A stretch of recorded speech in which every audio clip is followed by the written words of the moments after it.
All men are created equal, that they are endowed by their Creator with certain unalienable rights. Life, liberty, and the If liberty means anything at all, it means the right to tell people what they do not want to hear.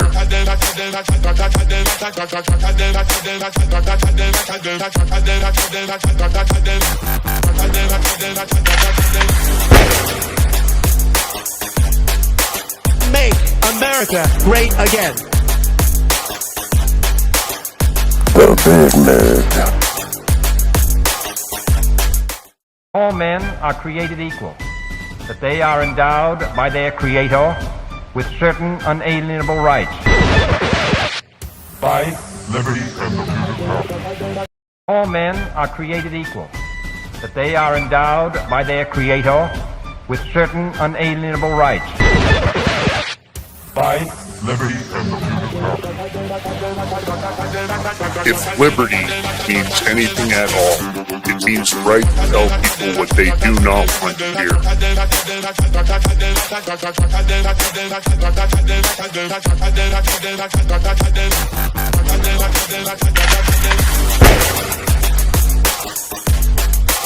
Make America great again.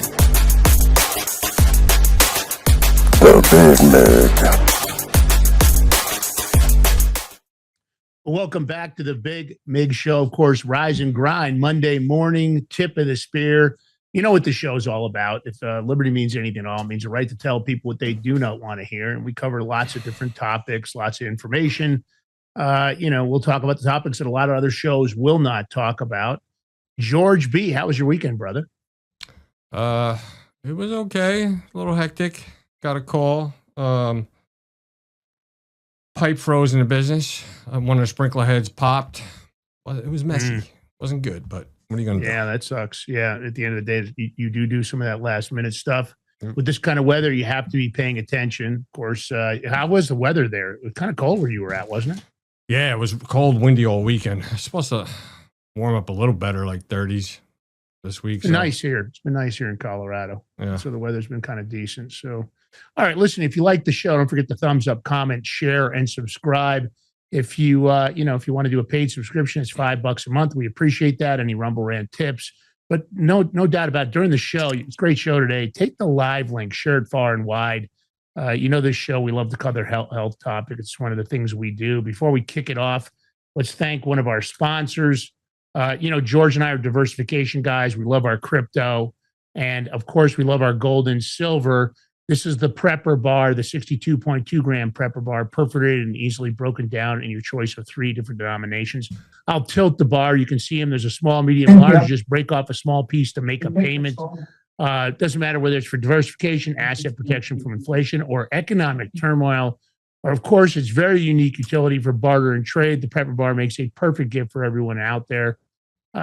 Pick up a few. You head over to thebigmigbar.com. thebigmigbar.com. Use all caps Prepper, PREPPER. That's PREPPER. That'll get you 10% off on the silver, 5% off on the gold. That's thebigmigbar.com, or you can use that QR code. That'll take you there. Easy to locate. George makes it easy. So you just take a snapshot, go there after the show, or call 888-526-7154. 888-526-7154. thebigmigbar.com. Break me off a piece of that Prepper Bar. All right, got the jingle going. Got a great show. We love alternative medicine on the show. We love to bring on all sorts of experts. Today we have the doctor of detox, Dr. Daryl Wolf, PhD, DNM, DHS. He's got 45 years of experience in advanced energy medicine therapy and psychology. He's a medical intuitive and is known as I said, the doctor of detox. He holds 2 doctorates in natural medicine, a doctorate in indigenous medicine, and 1 doctorate of humanitarian services. He's certified with the Board of Integrative Medicine. He's also a professor and the director of the Brave Heart Nation World Healing and Training Movement. His philosophy is based on whole body healing because the psychological rules and creates the biological. His teachings, trainings, and certifications have created a new paradigm, which has awoken the health industry to a totally new direction. I'm excited to have him on here. No reason to leave him backstage. Let's get him in here, George. All right, welcome to the Big Show, Dr. Wolf. How you doing, sir? Thank you. It is an honor to be on your show. Thank you so much. Honored to Yeah, have Dr. you. Wolf, thanks for joining us. We've had a lot of alternative medicine people on. Some of our early suspensions had to do with us, of course, bringing on people that weren't going along with mainstream media, like Dr. Stella Emanuel, Dr. Judy Mikovits, Dr. Tenpenny, you name it. They've been on the show because, of course, I've always believed that the health industry, of course, the medical industrial complex has had a lot of control when it comes to decisions making in DC. But those decisions aren't always based on the science, in my opinion, or what's really good for the human body. Often they're based on money. They like to treat the symptoms, not the disease. There's lots of different perspectives. Maybe what made you head down this vertical? I don't know if this was originally your career path or if you decided somewhere interim that you just couldn't take it anymore, or maybe you had a loved one. What kind of got you started?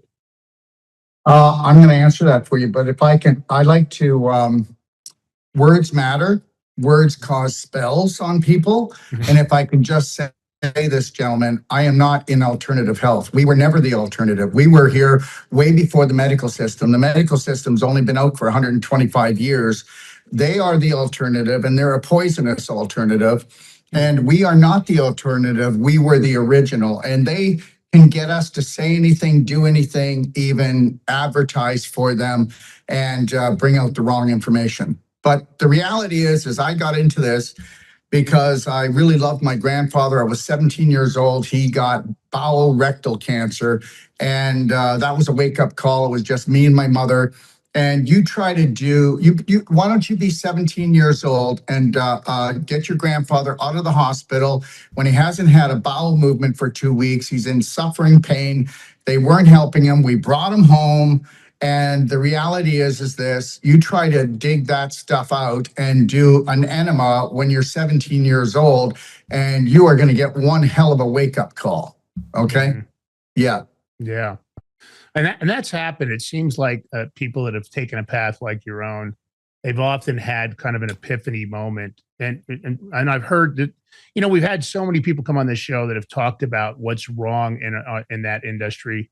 And I don't disagree with you. You're right. You guys were here first. The way that medicine was done prior to medical system being organized in a manner that tried to make it, I guess they always wanted to make people believe that it required an education that really wasn't an education, that because it had a title and because the degrees that came with it were specific to convincing people that these guys were the experts.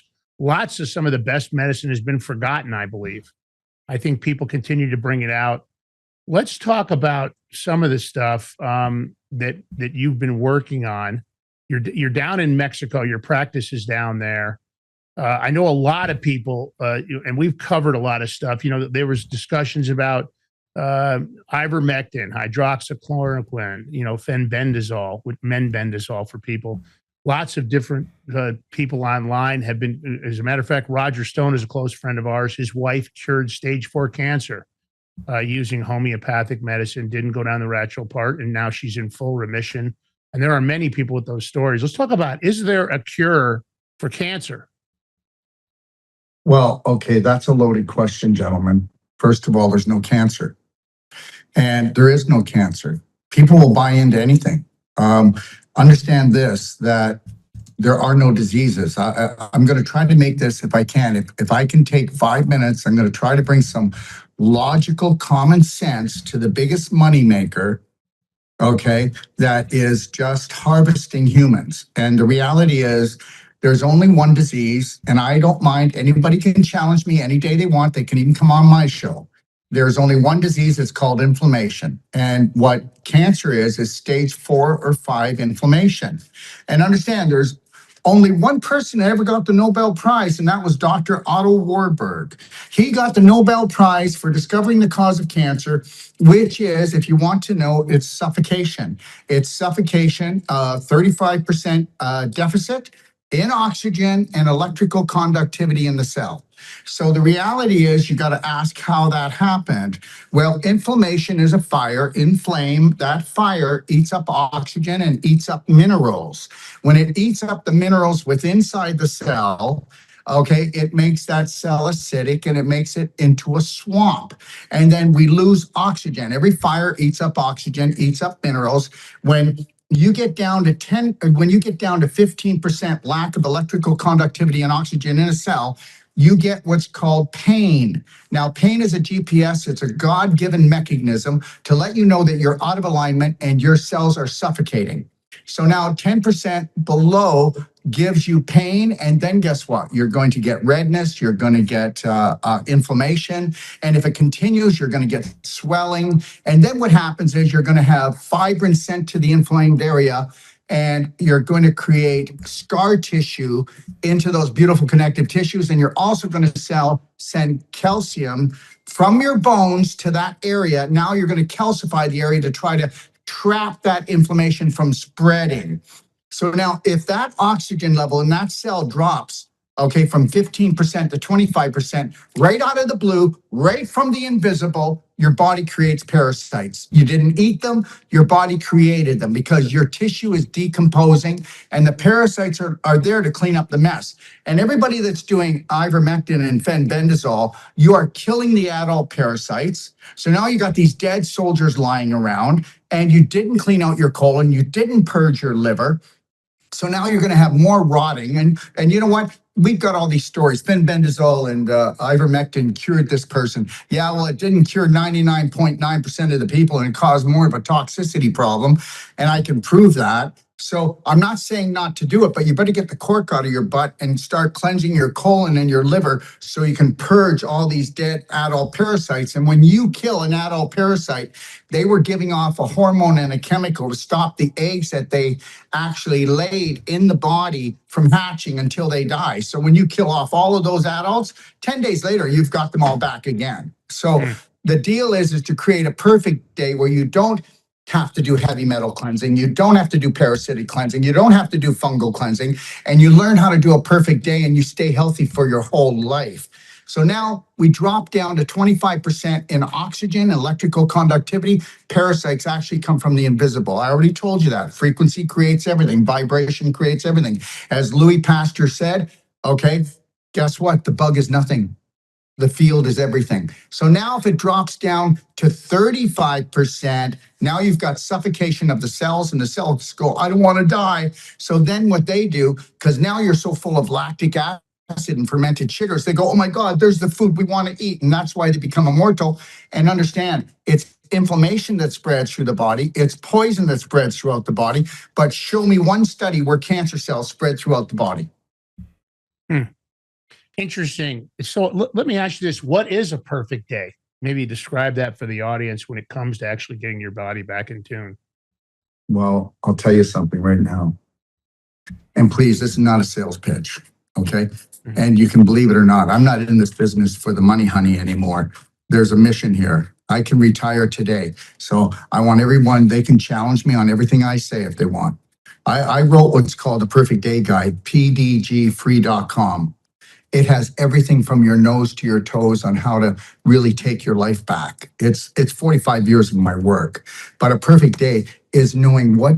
Okay, can I tell you what you can't have a perfect day until you're emotionally intelligent. How about that? And I will tell you, without disrespect to everybody out there, 99% of the population is emotionally immature when it comes to mental, physical, nutritional, okay, and spirit health. And it's not their fault. We have all been programmed to harvest ourselves and each other.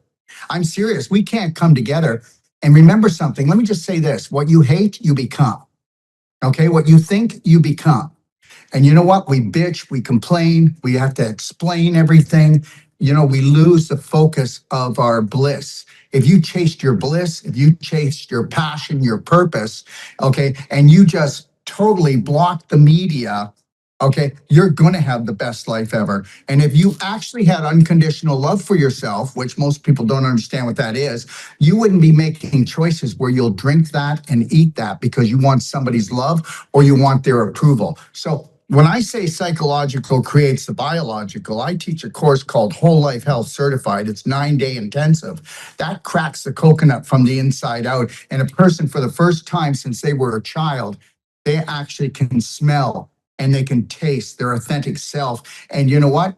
When it becomes not a problem for you to love, honor, and respect you, and not go along with the family when the family's toxic. Remember something, most families don't get along. They push each other's pain on a physical and emotional level all the time. They're not pushing each other's love buttons. And it's not because people are bad, our belief systems are bad. And if you actually believe that this planet, there's a savior coming, then we're all just ridiculous, because we were created to create, and we were created to have love, honor, and respect for ourselves, first and foremost, before anyone else or anything else. So help me God. Because if you actually did that, what a great billboard you'd be for your family and your friends, that you can actually say no when you're supposed to, yes when you're supposed to say yes. When you don't get involved in politics, poly means many and ticks means parasites.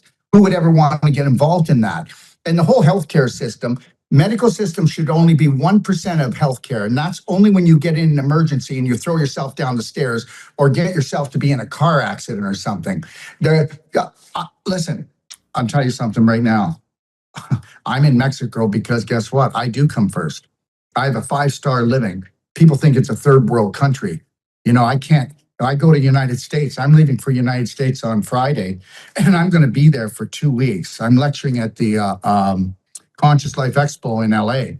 By the time I get out of there, it'll be like, get me back, get me grounded, get me sun, no chemtrails, no 5G, get me food that was grown 75 years ago. And I can prove all of this. The mineral content in the food I eat was what only existed 75 to 100 years ago. It doesn't exist in the United States anymore. Yeah, we've talked about the food a lot and the poison. We had Zen Honeycutt on, and she was talking about some testing they'd done on food that's being served to the military. She's also Moms Across America, and they're talking about the food that's being served in the school system. And it's incredible the amount of poison in it. Of course, a lot of people want to blame it on certain chemicals. They blame their autoimmune diseases on things like glyphosate. There's no autoimmune diseases. The body doesn't attack itself. I was going to ask you that. The last 25 years, I guess, what's happened? They seem to be on fire here in the United States. Well, you have to remember something, and I'm not going to get really deep on this. I'm releasing a 3-hour documentary. It's broken up into parts called Escape the Matrix. And I lay it all out there. But the reality is this. Guess what? To poison people is legal. You know, it's legal. It's legal in the United States. I mean, it's legal everywhere, but it's really legal there. And nobody gets taken to task, and nobody ever will be taken to task, because there's always been a framework that hid in the shadows, and it's controlling everything. But I don't want to get into that, because that just makes me sound like a woo-woo. But the reality is that in supermarkets right now, this was actually a study done, only 1% of the food is edible in the United States. So the reality is it's empty of nutrition and it's full of chemicals. It's got graphene in it. It's got glyphosate in it. They can put in anything they want. Let's take one example, gentlemen. Let's talk about organic. Did you know you can actually go and buy a bag of grapes or a watermelon? It'll be stamped organic, and it's been castrated. There's no seeds in it. If there's no seeds, there's no nutrients. It's just sugar. And the reality is that they have biologic organic on it. And if it's got a green sticker, they're allowed to put 10% of poisons into the product. If it has a black sticker, they're allowed to put 30% of poisons into the product. Remember something, organic's a scam. And we teach people how to take just the food that's been sprayed. And you know what, whether you want to believe this or not, go and get organic tested, and then food that's just sprayed. And a lot of the food that might have been sprayed has more nutrients in it than the organic does. So the reality is... Why is that? Can you explain that to the audience? Hold on. I'm going to explain it, because the other show, we were talking about that. And when it comes to using the word label organic, as long as you use some sort of organic, even though you add chemicals, you still pass as organic. That's a reason. And it's crazy. Yeah. You know what's really crazy is that we actually think we matter, and that if we don't come together as brothers and sisters, you can forget it. It's, this is, you know what? I'm not trying to create any fear mongering, any penny the sky's falling in, but understand this. Just go look at a beach back in 1975 and look at a beach now. All we've got are people that are overweight and obese, and they're dying. They're rotting from the inside out. The large intestine is rotting out. You know, the number one cancer is now colon cancer. And I said 10 years ago that it would become number one because stinking thinking, rotten food. Everybody's eating rotten food. You can't eat good food in the United States. You can go to you got to go to an organic place. And then guess what? If they grew it in soil that didn't have any humic in it, okay, humic, which is being stripped out of the soil, then you didn't have your protection to make your good bacteria or to pull the heavy metals out or to bring the fungus out or the parasites, because that's what humic does. And it used to be in our soil. And that's why now we have to sell it to our patients to actually restore their good bacteria. And if a person took our humic every day, which is black gold and black diamond, they'd never have to do a heavy metal cleanse, a parasite cleanse, a fungal cleanse. Remember something, if you had a perfect day, Lance and George, well, then you'd never get sick again. Sickness is bullshit. There is no sickness. There's people purging of emotional and physical toxins, and that's the truth. And understand this, we have all been spiritually demoted, okay, that we don't matter, and we don't even understand vibration and frequency, and we were created by that which created the whole universe. Our spirit was anyways, and you know what? We need to look at everything as vibration and frequency. You know, Lance, George, you walk into a room and you go, I don't belong here. This doesn't feel right in this room. You talk to someone and you go, no, it's not my groove, okay? Or, you know, you've got relatives that you go on the phone with, and when you talk to them for 20 minutes, it takes you 4 hours to come back and bring your vibration back. So, you know, frequency and vibration is the most important thing to protect. So people that bring you up, food that brings you up, things that align you, keep people, things that make you feel that you do matter. Can you, just for the audience, can you explain what your thoughts are on what's going on with the microbiome in the soil and kind of explain what humic exactly is? Use that term. I think a lot of people probably don't understand that. Okay, and I didn't mean to do that, but humic is millions of years old. Humic is crustaceans and plant life that can be millions of years old, guys, hundreds of thousands for sure. And back then, the oxygen levels and the mineral nutrient levels was through the roof. Okay, hundreds of times, thousands of times even more than today. So when all that humic, when that humic was in all the soil. See, what people don't get is Bill Gates is buying up all the property and stripping the humic out. And then he grows the food that now is empty. Humic has 60 micronutrients in it that were crucial, not just for the good bacteria and for our cells, it was crucial for the worms and the bugs, okay? And the good bacteria in the soil, it fed it. So as soon as you take the humic out of the soil, you kill the soil. So now the soil doesn't have it, and now the food doesn't have it. You got to remember something. When I used to garden with my grandparents, you know, my grandfather would say, you know, rinse off the food, but don't scrub it. Don't ever scrub the food. Leave the microorganisms on it. Leave some of that humic on it, okay? Because humic means human. Soil means soul. Humic is the soul of a human. And that's the truth. And so we have a product that people take, it's called black gold. From the mouth to the rectum, it reinstates things, getting rid of the heavy metals, the parasites, the fungus, drops off 60 micronutrients. And when it gets to the large intestine, the black gold reinstates the good bacteria. But guess what? I ran the second colon therapy clinic that was ever, school, teaching it in North America when I was 28 years old. And I'm going to tell you something right now. The large intestine is the holy grail of the human body, not any other organ. It's the large intestine. It's 85% of the immune system. You get the good bacteria working in there, then guess what? You're going to get rid of a lot of psychosis. You're going to get rid of depression. You're going to get rid of anxiety, ADHD, ADD, dementia, Parkinson's, MS, okay, Alzheimer's, okay, and I can give more. And I can prove all of this through science that leaky gut causes leaky brain. And it was the humic that was in the soil. We never had to worry about it. Nobody said, I got to take the good bacteria. I see a lot of times humic acid and was it fulvic acid? Are they combined usually? Okay, fulvic acid has to be filtered out of the humic. The fulvic is a smaller molecule. Gotcha. And it brings in the nutrients. It brings in the alkaline pH. The humic shuts down a virus. The humic captures the parasite, the fungus, the heavy metal. So when I've got a product called Black Gold, it's got both of those in it. And when I've got a product called Black Diamond, the Black Diamond goes in the brain, the blood, and the tissue cells where the Black Gold does the digestive tract. So now we've got the body covered. And whether you want to believe this or not, I've been at this now for 35 years. And the people that actually do a perfect day, they never have to do a parasite cleanse, a bowel cleanse.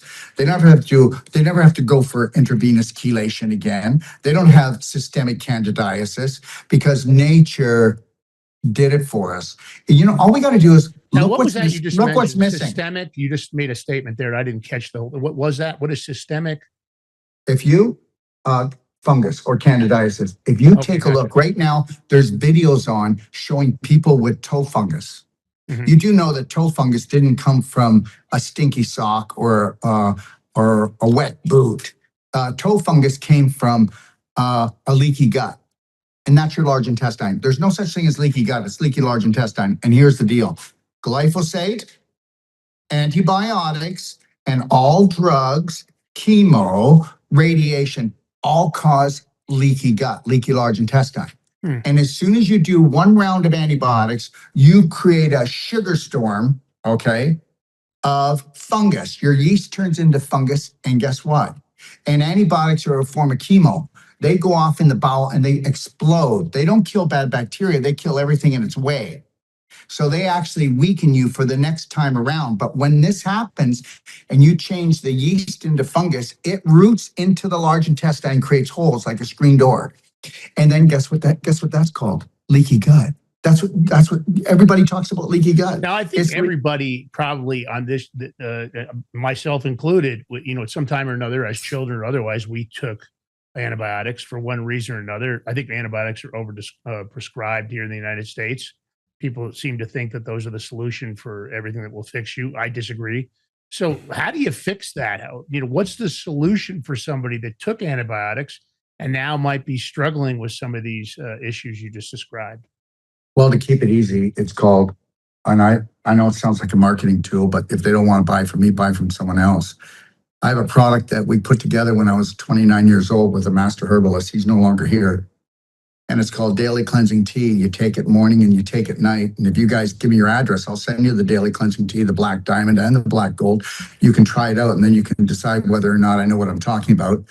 But anyways, Daily Cleansing Tea, take it morning and night. It works on all your detox organs, your lymph, your liver, your kidneys, your large intestine, and your blood. Okay. So now if we gently cleanse and support these organs every day, why would they get in trouble?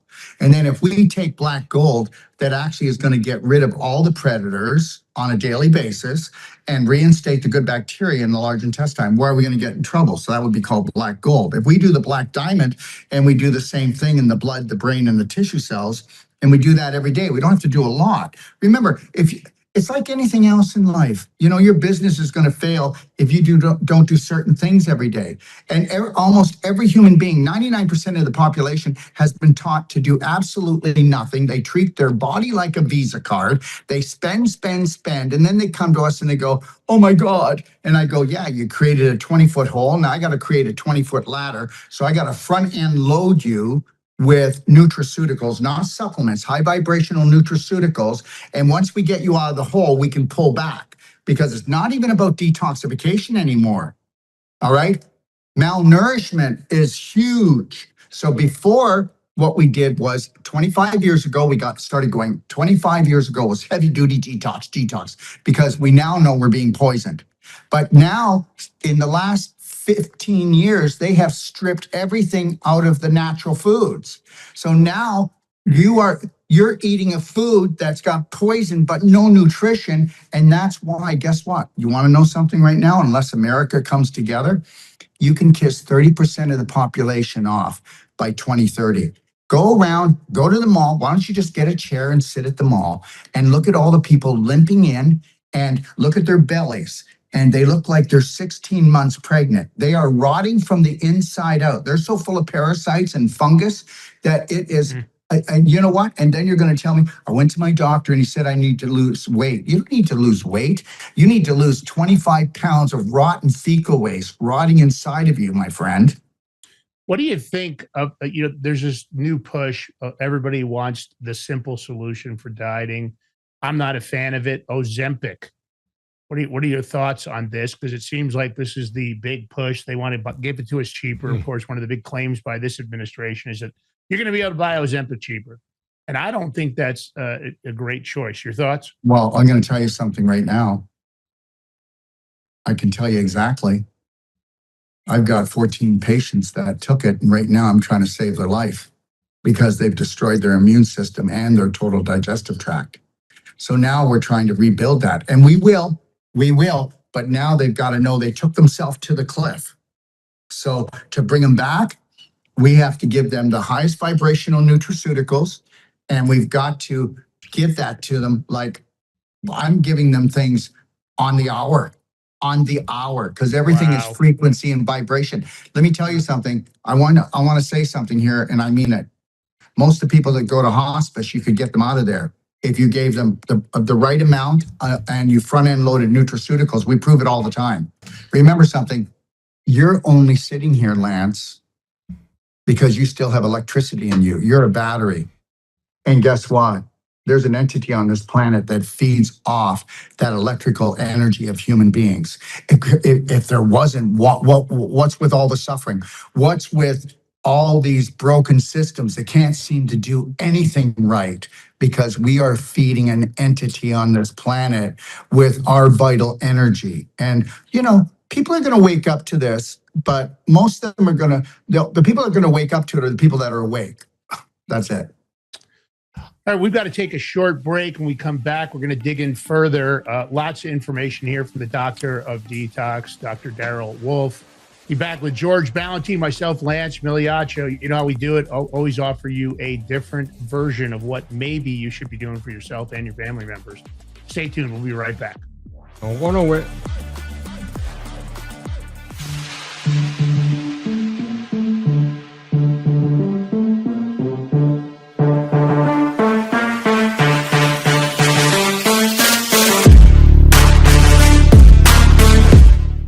Are you ready to stand up for your community and support your local sheriff?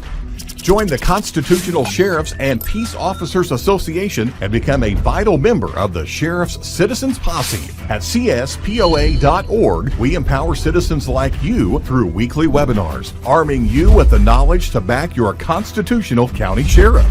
Together, we can uphold our Constitution and ensure liberty and justice for all. Your community needs you now more than ever. Visit CSPOA.org and join the Sheriff's Citizens Posse today. Make a difference. Stand for freedom. That's CSPOA.org. Your country, your fight, your future.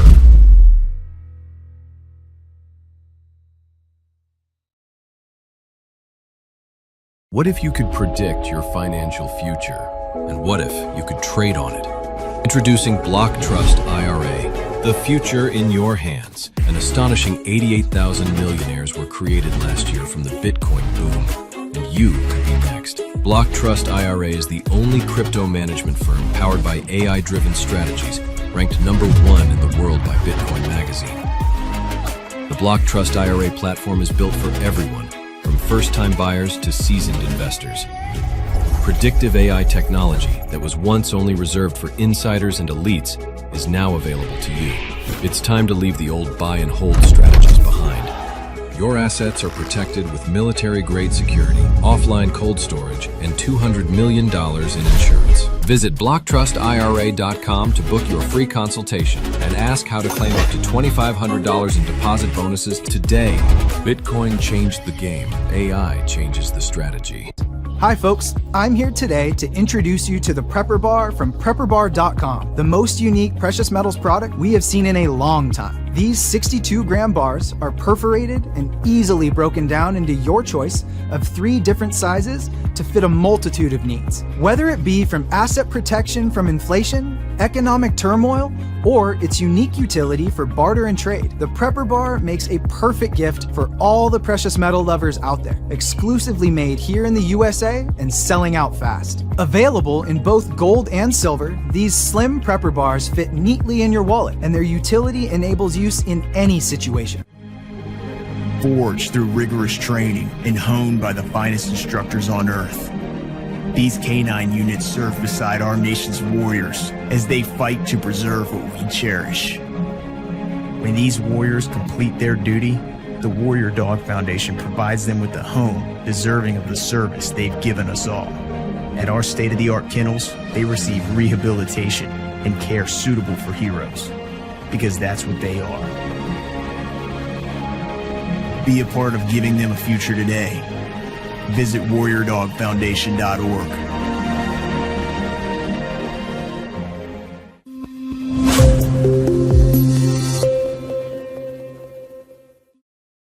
All right, welcome back to the Big Mig Show. Here we host Lance Migliaccio, yours truly, George Ballantine, our guest, special guest, Dr. Wolf. So don't forget to hit the thumbs up button, the like button, that share button, the red Big Mig Mafia button. Just hit all the buttons, man. Help support the show. Dr. Wolf's website is in the chat. It's under the more section in the underneath the show. Support Dr. Wolf. Check it out. But go after the show because we got a lot of information. But first, I got to give a shout out to our spots because we got the perfect solution for the people that can't watch their crypto 24/7. That's why we're here to tell you about BlockTrustIRA.com. They're bringing access to cryptocurrency wealth to everyday people. Their exclusive Animus AI trading platform works 24/7 at analyzing market data and executing advanced crypto strategies that go far beyond buy and hold. This is sophisticated technology. It was once reserved only for Wall Street insiders. Now it's available to you. Some clients are already seeing over 250% returns on their investments, all with military-grade security and up to $200 million insurance. Your wealth is fully protected. So don't wait. You can visit bigmigcrypto.com today and see how you can join this financial revolution. It's finally giving everyday Americans access to a crypto opportunity of a lifetime. Once again, visit bigmigcrypto.com today and you can get up to $2,500 of free crypto. Take a screenshot, QR codes right here next to me, save it to your photo files. But after the show, because we got some educating and health to go over. So, Doc, I have a question. You talk a lot about frequencies. Oh, you just got to get the right frequencies, they'll heal. So if we do the frequencies, why do we need to take any other supplement or anything? Well, you have to have a multi-prong approach, okay? I can tell you guys something. When I first got into the business and I thought, my God, we're selling supplements. What a scam that is, okay? And I really believed it was a scam because I thought the nutrition was in the food when I was going to school. And then to wake up and find out that, supplements, but no, you need nutraceuticals because nutraceuticals are the highest vibrating of nutrition. So there's a different class. And understand this, that everything is vibration. And guess what? Well, let me ask you a question then, George. If you just needed to get the vibration from a piece of equipment or some energy medicine device, then why you eat? And I'll tell you something. You know what? Because we eat, but we eat way too much. I eat one meal a day. Okay. So just know that, gentlemen. I eat one meal a day. And I will be in August the 9th, my apologies, August the 9th, I'll be 70. Okay? Wow, yeah, I'll you be don't look 70. And I'm just getting started, gentlemen. And the reality is everything is about high vibration. And the first thing I would tell someone is you eat too much. You eat too much. You could cut your food back by 40 to 60% and you would live longer and have more energy. How often do you guys eat a meal and you feel bloated, you feel foggy headed, or you eat the meal in the first 10 minutes, you feel your energy going up because you have a glucose spike. And then by the end of the meal, you go, honey, we're not going for a walk. I'm tired. I'm just going over to the couch. Thank God I'm going to fart. It'll get me there. And the reality is this, is that guess what? People are eating dead food, eating too much food, and that's it. Guess what? Did you know that there was never breakfast 125 years ago? Yep, it was break fast. There was never a breakfast. Breakfast is the most important meal of the day if you want to kill someone because you're shutting down your detox. If you didn't eat until noon and you just did really great high vibrational liquids, okay, then guess what? Right there, you've just eliminated, I'd say 60% of all your pain and suffering. All right, Lance, I got a couple questions from people in the chat. So first one, let's do this. What could you do about high blood pressure? Well, first of all, there's one of the biggest scams. It goes right with cholesterol. And understand, nobody dies of high blood pressure. People have high blood pressure for two reasons. No, actually more than two, but here we go. A clogged colon and liver, because you got to understand, if I have a dam in the middle of a river, is that going to stop the flow and cause pressure to build behind it? Yes. So the large intestine and liver need to be purged.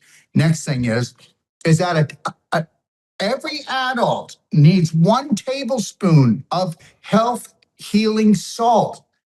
Heavy metal free every day, 1 tablespoon. Next thing is guess what? All of the people that are rushed with high blood pressure, they go and they get, it costs $750 per bag, and it's only saline, which is salt. And the bags are $2.50 each. And each person will get 2 to 3 bags when they go to the hospital, and they will take 2 to 3 bags of saline solution at $2.50 cost, $750 each to the insurance. And then they'll tell the person, now, when you go home, make sure that you drink lots of water, but don't stay away from the salt. I mean, what a bunch of hypocrites. Now, here's the other thing. You can't just drink water. You've got to drink water with trace minerals, okay? Because you trace minerals are the most important thing. That's minerals with electrolytes that are highly charged in electricity. So there it is right there. Increase your salt to 1 tablespoon, and an adult can go from 1 tablespoon to 2 tablespoons of salt a day, and they are going to change many parts of their health. Okay? Okay. Now I have here's a question. I'm going to read the whole question. So just coming from somebody messaging me privately. So he goes, I wish there was a surefire way to recover from my leftover stroke symptoms.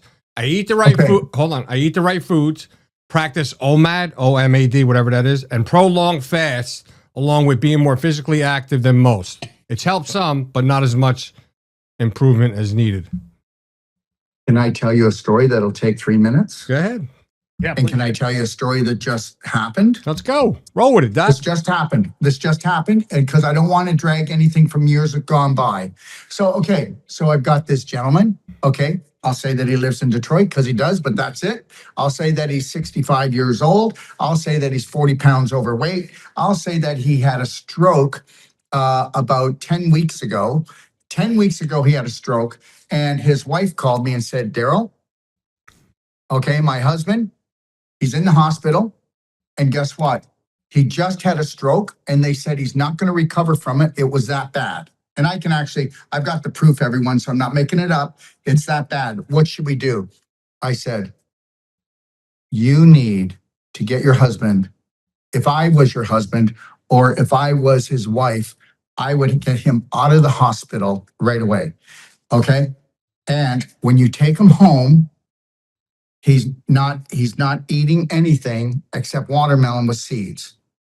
Now, understand this. I'm not going to go through the whole story of what I did, but we did watermelon with seeds, then we did grapes with seeds, and then I put him on an 18-day advanced water fast. This is using nutraceuticals that bypass the Krebs cycle, but actually do not turn on the digestive tract, so that, because remember, if he takes any food in that's cooked or concentrated, the scar tissue will stay in his brain forever and it will harden, it will calcify.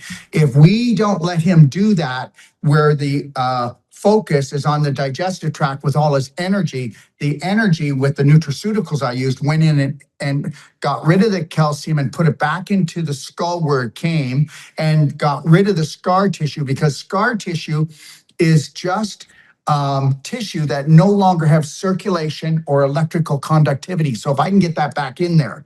So anyway, so this is a fact, just so you know. So we're talking 12 weeks later, that guy is 45 pounds lighter. He's the perfect weight.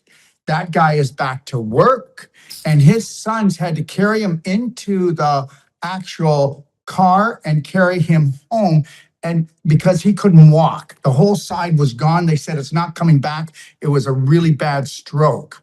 So now he's back to work. He's better than he's ever been. And his energy is all come back now. So here's the deal, gentlemen. You cannot give a stroke victim real food. And if you want to get rid of scar tissue and calcification, because that's what's left over from a stroke, then what you've got to do is you've got to put the person into a fasting process and give them lots of enzymatic therapy, lots of electrolyte therapy.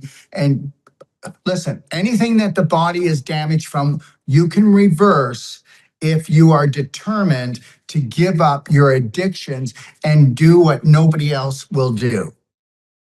Now, when they ate the watermelon with seeds and the grapes, they were eating all of that, right? They weren't spitting the seeds out, I'm assuming. Yeah, they would. Okay, first of all, if he would, I said this. So for the first, he couldn't do it. He was like a vegetable, and no, I'm not putting him down, but we had to blend it and crush the seeds with the blender first.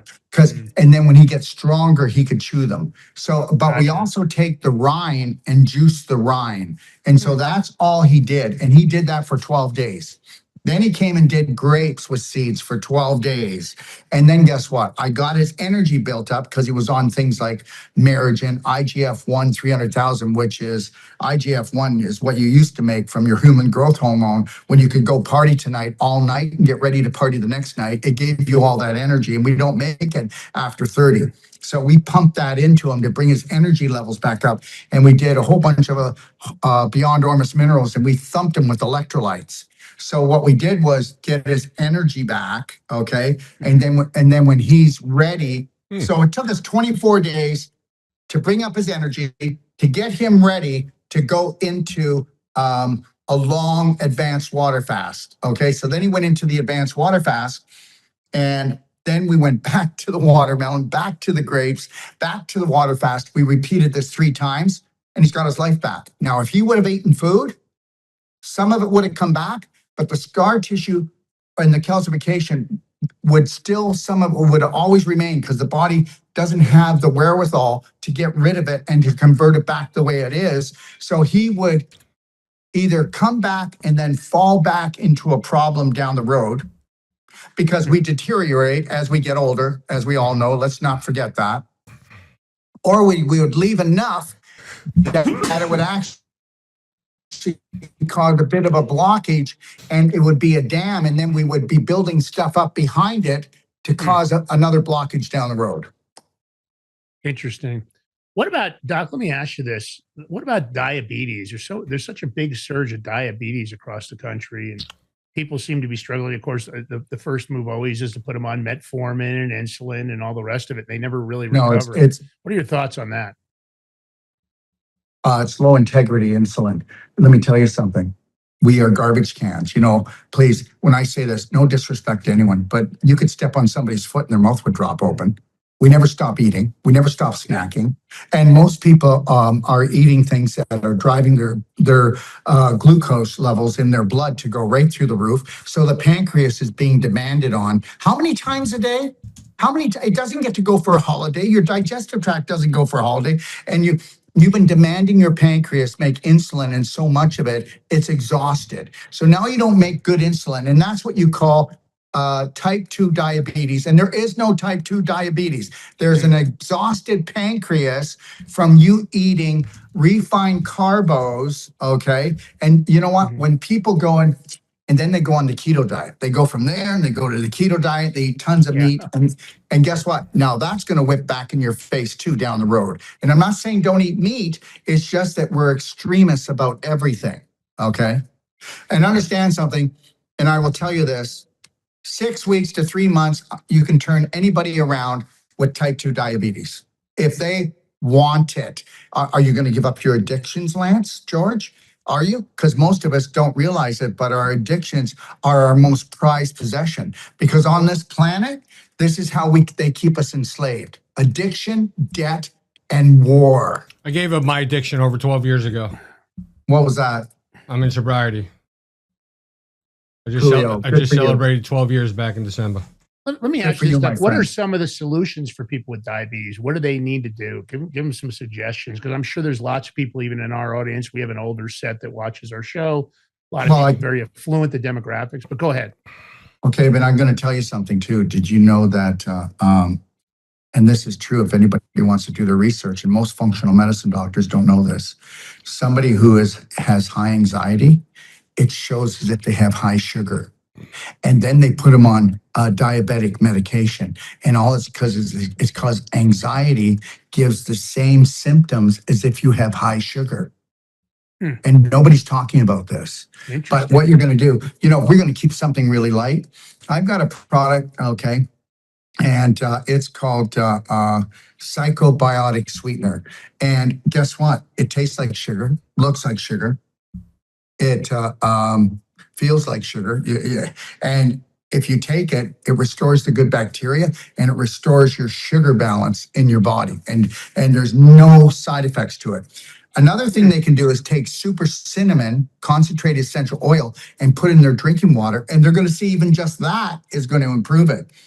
Next thing you need to understand is, guess what? So super cinnamon, I've never heard of that before. Super cinnamon essential. Well, I make it for diabetics. Can you explain to people, because I know there's with people, and I've read this many times about fake cinnamon or cinnamon that really isn't cinnamon.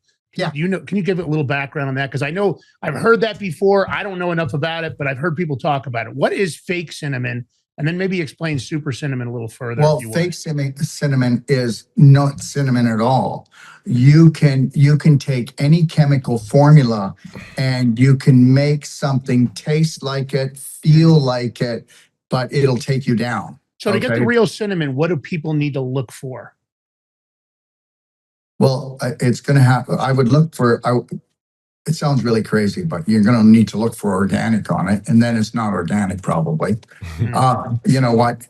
Unless you're going Ceylon cinnamon, is that just an advertising marketing scheme, or is it actually Ceylon cinnamon when they say that? I don't know. You know what? I got to tell you something. Nothing surprises me anymore, because I already told you, if you're rich enough, everything is legal. Yeah. Yeah, that's right. What about kidney disease? What can people do about that? What's the solution? Because of course that's people aren't going to like. They're not going to like this. And every doctor and even every naturopath is off their game so bad it's ridiculous. And I can prove it, because I've got people coming with kidney disease, probably 2 or 3 a week now. Okay, and it's an epidemic. And understand something. I want you guys to just hear what I say and then tell me if it sounds logical, because, well, let's just go for logic. Okay. So now we've got the large intestine, which is the holy grail, which is supposed to have, if you ate 3 times a day, 3 bowel movements. The reason why we don't have 3 bowel movements a day is because you went to a Rockefeller school and they told you you couldn't pee and poo until they wanted you to, and they destroyed your natural rhythm of detoxification. So that's out of the way. So now, just know this, if you take a look at the belly of almost every man and woman and even children, you would now know there was a study done that 72% of all Americans are obese and that 92% are overweight. So 92% of the overweight, and then the 72% is obese. So we know that those people are rotting out. Their large intestine is already broken down. They've lost their muscle tone. They've backed up the waste into the liver and into the lymph system. And guess what? Now the kidneys that are only supposed to filter the liquids in the body are now filtering fecal waste. If you don't realize one thing, there's always a clue People that say, I've got a kidney infection, I've got a bladder infection, I went to the doctor, and it's always E. coli. Where's E. coli come from, George? Where's E. coli come from? E. coli comes from the large intestine. And the large intestine is no longer, see, your large intestine is a compost. What you put in your mouth gets fermented and creates good bacteria. But because we're poisoned and we're eating crap, we got bad bacteria down here, and the bad bacteria give the wrong messages to the body. But here's the deal, with the colon in a coma, the liver backed up, and the lymph nodes, all the lymph nodes swelling and the puffy faces now we see, that's lymph node congestion. Right. Your kidneys, which are supposed to filter the fluid, are now looking after fecal waste, parasites, heavy metals, trapped protein particles, okay? And so the kidneys are getting the living crap kicked out of them. So if somebody has a kidney problem, I don't go after the kidneys except for one thing, watermelon cleanse. And guess what? If they're underweight, I got to get them on SON formula, IGF-1, so they don't lose their muscle. That means they're in trouble already. They've got a deep hole. But if they're not underweight, I can get them on a watermelon cleanse, some nutraceuticals, go in, purge the large intestine of the parasites and the fungus, and let me just say this. The average 40-year-old has 18 pounds of mucoid and rotting waste in their large intestine as of today. Okay. Now, wait, Lance, I have a question. I got to ask this. When you do the watermelon cleanse, are you doing the rind and all? Do you blend it? And then how long does that cleanse go for? And I've seen the people online getting, this is a twofold question. 6 days. People getting colonics and they show the mucoid waste coming out. Is that a bad thing, a good thing? I see people pushing these colonics online. Okay. I'll get rid of the water. George, you jump in. I didn't mean to step on you. No, that's all right. Okay, I'll make it short. The watermelon. Okay, so we're actually going to juice the rind if we have a juicer. If we don't, we'll use a blender. Thank you. You're also going to make slushies. You just need to put about 2 inches of water at the bottom, and then put your watermelon in. You can make your slushies. Okay. And how long? I had a guy on watermelon for 68 days. Holy shit. Yeah, well, because guess what? If I watermelon, just eating watermelon, just water. Yeah, but you have to understand something. He also was in Mexico here. You can't get good watermelon in the United States. They're all castrated. They have no seeds. Okay. Yeah, the seedless watermelon was a big marketing play, and nothing has seeds in it anymore. So yeah, I agree with you. Well, if it doesn't have seeds, it's castrated. How would you like to be castrated, Lance? Okay, I'm trying not to do that, Doc. I'm trying to hold back on that. Don't even ask me that question. I'm single, Doc. I have no kids. I'm still trying. I don't know. Okay, man. But I will tell you this much. About colonics. Okay. Just know this. I opened up the second colon therapy school in North America, and I did that back when I was 28 years old. Okay, and my manual that I wrote was used by United States Senate for the study of colon cancer when I was 32. And ask me now another question. I would not let anybody go for regular colonics. Nobody should be doing a 20 to 30 foot bowel movement. They should be doing what's called the ultimate coffee enema, using black gold, green coffee bean, and structured water, and going in and purging the liver. Nothing cleans the liver except an ultimate coffee enema. Anything you do Can you orally explain structured water? Are you talking about hydrogen water, or are you talking about something different than that? No, I'm not talking about hydrogen. Hydrogen water is not structured. It's full of hydrogen. But structured water, I'll give you an example, and then you'll get it. Structured water comes from fast-moving rivers, waterfalls, water coming down from a mountain, and rain. Do you know why in some states you're not allowed to collect the rainwater? Because even if it does have little Billy's chemicals in it and acid rain, once it's structured, you're protected against anything dangerous in it, because frequency supersedes the material world. Now, it's true. And if you don't believe me, why is it that all the rain's coming down right now, the birds, the bees, the flowers, the trees, the microorganisms are not being poisoned? And why are the crops growing just as good as they were 500 years ago? And we got all this acid rain and Billy's chemicals up there because it's structured. So I have a structure unit that we sell, and you can go under any tap in around the world and not filter it, and you're protected from everything. So structured water has a hydration level 1,000% better than any other water. And your body has to structure all the water that comes in, and it takes a lot of energy. So if we structure it prior to coming in, okay, we're going to bring nutrition in easier and detox faster. And if you don't believe me, if any of you guys drink, go take your wine or your beer or your alcohol, put it through a structure unit, and guess what? You'll catch a buzz in half the amount of volume of drinking, and you'll have no hangover in the morning. You're protected by the poison, no hangover. And I'm not doing this so people drink. I'm just trying to give you it makes sense. a sample. I mean, I'm listening to you. You know, it seems like I've heard a lot of people talk about how they don't remember their hangovers being as bad 20, 30 years ago or 40 years ago. They didn't have Glyphosate. Yeah. So the hangovers have gotten so worse, it's changing. Go ahead, George. I'm sorry. All right. So a couple questions, because you brought up, was it IGF-1? Yeah. All right. And so obviously it's on your site. How does it, does it come what? Liquid form, injectable form? IGF-1. Here. I never go anywhere without it. I take it on all the time. IGF-1 300,000. So, okay. So it's oral. So you're taking liquid oral. So here's my question, because I know under your tongue. Subliminal. Hold on. Subliminal, so how is correct? it? Yeah. How is usually they say with stuff like that, it's easily digested by, I think, the stomach enzymes. Well, no, we're going to digest it with the enzymes, salivary glands in our mouth. Okay. I just want to. If you put it under your tongue, it's all digested. Then you leave it under your tongue until it's watery. You'll get the most out of it. You could just put it in your mouth and swallow, but I like to get it all. And IGF-1, remember, gentlemen, when we were making HGH, like tons of it, when we were in our teens and our early 20s, that went into your liver. That made IGF-1, and that what gave you all your fun. That gave you your energy, abundant energy. On the bottle, it says take twice a day, but I take it 6 to 8 times a day. And you can see I don't look like I'm almost 70. Okay. Yeah, so now going a step, I do what I preach. So going a step further of IGF-1, now there's a lot, different peptides available where you can just bypass IGF-1, get HGH in a peptide, which is, I think, tesamorelin, samomorelin, there's different kinds. What about those? I believe that's going to come and go. And just like stem cell therapy, and here's the rate for stem cell therapy too. 50% of the people who get stem cell therapy feel no difference. And 6 months later, stem cell therapy is all gone. And I can prove that doing a 6-day advanced water fast, that we can make $120,000 of stem cells from our own body. And we can do this every 6 weeks, and we can become superhuman. And so I call BS to all of this shortcut to grandma's house. Well, let me stop you right there just for a second, Doc. Let's talk about the 6-day water fast. I've done some water fasting. What's the correct way to do it? Do you have to have structured water to do it correctly?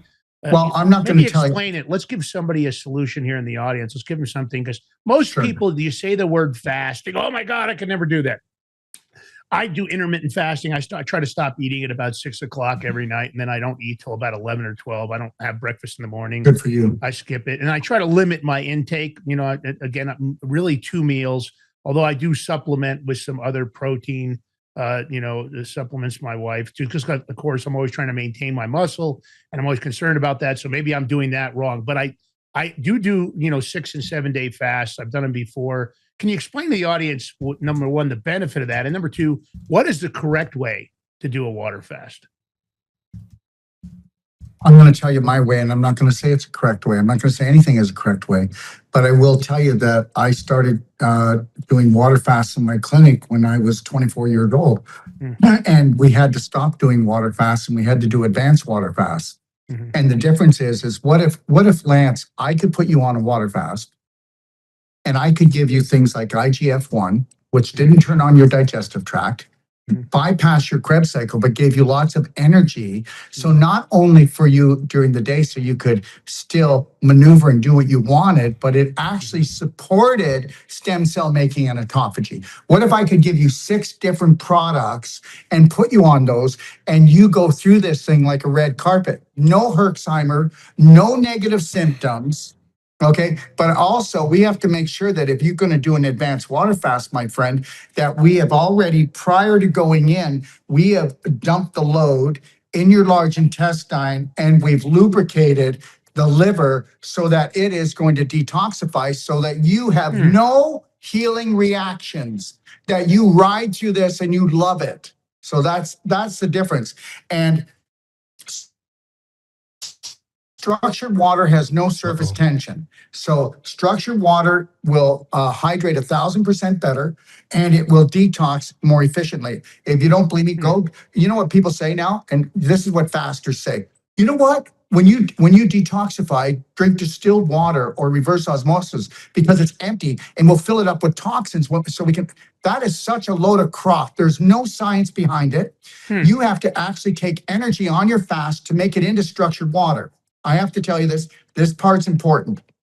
Every cell has what's called an aquaporin channel inside the cell. And guess what?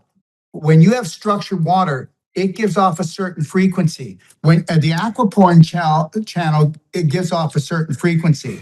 So let's take this. The aquaporin channel, okay, is actually the doorway. And the actual key is actually structured water. Your body has, so I'm sick, I'm tired. Do you think you're going to structure the water back properly? No. So if the water comes in structured, it has a vibration it gives off, and it matches with the aquaporin channel. There's 2,500 to 3,000 layers in every drop of water. They're layers, 2,500 to 3,000. Soon as that frequency matches together, this thing strings out like a choo-choo train and goes into your cell at the speed of light. So Interesting. you're saying it's better, just want to clarify, somebody drink structured water all the time? Structured water is nature's water. And Okay. if you go back and you look in history, all of our ancestors collected rainwater, or they lived at the bottom of a waterfall or a fast-moving river. So That's how they, yeah. What is the best, or in your opinion, or whatever, what structured water should somebody get or use? No, could somebody bring me a structured water unit, please? Or machine, right? You're talking about one of No, it's not a machine. That's what makes it so beautiful.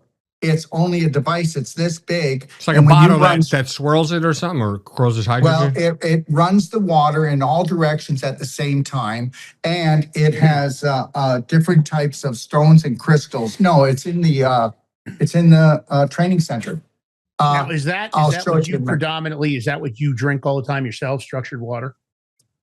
I'm not going to drink anything else. And guess what? You can go and buy your bottled water. And if you buy a bottled water this big, you're taking 12 to 1,800 microplastics in. If you buy one this big, you're taking 3,000 to 4,000. And we're morons. Anybody that buys bottled water needs their head checked. Okay? Needs their head checked because it's all bastardized. There's a structured water unit, guys. I can't see. Put it in front of you because your screen is. There it is. Doc, What is right in that? front of there. What is that? That's a structure. So I can pour wine, I can pour water, I can pour beer, I can pour any liquid, and it's actually going to protect me against anything poisonous in it, and it's going to structure it so I hydrate and get everything out of it. Wait, what? That's a bottle right there? No, it's like a not a filter, George, but it's kind of like a funnel with the it structure. just runs through, and then it comes out that end. Interesting. How long does that last? That's what you have in your hand. You can put it in your inheritance, and everybody gets a 90-day. We put a 90-day. I think my money daughter's expecting more, although I'd probably be doing her a lot of Let him justice. finish. I want to hear what he's saying. Come on. You get. I got a 90-day money back. You don't even have to tell me why you're returning it. There you go. Okay, put your money where your mouth is, Daryl. And what's inside? What, is it like a filter in there or something, or what? That's No. It's the way that the whole thing is designed to cause the water to flow in all directions at the same time to actually unravel all the negative frequencies and to bring in a frequency that if there's any heavy metals, any fungus, any chemicals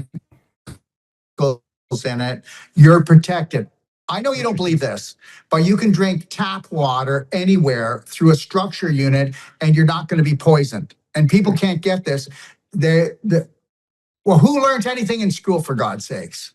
Hey, Doc, give me this. Give me a typical meal for you. Besides the structured water, you have one meal a day. What does that meal look like? Well, okay.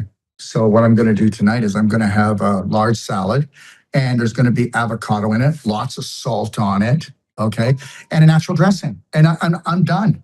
But don't get me wrong, guys. When I get done this show with you, I'm going to go get a blender drink with 3 raw, free range organic eggs. Okay. Okay. Raw. Because guess what? When you take a raw egg, you are absorbing 77 to 84%.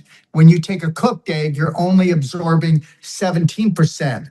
So I can do 3 raw eggs. And so I guess I am eating, but no energy is taken up with raw eggs. So I'm going to take that. I'm going to take organic strawberries. I'm going to take coconut milk. Okay. And I'm going to put black gold in. I'm going to put C60 in. I'm going to put some mag infusion in there and some Beyond Ormus minerals. And I'm done, because it's all about frequency. Remember something, guys. I don't eat for entertainment. And okay. what does the C60 do? Because you just mentioned C60, and I know what that is, but a lot of people don't. What does the C60 do for you? C60 is 275 times stronger than vitamin C. It is the strongest antioxidant in the world. And here's the part that people really get confused on, and they get really antsy. Guess what? C60 has graphene in it. And the graphene has the highest vibrational messenger to actually, and it'll pull out the graphene from the injection.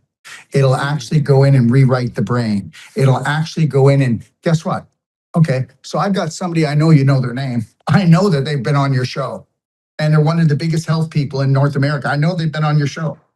And that person has stage 4 bowel cancer, and they didn't poop for 10 days. This is only 2 weeks ago. And they were told that they have to cut out 2.5 feet of their bowel. They were told that they have to do chemo for 30 days and radiation for 12. And they said no, and they called me, and I put them on one tablespoon of C60 every other hour. And we had them pooping in 12 hours. And they said they wouldn't be able to poop at all. 2 6-inch bowel movements came out. That means the tumor's already starting to shrink that fast. And if they didn't poop by the next day, they were going to do a tablespoon of MCT oil C60 every hour. And they're already on their way back. And yeah. Well, that's great. It's good to hear that you're helping people. All right, listen, I know we're running out of time here, but I want to give you time. Let's talk about your movie. This is the shameless plug period, Doc. So just jump on all of it. Where can they find your website? I got the website. Hold on, Lance. Let me put up his website. Let's give it to them all. And also, guys, it's not Doctor of Detox. It's Doc, D-O-C of Detox. I got you. What? Okay. The website? No, the Doc of Detox, not Doctor. Yeah, Doc of Detox. Don't worry, your link, I have your links all in there, right? Thank you. But if I can say something, gentlemen, can I tell you just a 1-minute story you're going to love? It's not a pitch, okay? No, please, go ahead. Okay, so here's the deal. You want to talk about how crazy stuff happens? So 2 days ago, I'm just on my phone getting ready to do a consultation for a patient, and this video comes up. And I don't know where it came from, but it just, you know how things flash? Anyways, I went and I deleted it. And then it came up again and I went, maybe this is somebody trying to get my attention. So I went on it. And have you ever heard of Tom Althouse? No. Tom Althouse was the original writer for the screenplay Matrix. And they went and changed the whole screenplay. This was Hollywood and the elite, so that they would tell everyone the answers instead of questioning everyone. So this is really weird. I've been working on this for 2 years. I just went to Africa to shoot it. It's going to be broken up into parts. It's 3 hours long. It's called EscapeTheMatrixMovie.com. And we're bringing out the first part on February the 14th, only a week away, just so people can see it and what we're up to. But guess what? I go, oh my God, is this true? I call the guy, and now we're going to be doing a whole series, and everything that they changed in the Matrix, we're coming out in 6 weeks with a whole series of how they bastardized the Matrix to give the wrong messages and to not have people think, but give them the wrong answers. So we're going to be releasing that plus Escape the Matrix. Yeah. Interesting stuff. Let's go through the website some here for the audience so they can kind of see what's going on. Well, right off the bat, just know this. My number is 469-861-8884. And USA Director WhatsApp. But you guys may not believe this, but I return every call. Every call. Every call. I do believe that. I think that's actually, you made it very clear in the beginning that you wanted to help people. It was more than about the money. Of course, it's nice to make money along the way because it gives you a voice to do more. You can always reinvest in what your message is. Let's talk about, anything on the website where you would direct people. Also, that was the go back. Guide. See that? Go back a little bit there. That's the perfect day guide. And that perfect day guide is 45 years of all my gold nuggets. I didn't hold anything back. And this is all about a person becoming patient to practitioner, okay, to actually healing themselves and their family. Okay, and it's free. You can download it for free, or they get it for $95, and that includes the shipping. We make no money off of it. And also, off of that, we created BHNapp.com, BraveheartNationapp.com. It is the largest healthcare, self-care app in the world. The whole thing is free. We have more master classes, all free. They're all free. There's no catch here. And you can even download this thing called The Present Moment, and it can ding every 5 minutes. And when it goes off every 5 minutes, it makes this nice little sound. You can say to yourself, am I in the present moment? Am I chasing my bliss? Okay, was I worried about the future, or was I stressed about something I did in the past? Because they never want us in the present moment, because that's the only point of power. Hey, it's got a perfect match. Find your match. We do. George, you need that part of the app. We need to get you involved with that because we got to get things going for you, buddy. Yeah. Well, listen, Doc, first of all, thank you so much for joining us today. Do you have social media? Are you on X? Are you on? I'm on all. You're on all of them? All they have to do is on X, I got booted off. So now I'm on Braveheart Nation on X. But I'm on YouTube. I'm on YouTube and everywhere else under Doc of Detox. Doc of Detox. Okay. And we've got all those links in the chat for everybody. So take an opportunity to have better health.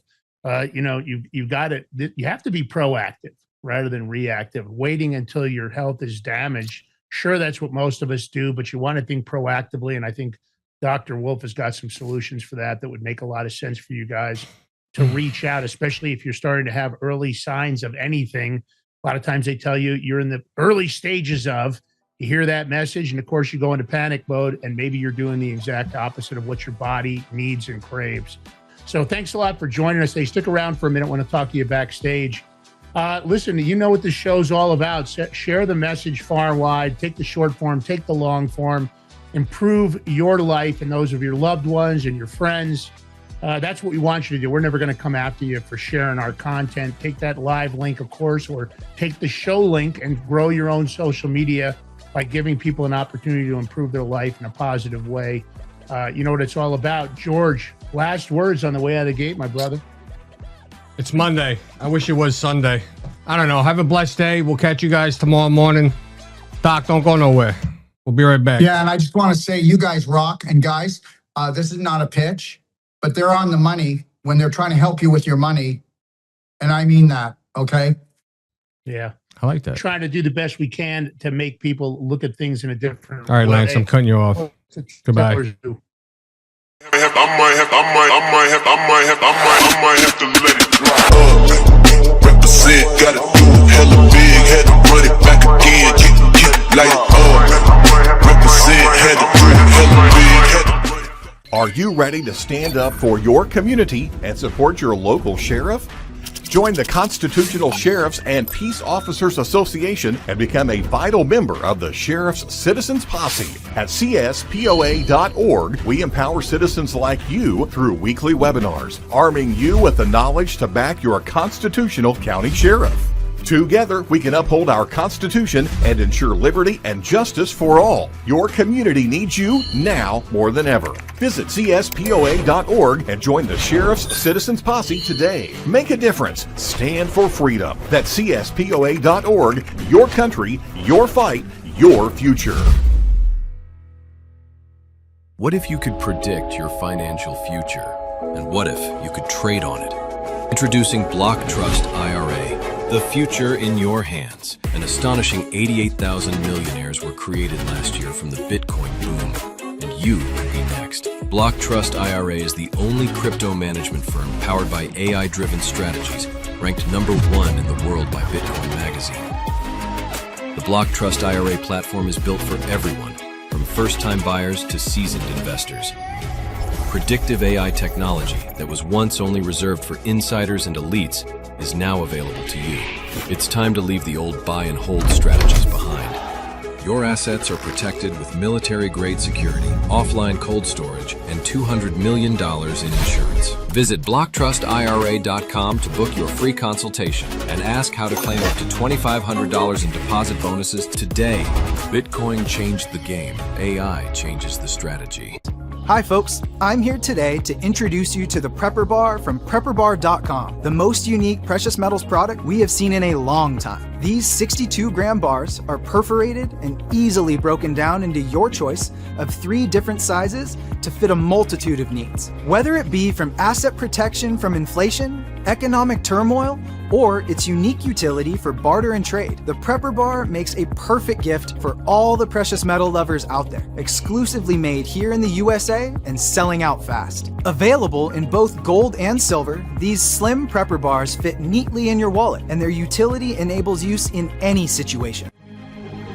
Forged through rigorous training and honed by the finest instructors on Earth, these K9 units serve beside our nation's warriors as they fight to preserve what we cherish. When these warriors complete their duty, the Warrior Dog Foundation provides them with a home deserving of the service they've given us all. At our state-of-the-art kennels, they receive rehabilitation and care suitable for heroes, because that's what they are. Be a part of giving them a future today. Visit WarriorDogFoundation.org.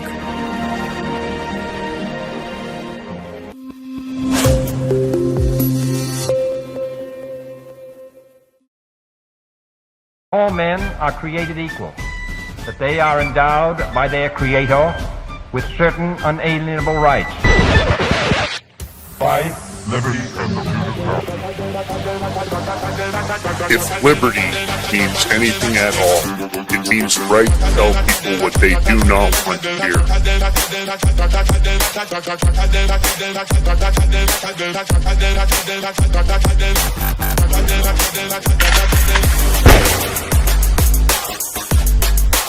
Make America great again.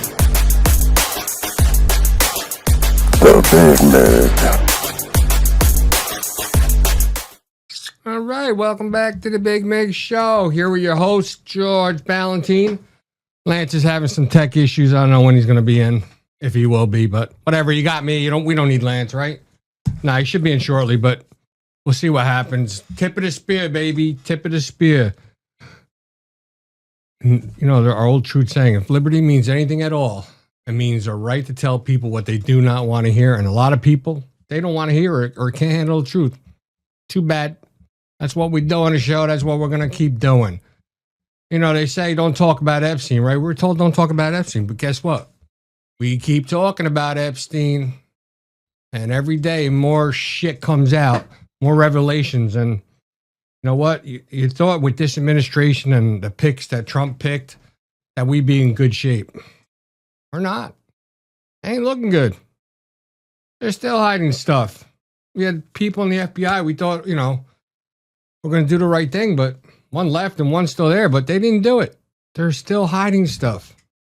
We're going to talk about that. We're going to get to that. But you know what? I got to give a shout out to our sponsor. Hold on, because I'm doing production. I'm doing everything today. The Prepper Bar. We all know this one, right? 62.2 gram Prepper Bars. They're perforated, easily broken down into your choice of 3 different denominations to fit a multiple of needs. So whether it be for asset protection or from inflation, economic turmoil, or its unique utility for barter and trade, these Prepper Bars makes a perfect gift for all the precious metal lovers out there. Now, they're exclusively made in the USA and they're selling out fast. They're available both in gold and silver. These slim Prepper Bars fit neatly in your wallet, and their utility enables use in any situation. A lot of fake gold going out there in silver, so don't buy it from anywhere else. These are made in the USA. You use the promo code PREPPER, PREPPER. You get a discount for the gold and silver. Just go to the BigMigBar.com. I'll make it simple. Just go there. Everything's there for you. The BigMigBar.com. I got the QR code right in the screen. Take a screenshot. save it to your photo files, and you go there. Hold on, I'm bringing Lance in. He's back. Let me bring him in. All right. Now I ain't singing because I got too much going on. Yeah, sorry about that, guys. One of the cameras wasn't picking up. I don't know why. We had a problem with our one knob spot camera here in the studio, so I had to reset everything. I tried to fix it, and then I had to just reset. Did the you whole update system, it? So I don't know. No, That's a probably no, not. and there's been like a couple updates that you probably missed out on. Maybe. All right. Well, listen. Anyway, maybe. it is what it is. You know, I guess that's technology. Don't always keep up with it. George does a better job than I do with that, but there it is. All right. So, George, what's going on, brother? No, I'm busy trying to Busy, slammed? trying to finish out your shots. Yeah, well, of course, there's lots going on as always. The longer it goes, the more that comes out. What am I talking about? I'm talking about the Epstein files. Interesting stuff. More and more people are discovering more information. There was also some documents that allegedly got leaked. Some people are blaming Israel, something to do with Donald Trump. I haven't seen them. I don't know how relevant they are. I don't even know if it's factual. And that's part of the problem. There's a lot of stuff out there that you have to filter through. People creating fake documents to undermine the credibility of the real documents. And I'm starting to wonder if it's intentional. I'm starting to wonder if, in fact, they're doing that to try to undermine what really is being discovered here. What's being discovered is that this administration should be arresting lots of people, and they're not. It's also bringing into question the credibility of the FBI in a lot of ways. We're going to cover much of that today. But no surprise in what happened in court, or I guess I shouldn't say in court, in front of Congress. Maxwell took the fifth. I'm not really surprised that she did that. I can't blame her for refusing to answer questions. There's really no reason to cooperate because there isn't any kind of a deal on the table for her. So why should she help? Although she is the pivotal piece, she's got more information than anybody else because she was in the middle of all of it. And a lot of people are saying, you know, she was working as Jeffrey Epstein's pimp for years and years and years. Now, my take is that the DOJ knew they were running girls as young as 12. But they refused to act, and I think a lot of it had to do with with Epstein's connections and even Maxwell's connections to intelligence organizations, the Mossad, the CIA. We know that now that there was a lot of cooperation going on there. She was also great friends with Bill Clinton for obvious enough reasons. I'm sure she was providing lots of great services for Bill Clinton. We know what's on his mind. And here's another one. George, why haven't Hillary and Bill been arrested for contempt? Because where you been, bro? They made an agreement. They're coming in. They worked it all out. This is like last week, I think. Well, you know, I get that. But at the end of the day, they still committed contempt. It doesn't change the fact that they committed a crime, even though they tried to negotiate their way out of it. If you had done it, you would have been arrested, even if you agreed to testify after the fact. Most likely. I would have been locked up. Just like Bannon, Lance. You got to take over. I got to change something. Well, Steve Bannon, you know, we'll cover some of that, but it looks like that rabbit hole is getting really deep. A lot of people are going after him, not just Roger Stone. I saw another article today about his involvement with gaming. I saw something about a hot tub that was full of acid. People are alleging it was used to cook meth. I don't know if it's true. Some of this stuff is just even hard to wrap your head around. I just don't get it. Now, you talk about, Maxwell was facing a potential of 65 years. She was found guilty on 5 of the 6 counts in 21. But of course, this is her entire process or her involvement from 1994 to 2004 as Epstein's madam. The prosecutors asked for 30 to 55 years, which would have been a life sentence for her being 60 years old as she is. But the judge handed down a 20-year sentence. But in the federal system, that's probably close to a life sentence. In her case, she has to serve 83 or 85% of her sentence. It's not like the state system where she could get, her sentence moved down or she could get released early for good behavior. Fed doesn't really work like that. They give you a very small amount of good time. You don't really get any breaks. But less than an hour into the deposition, now my understanding is that behind the scenes, she's trying to negotiate terms for herself. and that she's willing to give them all the information they want, assuming that she gets her sentence either commuted or some kind of a break from Donald Trump. There's some emails about how Donald Trump really feels about her. We'll cover that also today. But I don't know. James Comer looks extremely disappointed, but I don't know how he could have expected anything different. Congress wasn't offering anything. All they did was subpoena her to testify, which the only benefit might have been that maybe her attorney bought her some fast food or something while they were in transit. But they probably no. They did. She did it from the prison. Oh, did she? She did it virtually. Interesting. Oh, yeah. Oh, yeah. I didn't know that. Here's another thing. She said, she pleaded the fifth, which I don't blame her. I would do the same thing. But she also said if she gets clemency from Trump, she'll prove that he's innocent, had nothing to do with anything. We don't need you to do that. We see it in the files and everything. We know he didn't do anything. It shows that he didn't do anything. Nice try there, Ghislaine Maxwell. That would be a big mistake for Trump to do any kind of clemency, anything with that broad. Anything. He should just stay away from her. Let this all play out. Maybe it was all part of his plan, expose the Democrats, but Lance, you were but is the FBI you were getting their job in that same process? You were fixing your camera, and I was saying, we had high hopes for this administration and the people that Trump picked. And as you see that they're still redacting stuff, now stuff is being exposed. It's like, what happened to these guys? Or women too. You mean exposed that the FBI is asking questions about redacting people's names that shouldn't be part of the redaction? All the stuff. There's so much crap. They're continuously hiding stuff from us. They're getting caught up. And we had high hopes for this administration and the people he picked to put in these positions. One took off less than a year. All right, whatever. Now he's back on Fox News, by the way. Contributor.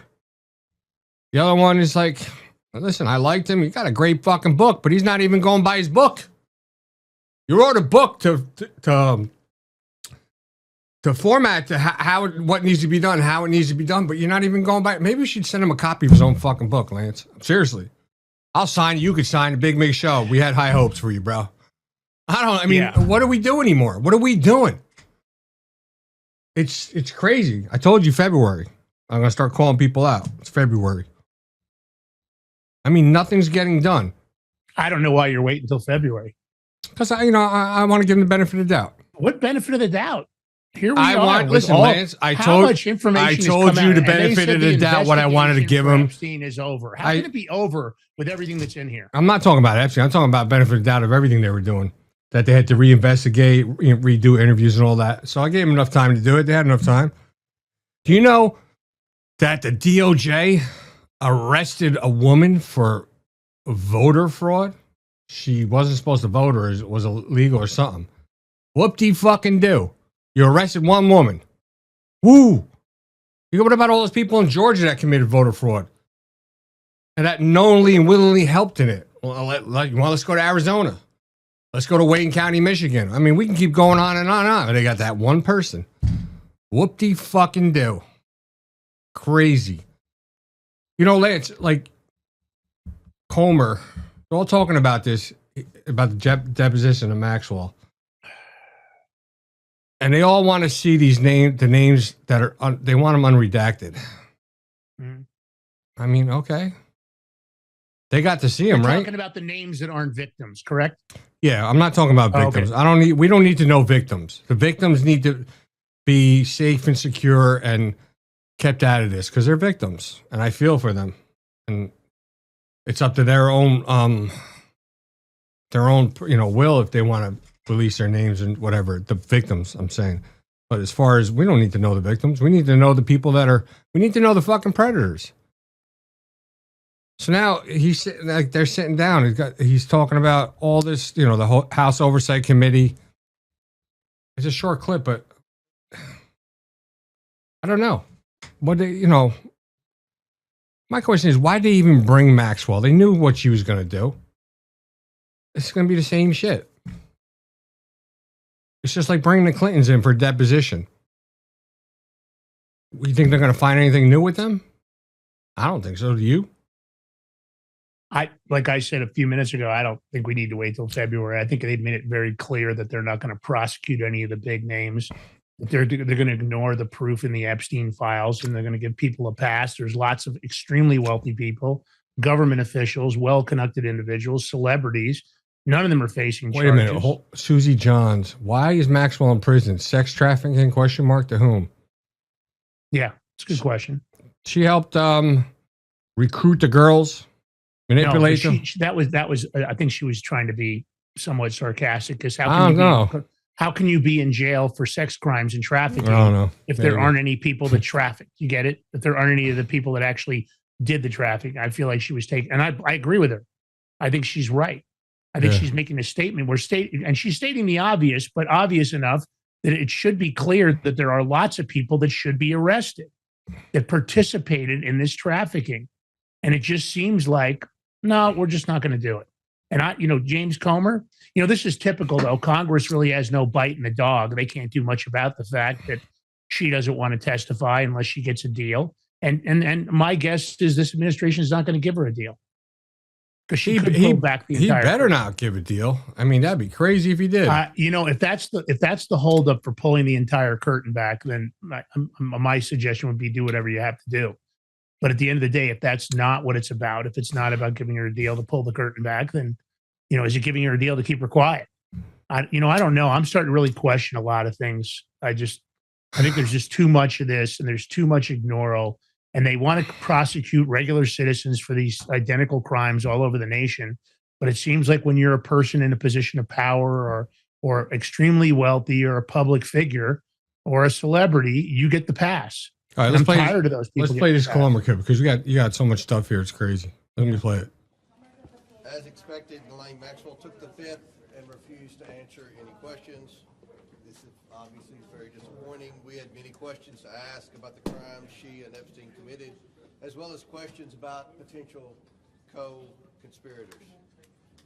We sincerely want to get to the truth of the American people and justice for the survivors. That's what this investigation is about.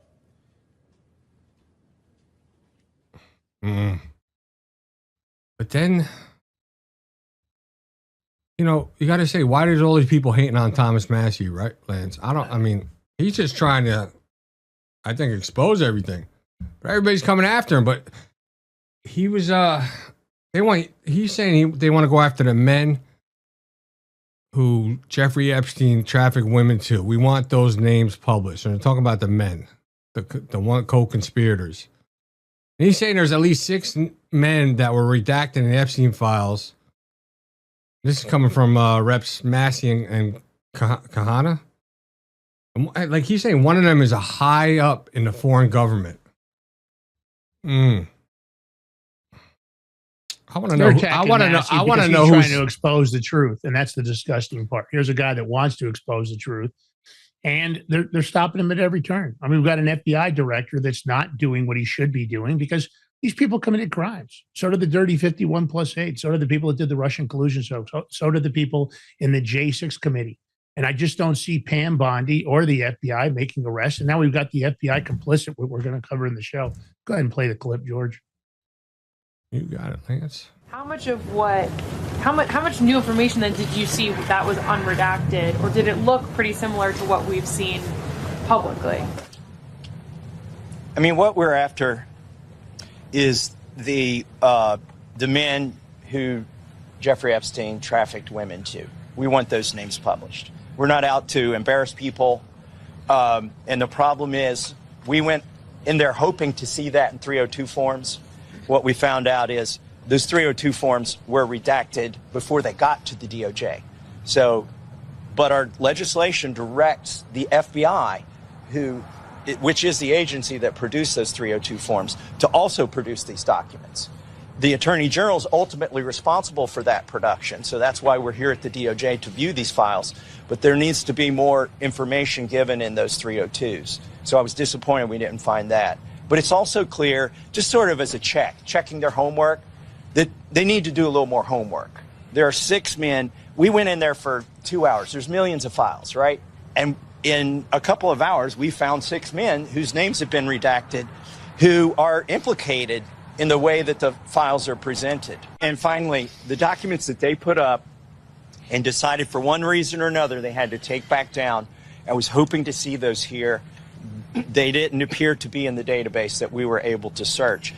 Those ostensibly are wholly redacted files now. We know they exist. They published them for a brief period of time and pulled them back.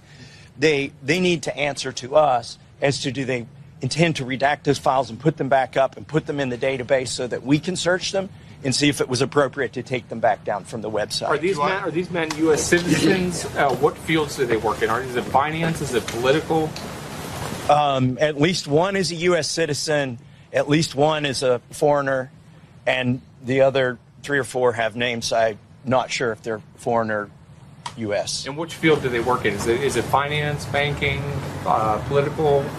One is pretty high up in a foreign government. And some are there. One of the others is a pretty prominent individual. But I think that the point is that these 6 are just what we found in 2 hours of a review of the files that aren't redacted. The broader issue is why so many of the files they're getting are redacted in the first place.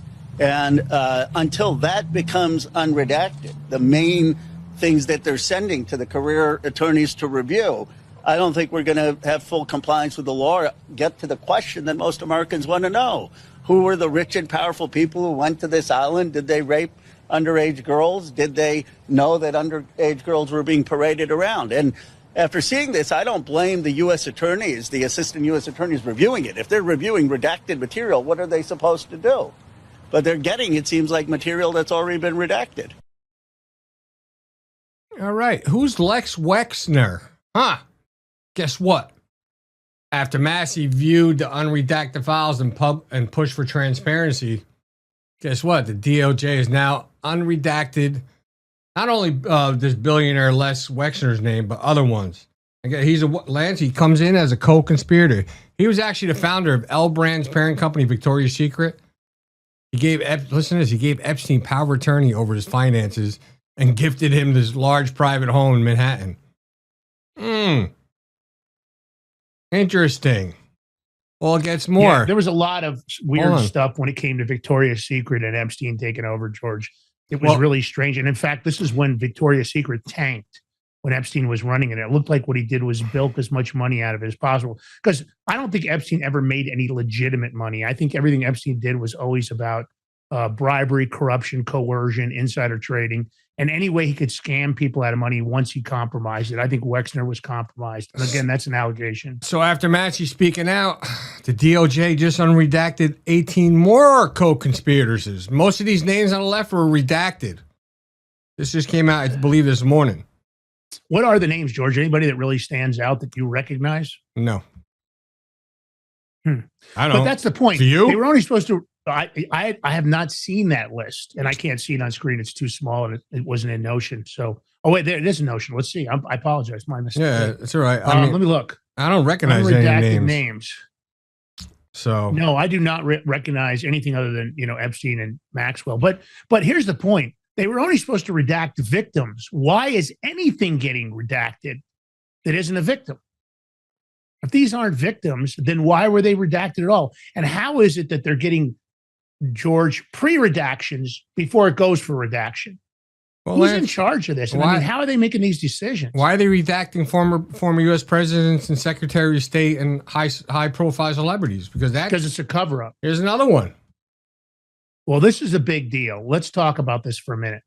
This is the FBI on record protecting, not like you just said, former U.S. President, Secretary of State, and high-profile celebrities. But it's the way it's worded, George. This is incredible. It basically is saying, and if you want to read what's there in the highlighted area, it basically says that they're asking questions about what they're supposed to be redacting and should they be redacting these high-profile individuals. Now, how does the FBI have any confusion about redactions? And why are they suggesting should they be redacting these presidents, Secretary of States, and celebrities, which, by the way, I guess they have been redacted because we haven't seen those names listed other than Bill Clinton, which we already knew he was in there. And they're saying presidents, plural. So who are they talking about? And George, why is the FBI even asking questions like this? I know. Past presidents? Barack Hussein Obama, Bill Clinton, possibly Bush, maybe. Yeah. Just saying. Just saying. And I think that's a valid take on it. But my argument again is, how is it the FBI has any confusion in who's supposed to be redacted? It was supposed to be victims only. Why is this even a discussion? So here they are telling you what they're going to do. See, this is the whole thing. I heard we were going to close down the FBI building and we were going to shut down the FBI, maybe start from scratch. Clearly, we haven't done that. And this is the problem. This administration made us a lot of promises, as did many individuals in there. And they are not living up to their promises. I'm not saying there aren't good men and women in the FBI, but I'm saying there's a lot of holdovers and there's a lot of people that think they're above the law. I saw some stuff that Patrick Byrne posted this morning about a post when they had stopped these ballots from going to get shredded. And Department of Homeland Security had shown up. They actually stopped the ballots from getting shredded. And then the FBI showed up and said, no, go ahead and take these to shred and then to burn. Now, explain to me why they had any of those ballots burned. All ballots were supposed to be maintained. And that was the FBI's decision. And that's coming from Patrick Byrne. He's pretty credible. He doesn't make a lot of mistakes when he says things. Listen, I remember the story. He reposted everything that happened with it. But this is the FBI we're supposed to be able to trust, and I don't think they can be trusted. Well, Lance, it's funny that you fucking say that, because this is the same FBI. This is really fucked up. Crazy. They say when exposing a crime is treated as committing a crime, you are being ruled by criminals. That's a quote from Edward Snowden. So the FBI, you said what? They quietly poured roughly 1 million to overtime hours for all this stuff? Well, guess what? This document I'm showing right here, there's a newly released document, shows an FBI agent removed a hard drive from the jail's camera system, wiping all the footage from the night Epstein died. What the fuck is that about? How is that even possible? So I think no accountability, no video, no record, no accountability. They didn't lose the evidence, guys. They erased it. And they did it intentionally because I guess the prison had warned them, George, that if they removed the drive without having already made a copy, it would erase the data. Crazy. So what did they do? They made sure the data was erased. Why did they do that? I'm starting to have my own beliefs of why. But it makes us now. I guess what's interesting is the accountability of other countries. We see a lot of the royals in the UK suffering consequences for their involvement with Epstein, George, and even Norway's making moves. I know, right? How is that possible that they're doing this and we can't get nothing? I mean, it's crazy. Norway, I guess they're better than the FBI. I guess they do a better job than the FBI. So Norway charged their ex-ambassador and her husband with corruption. This is 1 day after she resigned in disgrace over being implicated in Epstein files. 1 day. And she's charged and arrested, and her husband. What do we got over here in the United States of America? We got fucking ungats. There's going to be, you know what, Lance? I think there's going to be more coming from Norway. You know what my mom said? Yeah. She goes, the fucking queen needs to step down. I was telling her about the queen and stuff, you know, like calling Jeffrey Epstein for advice for her son and how she's implicating all that. Mom, she's like, I mean, this is crazy step down. That Jewel is named in the file 33 times. So I guess just resigned in disgrace as Norway's ambassador to Jordan and Iraq on Sunday. I mean, but there we are. At least they're resigning. At least there's some kind of accountability coming out of Norway. But yet here, oh no, we got no victims. It's all a scam. It's a leftist hoax or whatever the hell they're calling it now. I mean, it's pretty incredible what's going on here. Yeah. And it looks like even in Norway, they've opened an investigation to clarify whether these were criminal acts and have occurred. So they're going to investigate for criminal acts. Why can't the FBI investigate for criminal acts? Now, I want to tell you that there's a lot of people online. I don't know what's true. We definitely don't know for sure. But there are a lot of things that are making us go, that doesn't make any sense. And on the show, we always talk about common sense. According to the Bureau of Prisons medical records, Jeffrey Epstein had been transferred out of the prison the night he died to an external hospital. Wait. Something doesn't add up. Go ahead. I'm going to let you pop. I'm going to let you let it rip, bro. So through FOIA, somebody got 101 pages of medical files that were dated 8/10/2019 through, and they ran it all through AI. Now, again, let me preface this. It's really tricky. AI is programmed by people. Don't assume that everything you get is accurate. But what this person did is uncanny. So the AI confirmed he was indeed transferred out.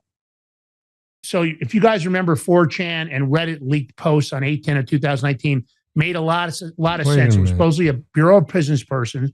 Let me just set this up, George, and then you'll follow.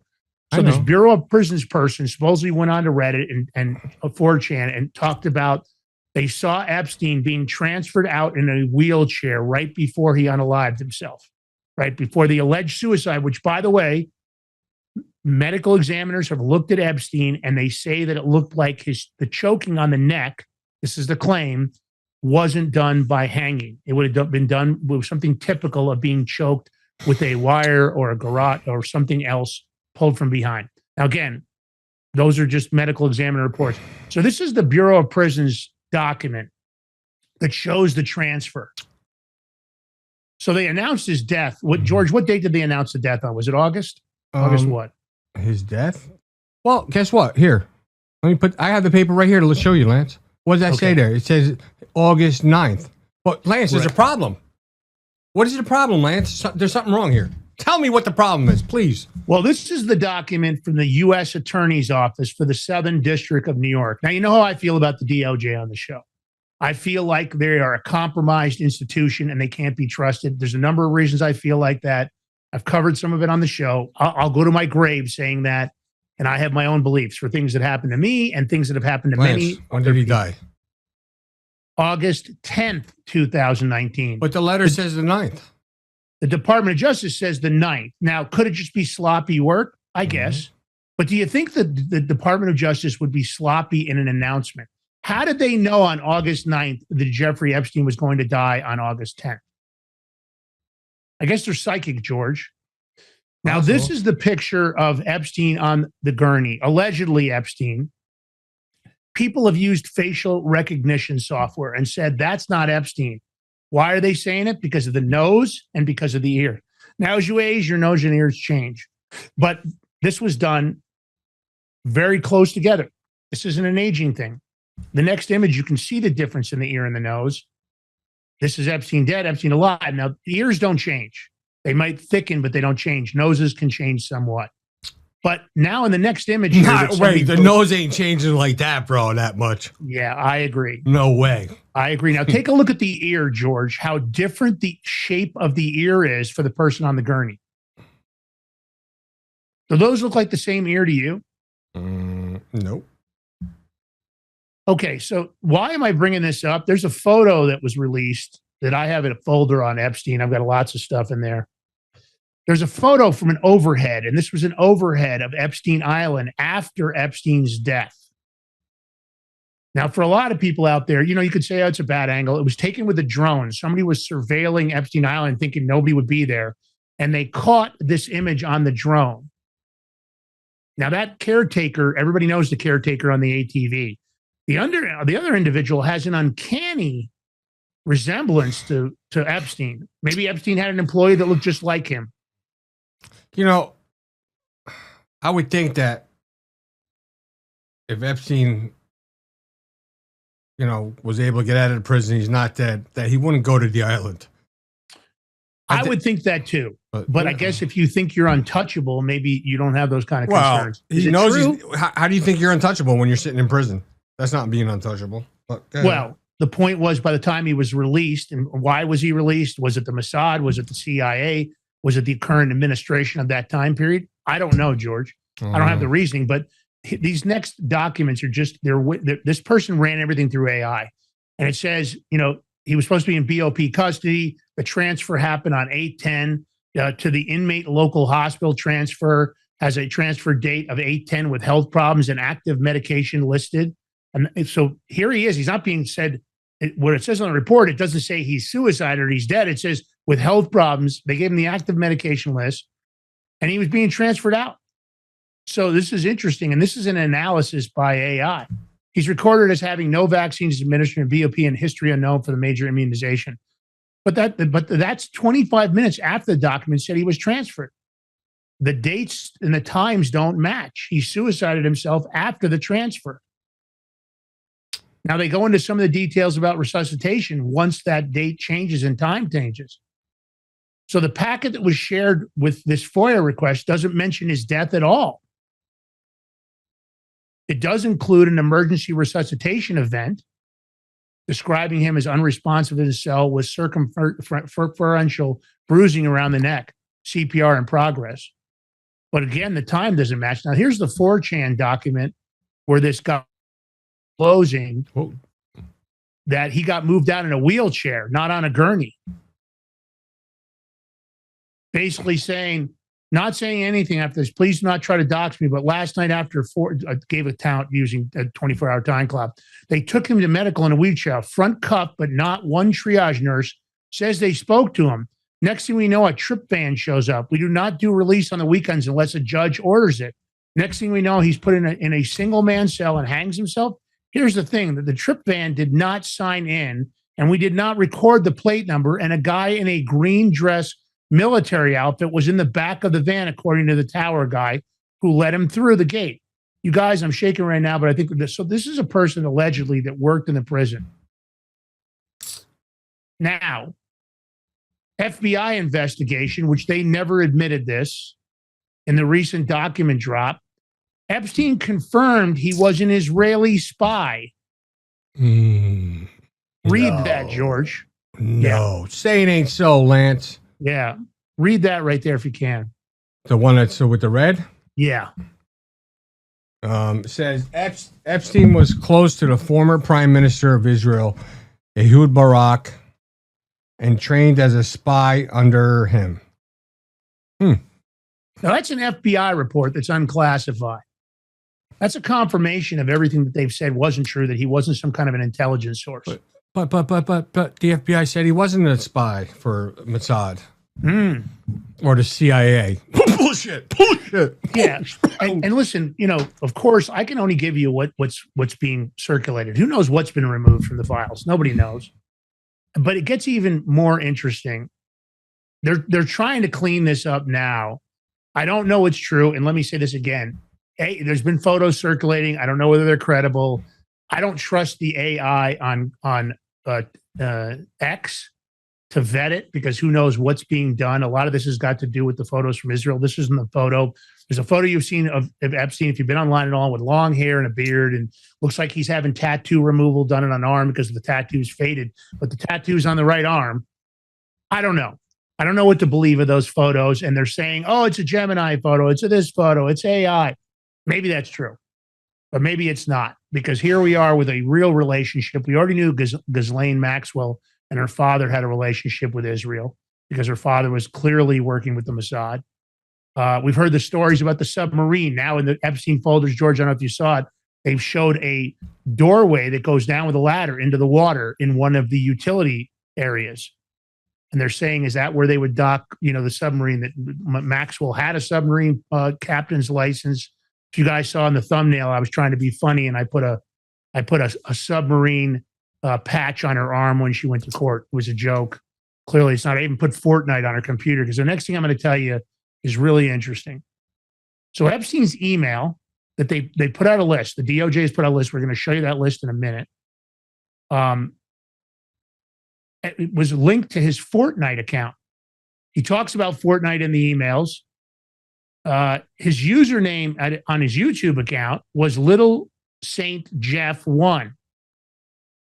He used the same username on the video game Fortnite, and he was an avid player, showing frequent in the documents in-game purchases.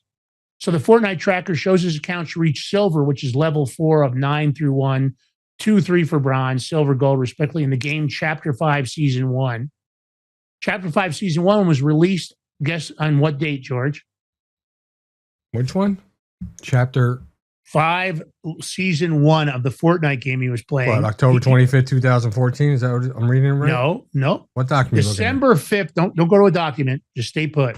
December 5th, 2023. It ran until March 8th of 2024. I thought Epstein was dead.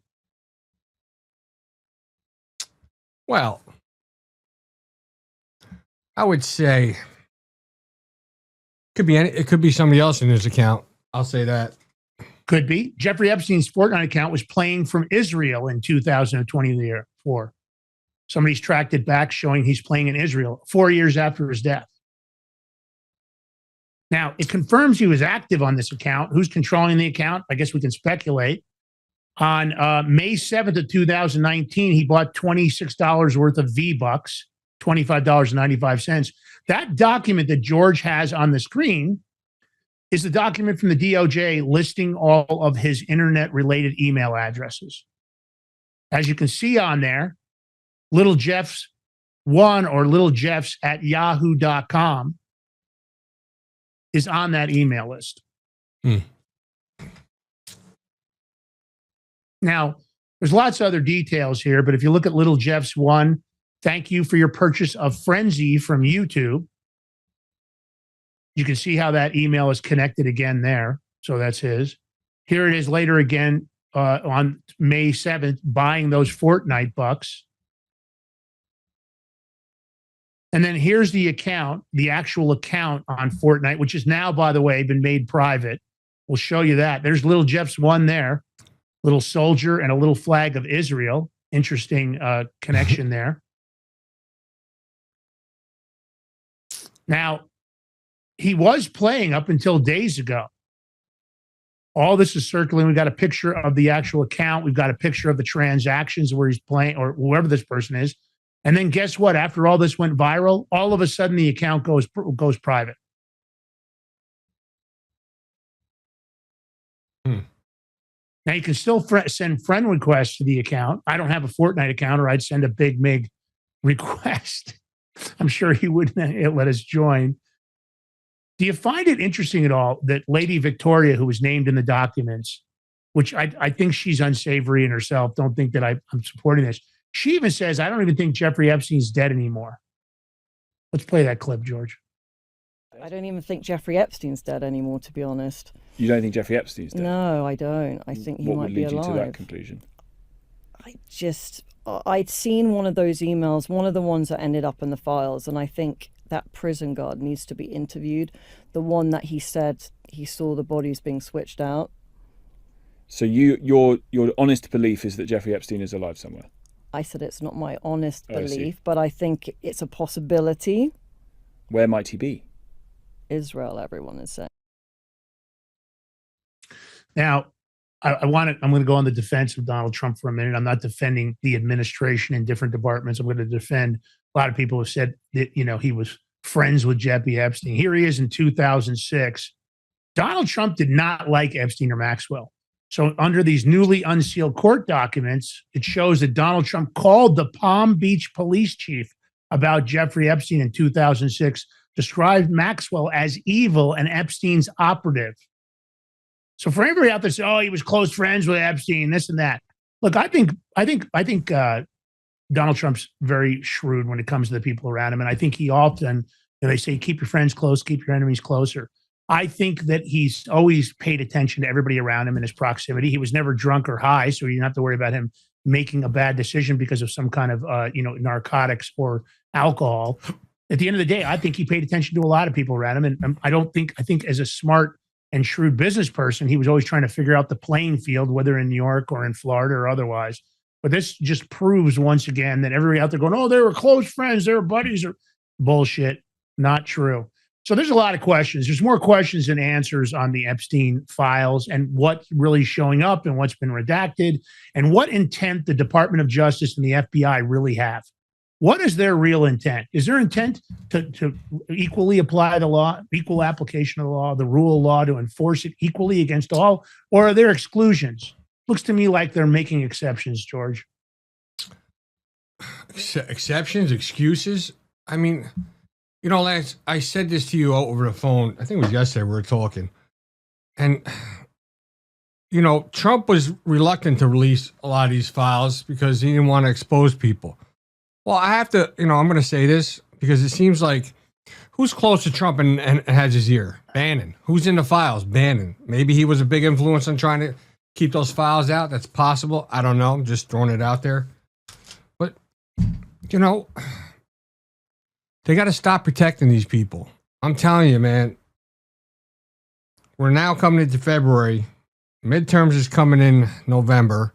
Fucking the Senate can't do diddly squat, making excuses for the SAVE Act. We're fucked. Tell you right now, we're fucked. I said this years ago. I keep saying it. Only way anything's gonna get done is we the people. We have to disband this government and install a new one. Start over. There's only one chance, and I'm going to say this very clearly, just in case anybody from the administration's listening. There's only one chance to win the midterm. There's only one possible opportunity. No, there's more than. Well, you need a couple things to happen. But go ahead. Let me hear what you got to say. But my take is start making lots of arrests and start exposing everything. No more redactions. No more covering up. Doesn't matter whether you're a billionaire or a Hollywood celebrity or an elite or a global leader or a judge or Department of Justice or FBI. Start arresting a shitload of fucking people, congressional members and others that we know are guilty of crimes. Everything as simple as insider trading to cover-ups to attacking people through the J6 committee and otherwise. Start making those arrests. And if you make all those arrests and you expose the evilness of all the political figures in D.C., and I'm talking about both sides of the aisle, if you start making those arrests and you expose them to the American public, you might have a chance of winning the midterms. No, that's not enough. So besides all those arrests, they need to fucking fix the voting, pass some new voting laws before the midterms, because we can make all the arrests. There'll be another line of Democrats waiting to cheat and steal and do all this stuff. Because the Democratic, that arm is big, it's strong, it's got a big war chest. And they, listen, they know what they're doing. They've been doing it for how long now? Along with Republicans. I think that we need to start by instilling some fear in these individuals that have participated in election fraud, that have participated in covering up Epstein, that have participated in involvement, that have committed crimes that are on the books for statutes. You need to get it all done, but those arrests. But you need and to I agree with you. Listen, you need to get it all done, but time is of the powerful essence. Weapon. That's a problem. Fear is a powerful weapon. Let's throw some fear around. Let's make it happen. And fear for legitimate crimes. Listen, the Big Meat Show is going to take a short break. When we come back, man, insane daylight robbery right out of the movies. You got to see this thing. Incredible. Stay tuned. We'll be right back with George Valentine, myself, Lance Migliaccio. That's how we do it, exposing the truth. We'll probably get banned for it. You never know. But hopefully we'll be here when you get back. What else is new?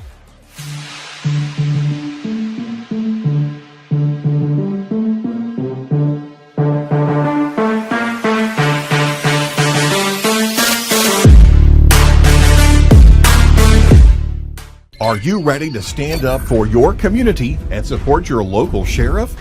Join the Constitutional Sheriffs and Peace Officers Association and become a vital member of the Sheriff's Citizens Posse. At CSPOA.org, we empower citizens like you through weekly webinars, arming you with the knowledge to back your constitutional county sheriff. Together, we can uphold our Constitution and ensure liberty and justice for all. Your community needs you now more than ever. Visit CSPOA.org and join the Sheriff's Citizens Posse today. Make a difference. Stand for freedom. That's CSPOA.org. Your country, your fight, your future.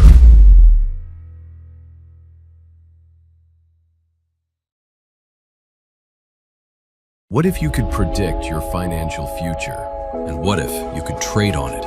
Introducing Block Trust IRA, the future in your hands. An astonishing 88,000 millionaires were created last year from the Bitcoin boom, and you could be next. Block Trust IRA is the only crypto management firm powered by AI-driven strategies, ranked #1 in the world by Bitcoin Magazine.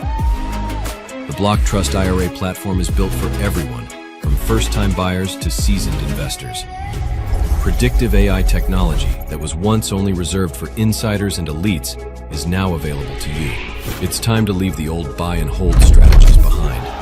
Your assets are protected with military-grade security, offline cold storage, and $200 million in insurance. Visit blocktrustira.com to book your free consultation and ask how to claim up to $2,500 in deposit bonuses today. Bitcoin changed the game. AI changes the strategy. Hi folks, I'm here today to introduce you to the Prepper Bar from PrepperBar.com, the most unique precious metals product we have seen in a long time. These 62-gram bars are perforated and easily broken down into your choice of 3 different sizes to fit a multitude of needs. Whether it be from asset protection from inflation, economic turmoil, or its unique utility for barter and trade, the Prepper Bar makes a perfect gift for all the precious metal lovers out there. Exclusively made here in the USA and selling out fast. Available in both gold and silver, these slim Prepper Bars fit neatly in your wallet, and their utility enables use in any situation.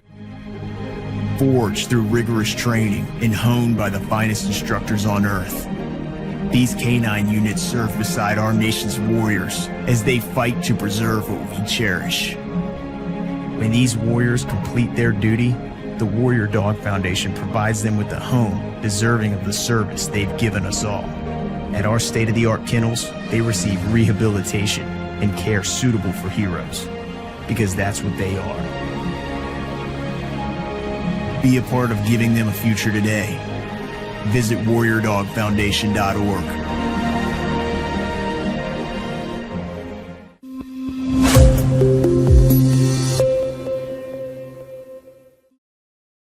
All right, welcome back to the Big Mig Show. Here with your hosts, Lance Migliaccio, George Ballantine, the Big Mig Mafia in the chat, the Big Mig Army. If you're out there listening or watching, don't forget to hit the thumbs up button, like button, share, follow, and if you can subscribe, that red Big Mig Mafia button, $5 a month.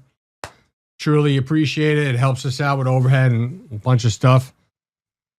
So, you would think you'd be watching a movie right now. And this is, during the day, right in the highway, in Italy. Bunch of guys jump out of a van trying to rob an armored truck. Right in the day on a highway. Balls. I give Lance, these are balls. This attempted robbery. You know what it reminds me of? Do you remember that video in LA where the guys get into that gun battle with AK-47s and they have body armor on? Yeah. You remember that years ago? Yeah. It kind of, I'm thinking these guys might have watched that video clip and thought, hey, let's do it like that. Because this is crazy. I want to know how these guys didn't get away, though. They got caught. And I think they might have overused the explosives on the van. I think so too, bro. Yeah, I was going to say they might have overdone it. Watch this, guys. Stanno rubando il furgone, guarda. Guarda, guarda, guarda, guarda, guarda, guarda. Guarda. Hanno rubato il furgone. Guarda. Guarda. Cristo santo. Hanno fatto scoppiare in diretta. Guardali, guardali, guardali, guardali. Guardali, guardali.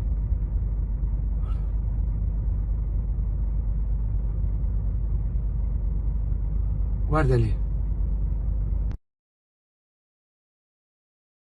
Crazy. Insane. Yeah. All that for nothing. And I'm not even sure about that explosion. I wonder how much money would have been left in the van after that. They might have overdone the explosives. All right. I don't know, Bad man, but Bunny, I would have been gone. I wouldn't have stayed there. Bad Bunny's Super Bowl halftime show. Everybody in the country is pissed off about it.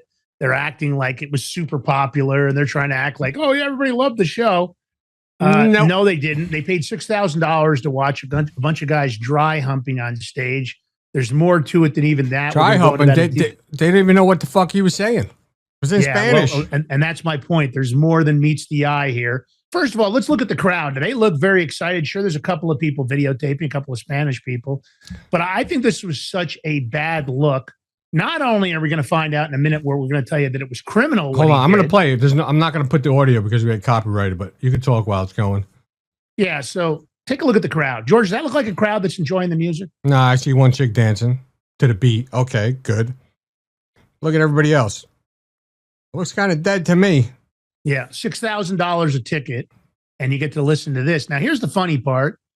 We have a sample of the. We're not going to play this. We can't play the next video, right? No, we're not going to. No, it's going to be it's too crazy. bad. Funny video.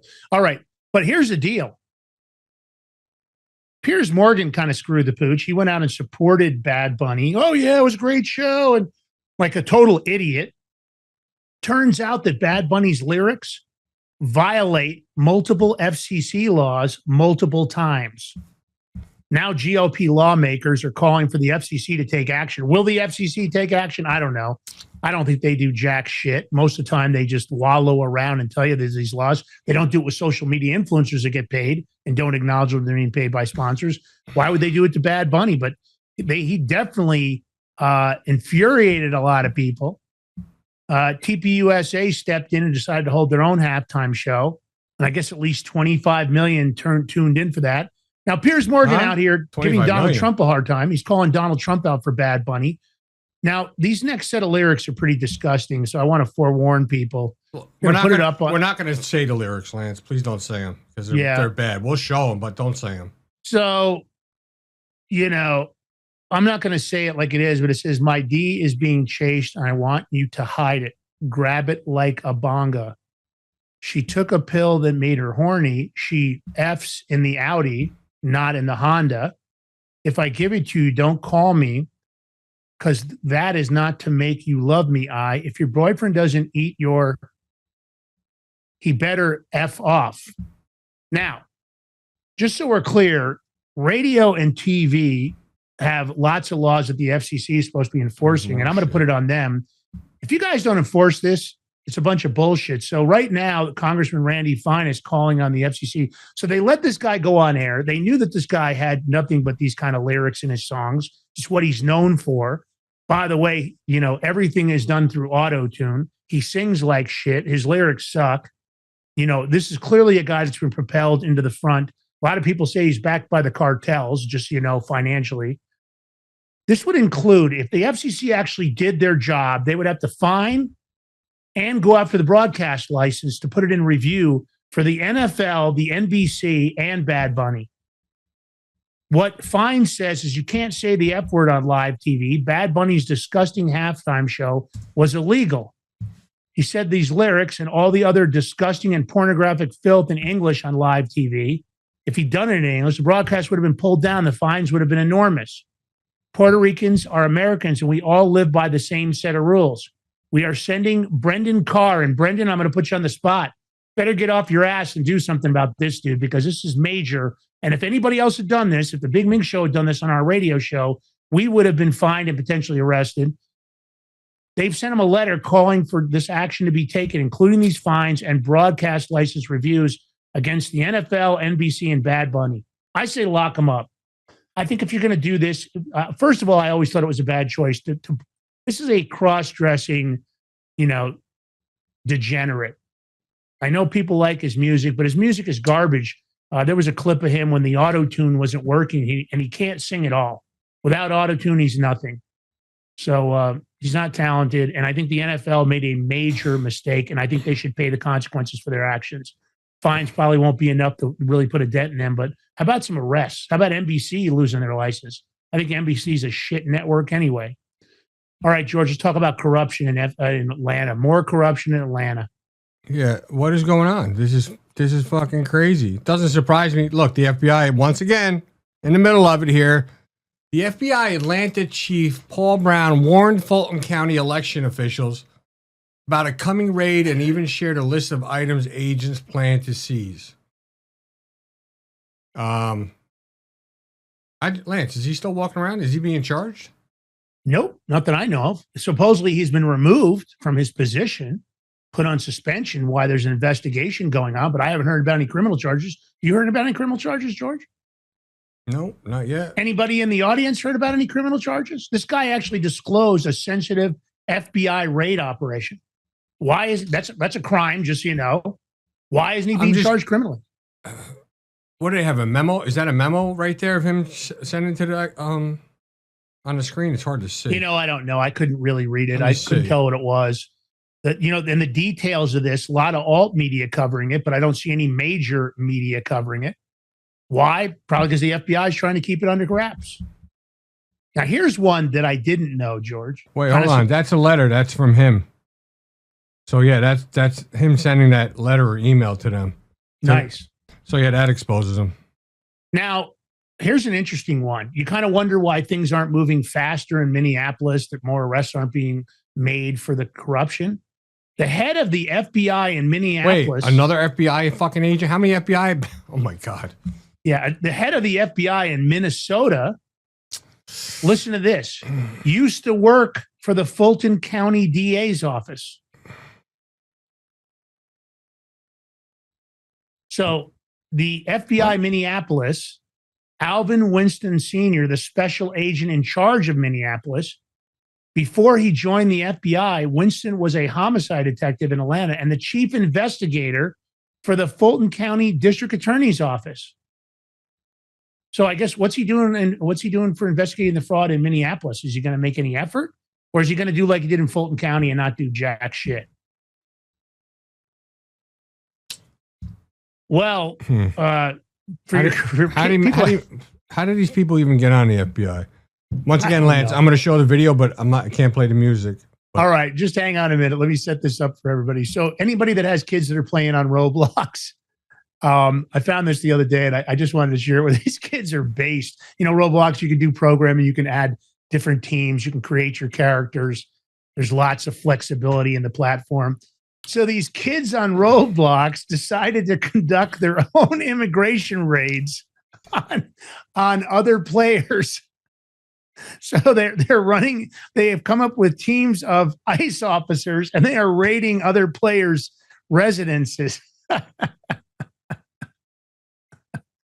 That's pretty based. I got to tell you. Yeah. You got to admit, pretty funny. Even though Roblox is a pedo place for pedophiles hunting around, but yeah, it is. There is a lot of concern about your that. kids but, off of there. Yeah, might not be the best place to have kids, but of course, online gaming in general, that was always the plan, getting access to kids, teaching them how to spend inordinate amounts of money. It was an operation. Steve Bannon was involved in it, Morgan Stanley, lots of other companies decided, how do we get these kids to nonstop spending money? How do we get them to open up their wallets constantly? And they decided the gaming world was the solution. Not a great place to change your, train your kids on the real world. But of course, it is what it is. It's well ingrained in society right now. Difficult to move on. So, all right. Well, anyway, listen, if you like the show, you know the plan always here is to thumbs up, comment, share, and subscribe. If you can do the paid subscription, please do for the $5 a month. I'd like to grow those subscriptions. It's always helpful to get that money every month because we have bills that are ongoing for the shows. If you can do a Rumble Rant tip, we always appreciate those Rumble Rant tips during the show. And if you like the show, take the short form, take the long form, share it far and wide.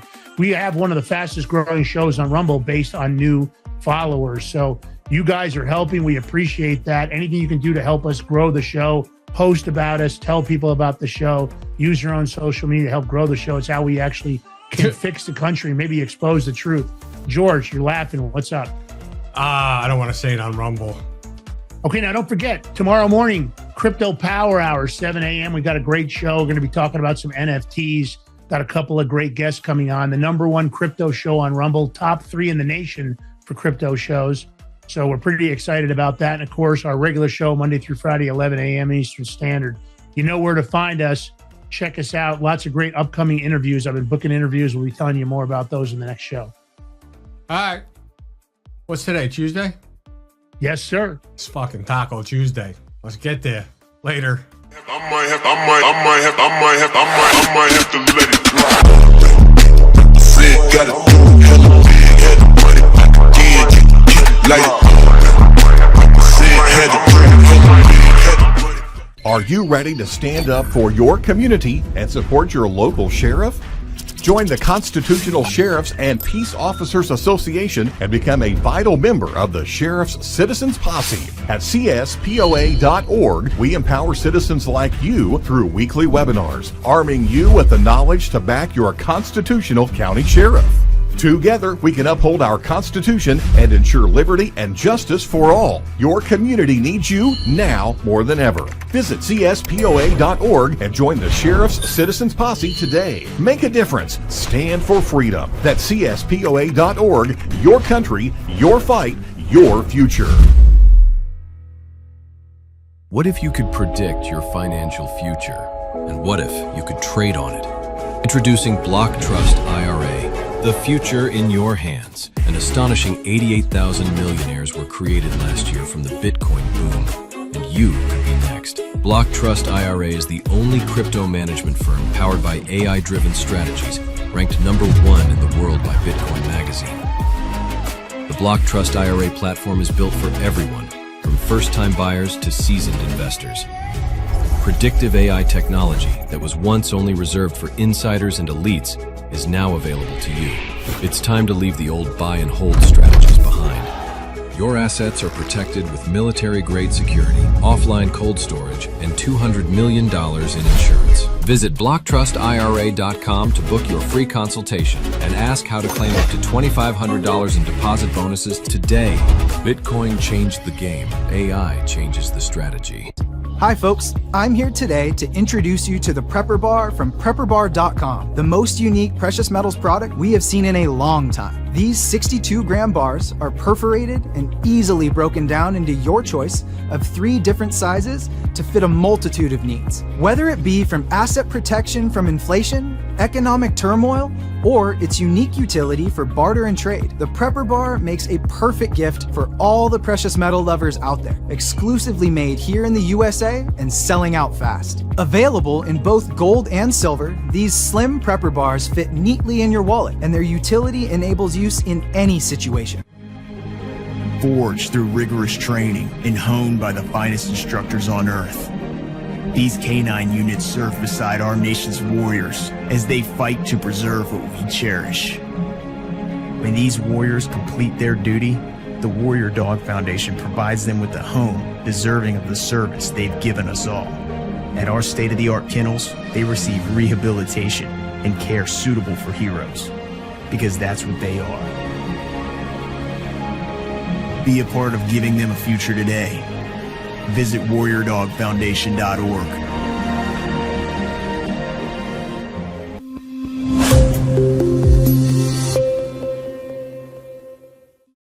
All men are created equal, that they are endowed by their Creator with certain unalienable rights.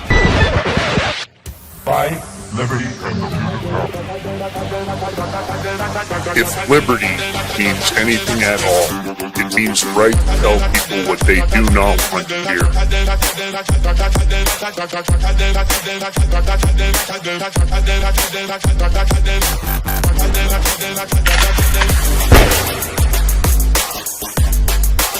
Make America great again.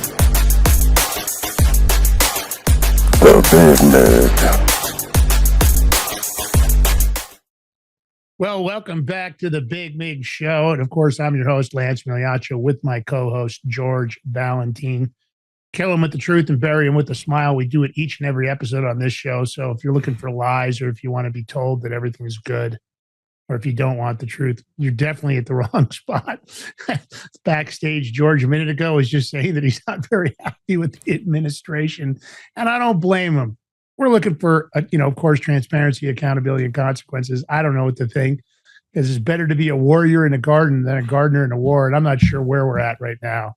It's one of those things. And of course, this is the Big Mig Show. If you like the show, thumbs up, comment, share, subscribe, hit that up button. And if you can, listen, the guys at Rumble are really doing a lot of great work. Rumble Premium comes with perplexity, great opportunity. They got a lot of AI solutions coming out.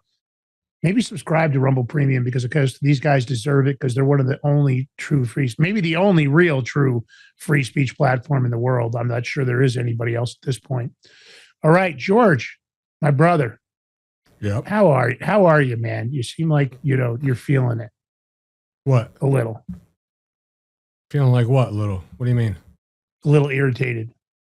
Oh, I'm a lot irritated. Yeah. Yeah. Yeah, it can happen. Just one of them moods. I don't blame you. I honestly don't. I don't know what to say sometimes. We go through the news cycles, and maybe it's harder for us when we do the show, because we're doing all the research for you guys. Hopefully you can come here, you can get the truthful stories. But sometimes when you go through all of it, sometimes all you can do is shake your head. You're like, oh, are you, what? And you keep hoping that there's going to be the day that it's all going to break and they're going to do everything they told you. By the way, George, has your credit card interest dropped to 10%? You just want to aggravate me more? A little bit, I guess, not intentionally, but my credit card interest rates have not dropped to 10%. I thought that was going to happen last month I don't know, wasn't it? I don't know, man. We thought a lot of things were going to happen, but fucking, I don't know. This morning, I don't know. Yeah.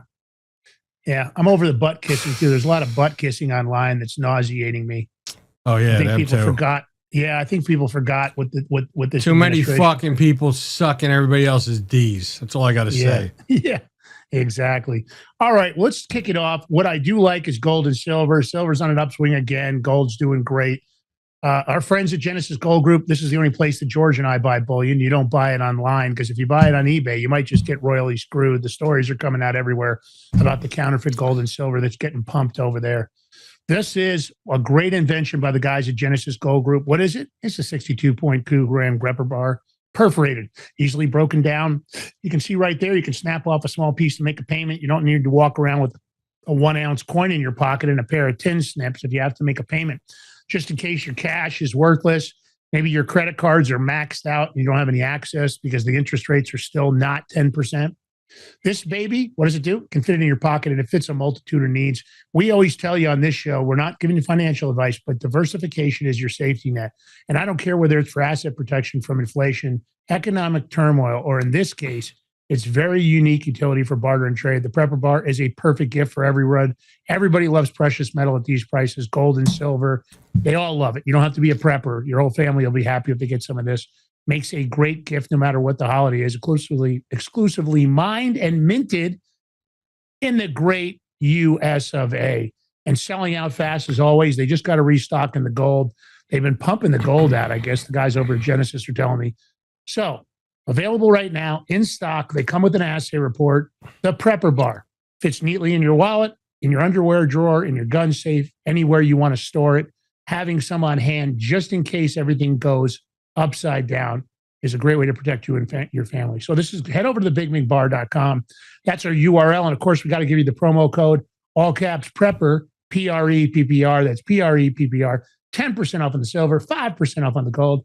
Genesis Gold Group, 888-526-7154, 888-526-7154.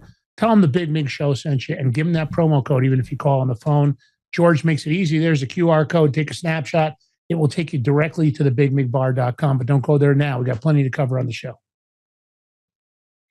Break me off a piece of that Prepper Bar. Yeah, you can always, by the way, I'm going to give you guys a tip. Whenever George is in a mood, he doesn't like to sing the jingle. He's just not in the mood to do it. And I really honestly cannot blame him. Hearing lots of stuff from a lot of our sources, and I don't like any of it right now. Nothing exciting for me. Man, this is crazy. I have to tell you. Come as you were. As you are. I got to tell you. Yeah. I was always, I'm not saying, because again, this is all just recent investigation. When I heard the story about Kurt Cobain committing suicide, I just didn't buy it. Not because maybe he wasn't depressed or didn't have drug issues or everything else, but I always was uneasy about the story that his wife told, and it never seemed to fit for me. And now it looks like there's a lot of questions. So there's an investigator that's looking into this case. I'm not sure if it's Kurt's family. We can talk about that. But Kurt Cobain's death was a homicide, is what this guy is saying. And that is seriously shocking. There's a new set of investigations and private forensic findings that are questioning the suicide ruling. George, how did you feel about it when you heard he committed suicide? Did you buy right into it? Or were you like, I don't know? When it first came out, when I found out, I could believe it for a lot of reasons. One, he was hooked heavily on heroin, whatever other drugs. Mm-hmm. You see, there was always stories and things coming out that he was depressed, but he also lived where? Seattle, Washington over there? Yeah, Fucking the rain makes a lot of people depressed up there. So it's a depressing place. I've been there. Have you been there, George? No. It's really, the place is only the reason I'm going there is if you got to pay me to go there, or there's a hot chick that wants to meet me. My daughter at one point was living up there, and I had to help her move back. She was going to school up there. And I went up there, and I feel like every mold spore and fungus spore in the nation goes there to breed, and then they go to the rest of the country. The place is just muggy and clammy. Feels like there's black mold everywhere. I couldn't live there. I just don't. I don't understand why people want to live there. It doesn't really appeal to me. I mean, look, Kurt Cobain. What, he was living in the garage above, an apartment above the garage. Was it his family's house? Whose house was it? I don't know. I mean, he's really, he's got to be doing well for money wise, where he was living and stuff. I mean, he wasn't happy. Let me ask you a question. I don't know much about heroin. I never really had an experience with a family member. Did you ever take painkillers, bro? It's narcotic. Really. Just like you never took a Percocet, anything for pain? No. Your whole life. When you got shot, they didn't give you nothing, morphine or nothing. Oh yeah, you're right. That's it's all the same shit. Oxy's is okay. heroin. Yeah. Morphine right. is heroin. It's all the same that, crap. Yeah. So it's like, but does it make you depressed though if you take a lot of it? I don't know. What the fuck are you asking me for? No, I mean maybe you know somebody that dealt with it. I didn't say you like you did. I think people are doesn't matter what drug. If you're depressed, you're depressed, and the drug may mask it or suppress those feelings and stuff, thinking you're all right because you're so fucked up that you don't even feel, but still you're just going spiraling. But well, his death was a shocker. Fans were freaking out. Sent ripples through the music world. But now we're decades later, right? Because he allegedly committed suicide from a self-inflicted gunshot wound, April 5th, 1994. First of all, I can't believe it's that long ago. Seems like it isn't that long ago. Second of all, it's hard to self-inflict with a shotgun, by the way. Well, here's the interesting part. So the King County medical examiner ruled his death a suicide. And of course, it was a Remington Model 1120. It was an 1100 20-gauge shotgun. So Remington Model 11. Here, the guy's holding right here. That's a shotgun. Yeah. So that's a long distance, man, to try to put that and kill yourself. Well, reaching the trigger with that long a barrel and putting your head over it, it seems complicated. It seems like it would be difficult. I guess you could use something to trigger it, but this is an unofficial, let me say this, nothing proven yet, an unofficial private sector team of forensic scientists. They put a bunch of fresh eyes on this autopsy and crime scene materials. They brought in a guy named Brian Burnett, and I think that's him there. Yeah, it is. He's a specialist who previously worked on cases which involved overdoses followed by gunshot trauma. I'm sorry. The guy holding that is Detective Mike Selazinski, whatever. Oh, okay. All right. He was the one. I'm sorry, Lance. I don't want to misspoke. Yeah. He's the one that investigated Kurt Cobain's, I guess, suicide back then. Okay. So the guy they bring in, this Brian Burnett, he specializes. He's a specialist in overdoses that are followed by gunshot trauma. Why they got involved, I'm not sure. I'm not sure. Family members asked. So this independent researcher, Michelle Wilkins, who worked with the team, told Daily Mail, they're the ones that broke the story, that just after 3 days looking into the evidence with fresh eyes, Burnett said, and I quote, "This is a homicide. We've got to do something about this." Now, this Michelle Wilkins said that the conclusion followed an exhaustive review of the autopsy findings, which revealed signs, listen closely, inconsistent with an instantaneous gunshot death. So I guess this is a peer-reviewed paper presented 10 points of evidence suggesting Cobain was confronted by one or more assailants who forced a heroin overdose to incapacitate him first before one of them shot him in the head, placed the gun in his arms, and left behind a forged suicide note. Wow. Let me ask you a question. This is a crazy story. What do you mean? Who assailants who forced a heroin overdose? I mean, if you're gonna do that, why don't you just load that sucker up and let him just OD on heroin and boom? That's one part. It's not. Maybe he didn't have enough heroin there. Well, I don't know. I will tell you an interesting. Or maybe those whoever did it were junkies too and wanted the heroin. I don't know. Maybe it was his dealer. Who knows? But here's what I will say. Dealer ain't gonna do that. Dealer wouldn't do that, bro. You know how much money he's losing out on? Guy like that? Yeah, you might be right. But here's the deal. Intelligence organizations around the globe have often created an overdose situation when they're going to have somebody commit suicide. It's one of kind of the things out of the playbook. And I'm not saying this is an intelligence organization involved. I'm just saying that it's not a stretch to say tying drugs and then the gunshot blast. So here's the things that go on. So these are things, this is a kind of quote from Wilkins. These are things in the autopsy that go, well, wait, this person didn't die very quickly of a gunshot blast. Okay. Wilkins said, pointing to organ damage associated with oxygen deprivation, the necrosis of the brain and the liver happens in an overdose. It doesn't happen in a shotgun death. Okay, but they said he did an overdose. So I guess this Model 11 20-gauge shotgun found at the scene is held in that picture we showed you a minute ago. It was in the thumbnail. We've got the full picture if you want to see it. So I guess the placement of Cobain's hands and the lack of blood splatter raised further questions. So these scientists have determined that if Cobain's left hand pictured was closest to his mouth, it should have been covered in blood. And it wasn't, I guess. I mean, there'd be blood splatter, right? You'd think. Well, if you had it up there, you shot yourself in the head, you'd think it would get all over your hand, I'm assuming. Well, I'm not by any means an expert in this area, but these guys appear to be. Well, you got to experts. figure, hold on. So you need two hands to hold that shotgun. You have to have one by the trigger and one on the barrel somehow. Think about it. You would think.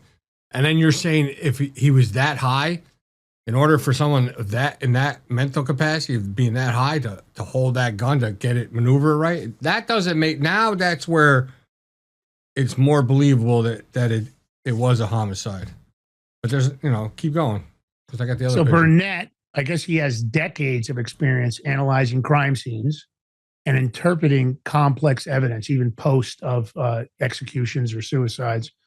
He's earned national recognition for his expert analysis in controversial cases. He's been an expert witness in courts.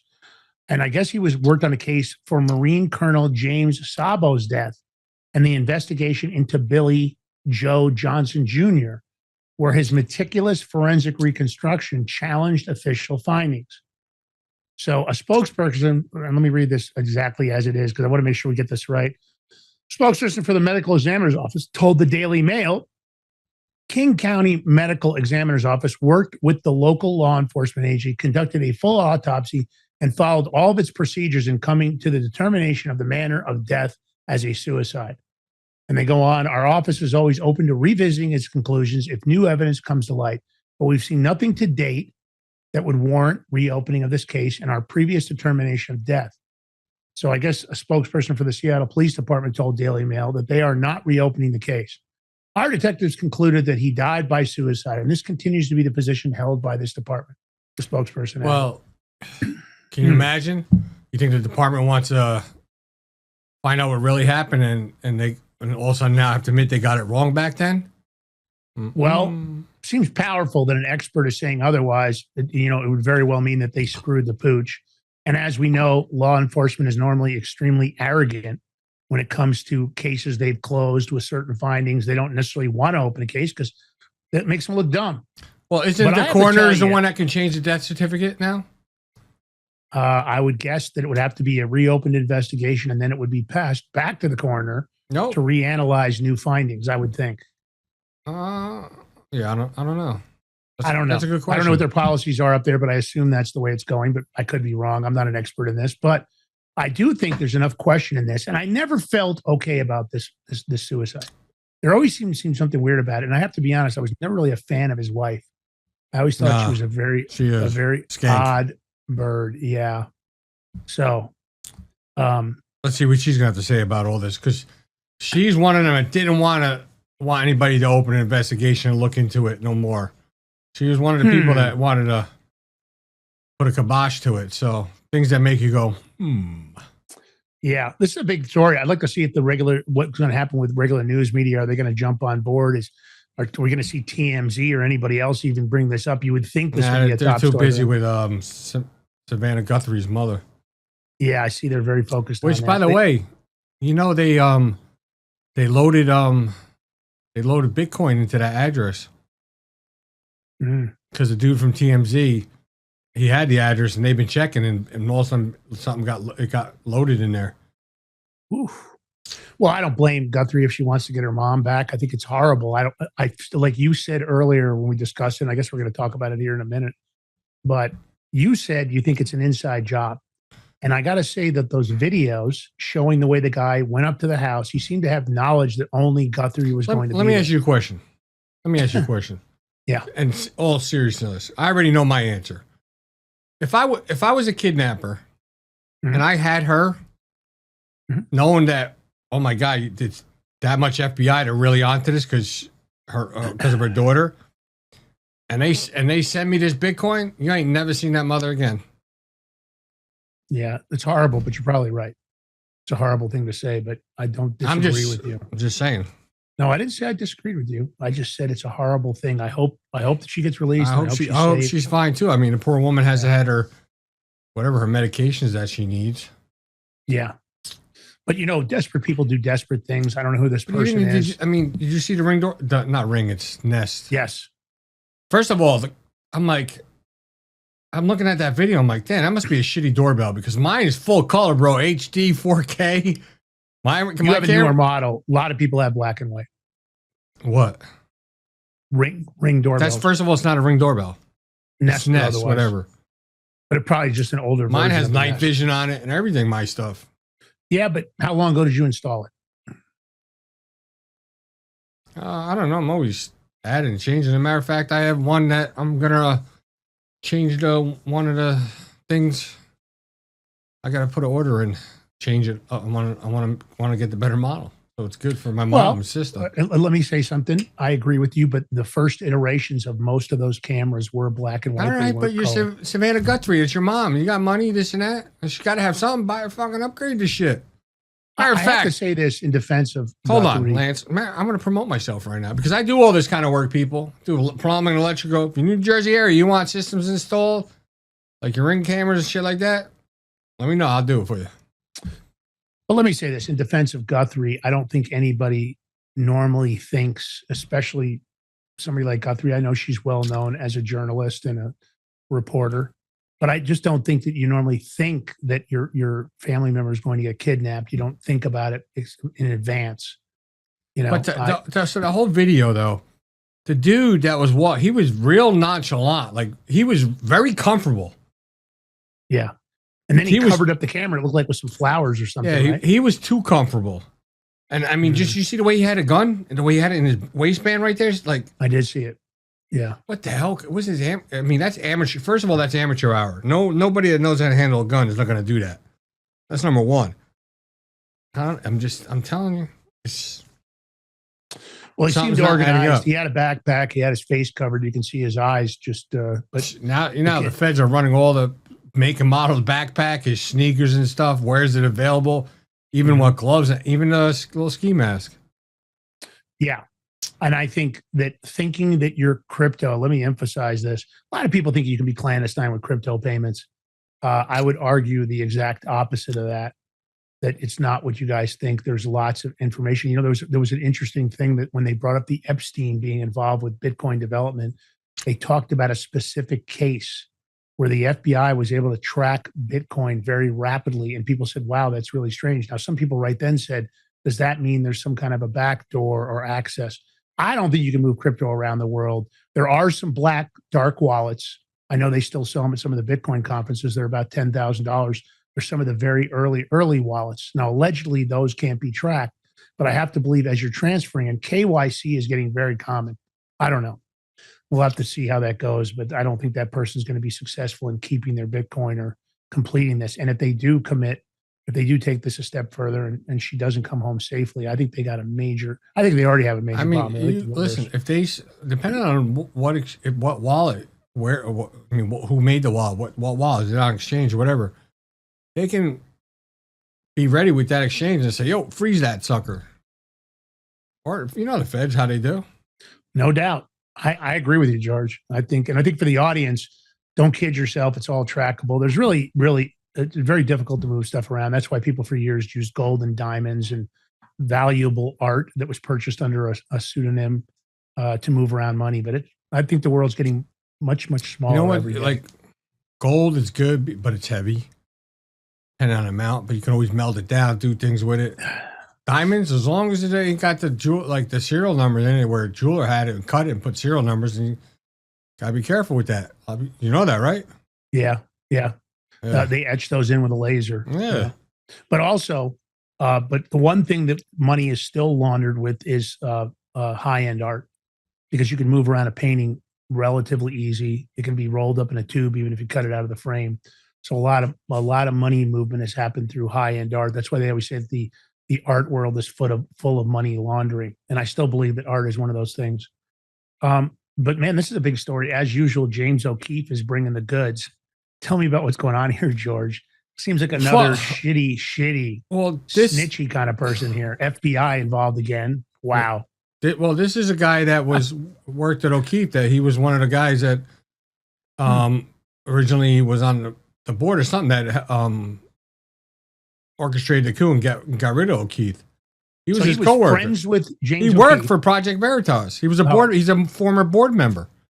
So he was an FBI snitch who was actually on the board of directors for Project Veritas. Yep, and he. That explains a lot, doesn't it? Hold on.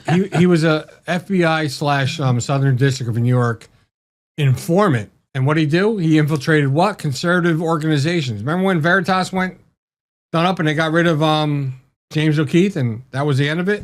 Yeah. There you go. This dude not realizing it, and he should know better. He was on the board. He should know better not to talk. I know. He got honey trapped, bro. I mean, but was it a girl this time? Is that what we're dealing with? Or was it listen, you know how they've done it with homosexuals and O'Keefe? I'm sure it wasn't O'Keefe in costume, but what was it this time, George? Was it a honey trap or what are we talking about? A honey trap was a girl. And this dude admits, he's saying, oh yeah, I would kill him, meaning O'Keefe. Because he's saying he's one of the most evil people he's ever known. So this is a clip because you had a lot of James O'Keefe commentating. So I cut all that shit out. I just got to know where this dude's talking, so you just hear the juice. I'm gonna play it. This guy's an idiot. Interesting though. Mm-hmm.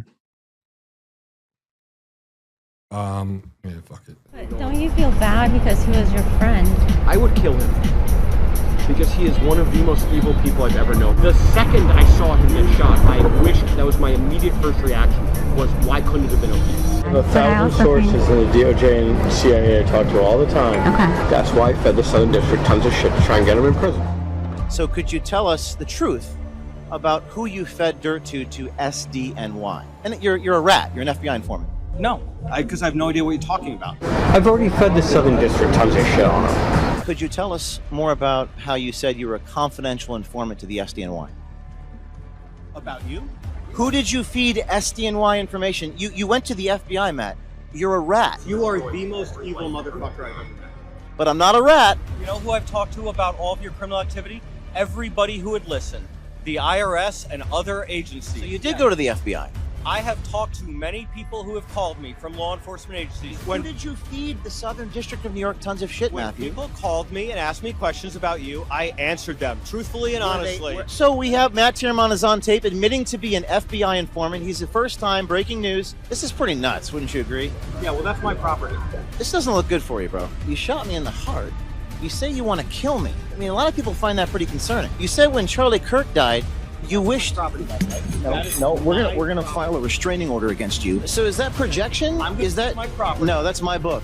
No, it's not if you touch me, we have security, and they're gonna. That's Matt, my property. Matt, I said you want to carve out his heart and eat it in front of him. Okay. Yeah, that was the quote. The whole world is a fraud. So that means you're a fraud too? No, the world around us. Well, why is everybody else a fraud but not you? Well, check my behavior. Call everybody out, and I'm happy to take ownership of any of my foibles. For about a year or two, I was carrying everywhere I go. Where? Here. Okay. But that was not because of local, that was because of the bullshit I was getting nationally. Well, what bullshit? The O'Keefe stuff. What happened? Like, why were you worried? Like death threats? Oh yeah, tons. I was talking to the FBI every week. I became an enemy of the mainstream right. I helped build a lot of these people. Gavin Waxman, New York Republicans, Benny Johnson. I used to host him all the time. Charlie I've known since he was 19. I dislike Charlie because he was totally corrupt. Even the righties, they're corrupt.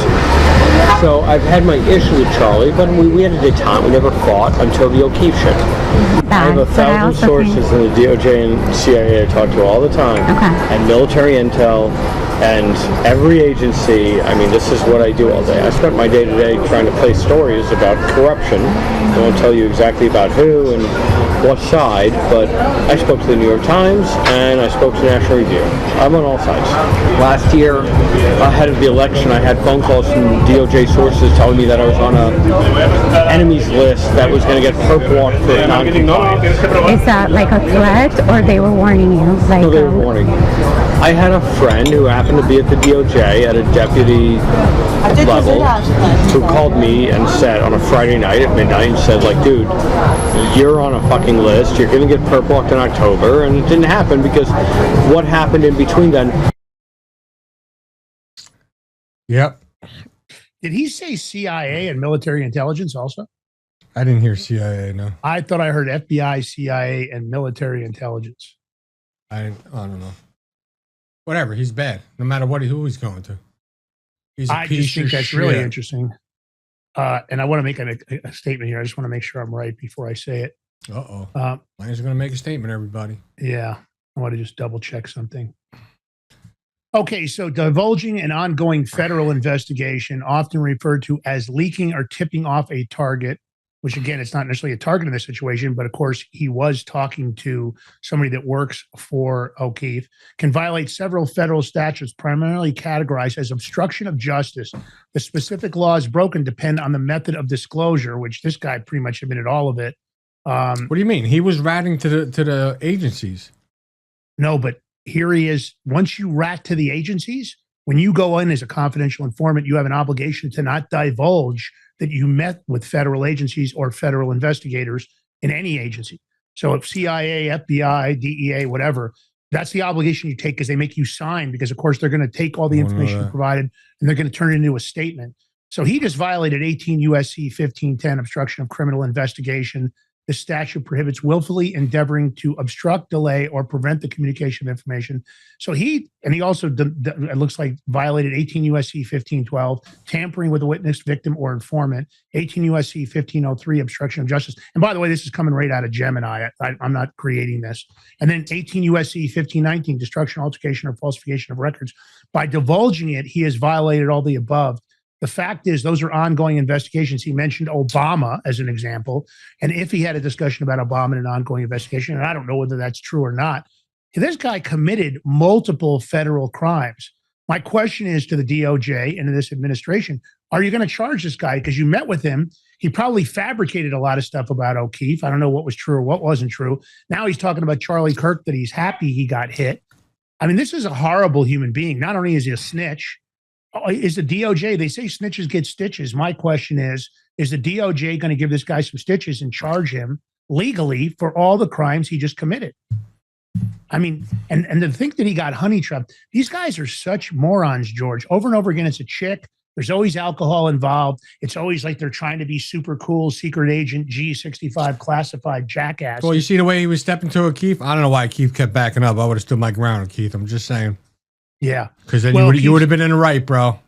Yeah, I agree. I mean, if he took a shot at him, for sure. But, at the end of the day, this is, in my opinion, another unsavory look for the FBI and the Department of Justice.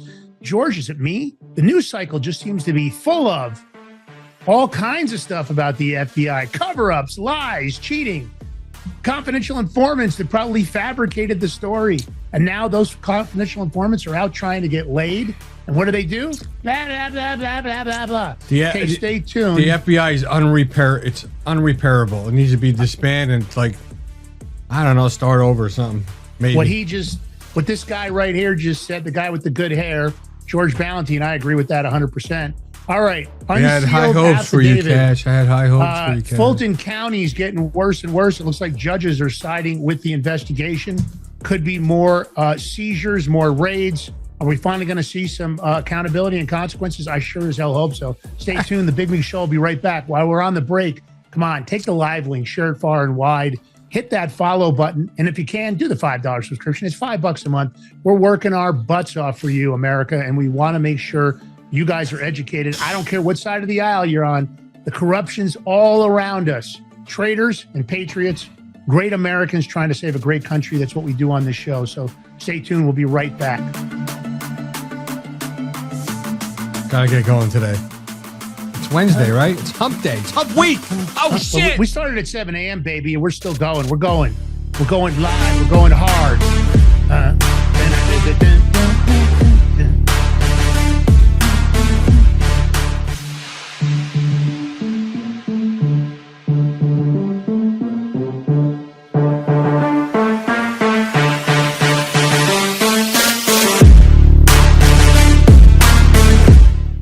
Are you ready to stand up for your community and support your local sheriff? Join the Constitutional Sheriffs and Peace Officers Association and become a vital member of the Sheriff's Citizens Posse. At CSPOA.org, we empower citizens like you through weekly webinars, arming you with the knowledge to back your constitutional county sheriff. Together, we can uphold our Constitution and ensure liberty and justice for all. Your community needs you now more than ever. Visit CSPOA.org and join the Sheriff's Citizens Posse today. Make a difference. Stand for freedom. That's CSPOA.org. Your country, your fight, your future.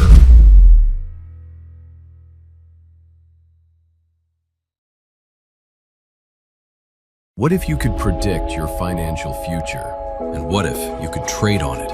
Introducing Block Trust IRA, the future in your hands. An astonishing 88,000 millionaires were created last year from the Bitcoin boom, and you could be next. Block Trust IRA is the only crypto management firm powered by AI-driven strategies, ranked #1 in the world by Bitcoin Magazine. The Block Trust IRA platform is built for everyone, from first-time buyers to seasoned investors.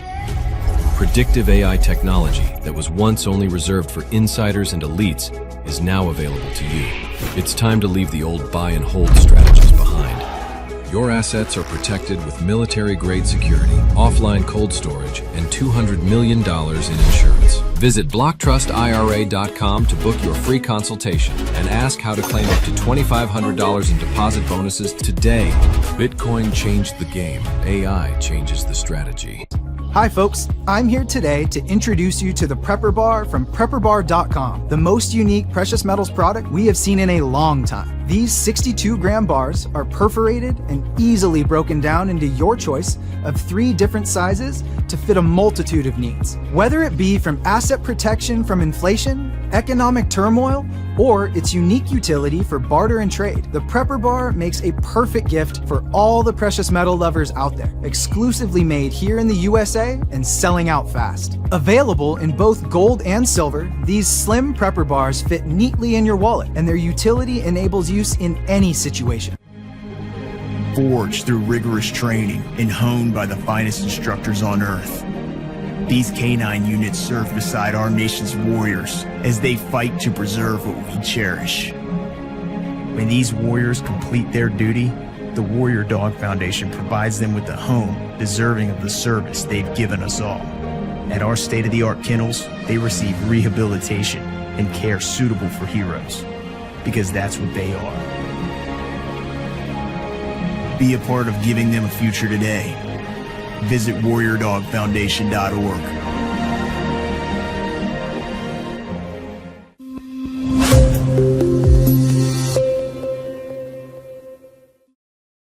All right. Welcome back to the Big Mig Show. Here with your host, Lance Migliaccio. Yours truly, George Ballantine. Stay, baby, stay. Big Mig Mafia and armies out there in the chat. They're out there monitoring, lurking. They're watching you guys. Give them props. I do. They're great people. Great. They're our family. They do a great job. So don't forget to hit the thumbs up, like button, follow button, share. Listen, if you can subscribe, you know, the Big Mig Mafia button, that red button, $5 a month. We appreciate it. It helps out. Maybe we can get Lance some hair or get some tonic and grow him some hair. I don't know. Anything's they're doing possible. this supposedly with stem cells now. Yeah, we're not getting your stem cells. Anyway. Come on, dude. Don't be cheap. No, you're Imagine me with a full, luxurious head of hair. You look like Kojak, bro. Stick with I it. actually wouldn't do it if I could grow. It's too Yeah, easy. you can get the bald look off. You get that off. Like sometimes it fits people. Sometimes some it don't. Anyway, so Fulton County, these election people, and I don't know who it is in a county. They're trying to fight a federal search warrant signed by a federal judge, trying to get their stuff back. Like, what is it? What's you people stupid? What? Like, you're saying you don't have an authority if you're covering something up, right? Exactly. Well, this is the unsealed. So I don't know. They're fighting. So you want the unsealed indictment affidavit? Here you go, baby. It's actually 22 pages. Sworn affidavit submitted by a FBI special agent, Hugh Raymond Evans. I don't know who you are, buddy, but did a good job. In support of this federal warrant. Now, this affidavit suggests a warrant for records, materials, evidence related to alleged violations of federal election laws. Concerning what? We all know this, but we're going to go over it again. We've been saying this since the day of election. Handling, custody, preservation, processing of the 2020 election records in Fulton County. It also outlines what? Probable cause. Why would they label it probable cause? What are they looking for?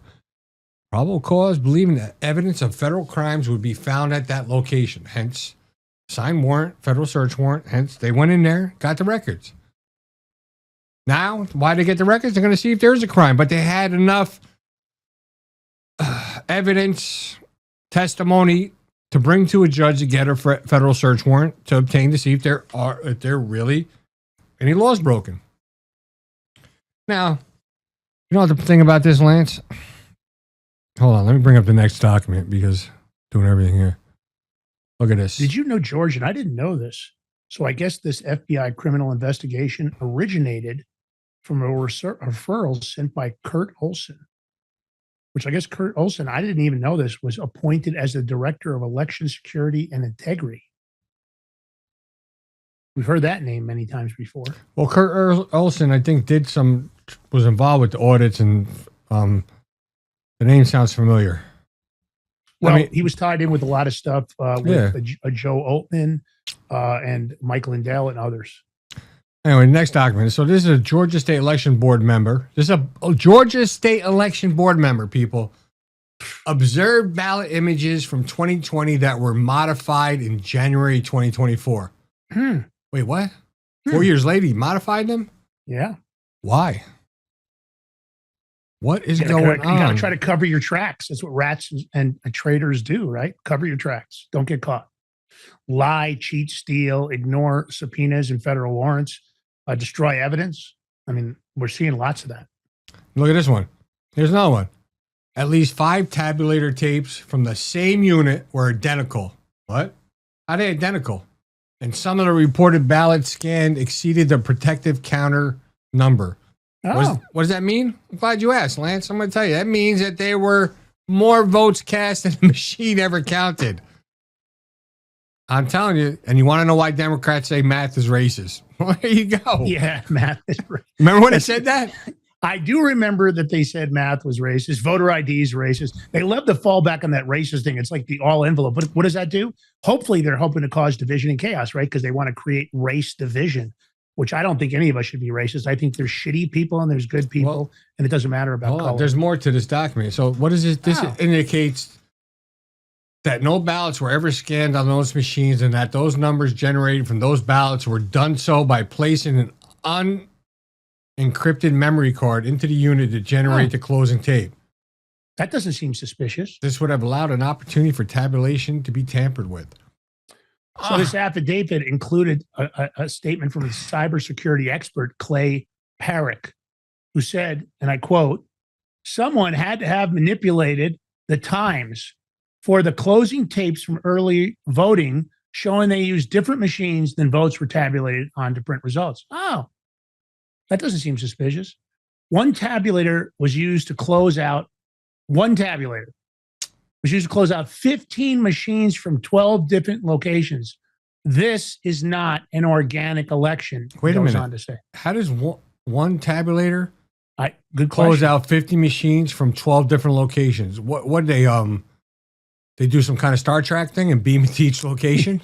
I mean, common sense here, people.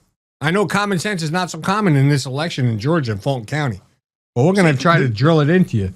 Let me requote what the Democrats said. The safest and most secure election in U.S. history. This doesn't feel like safe and secure to me. George, does it feel like safe and secure to you? I don't feel warm and fuzzy.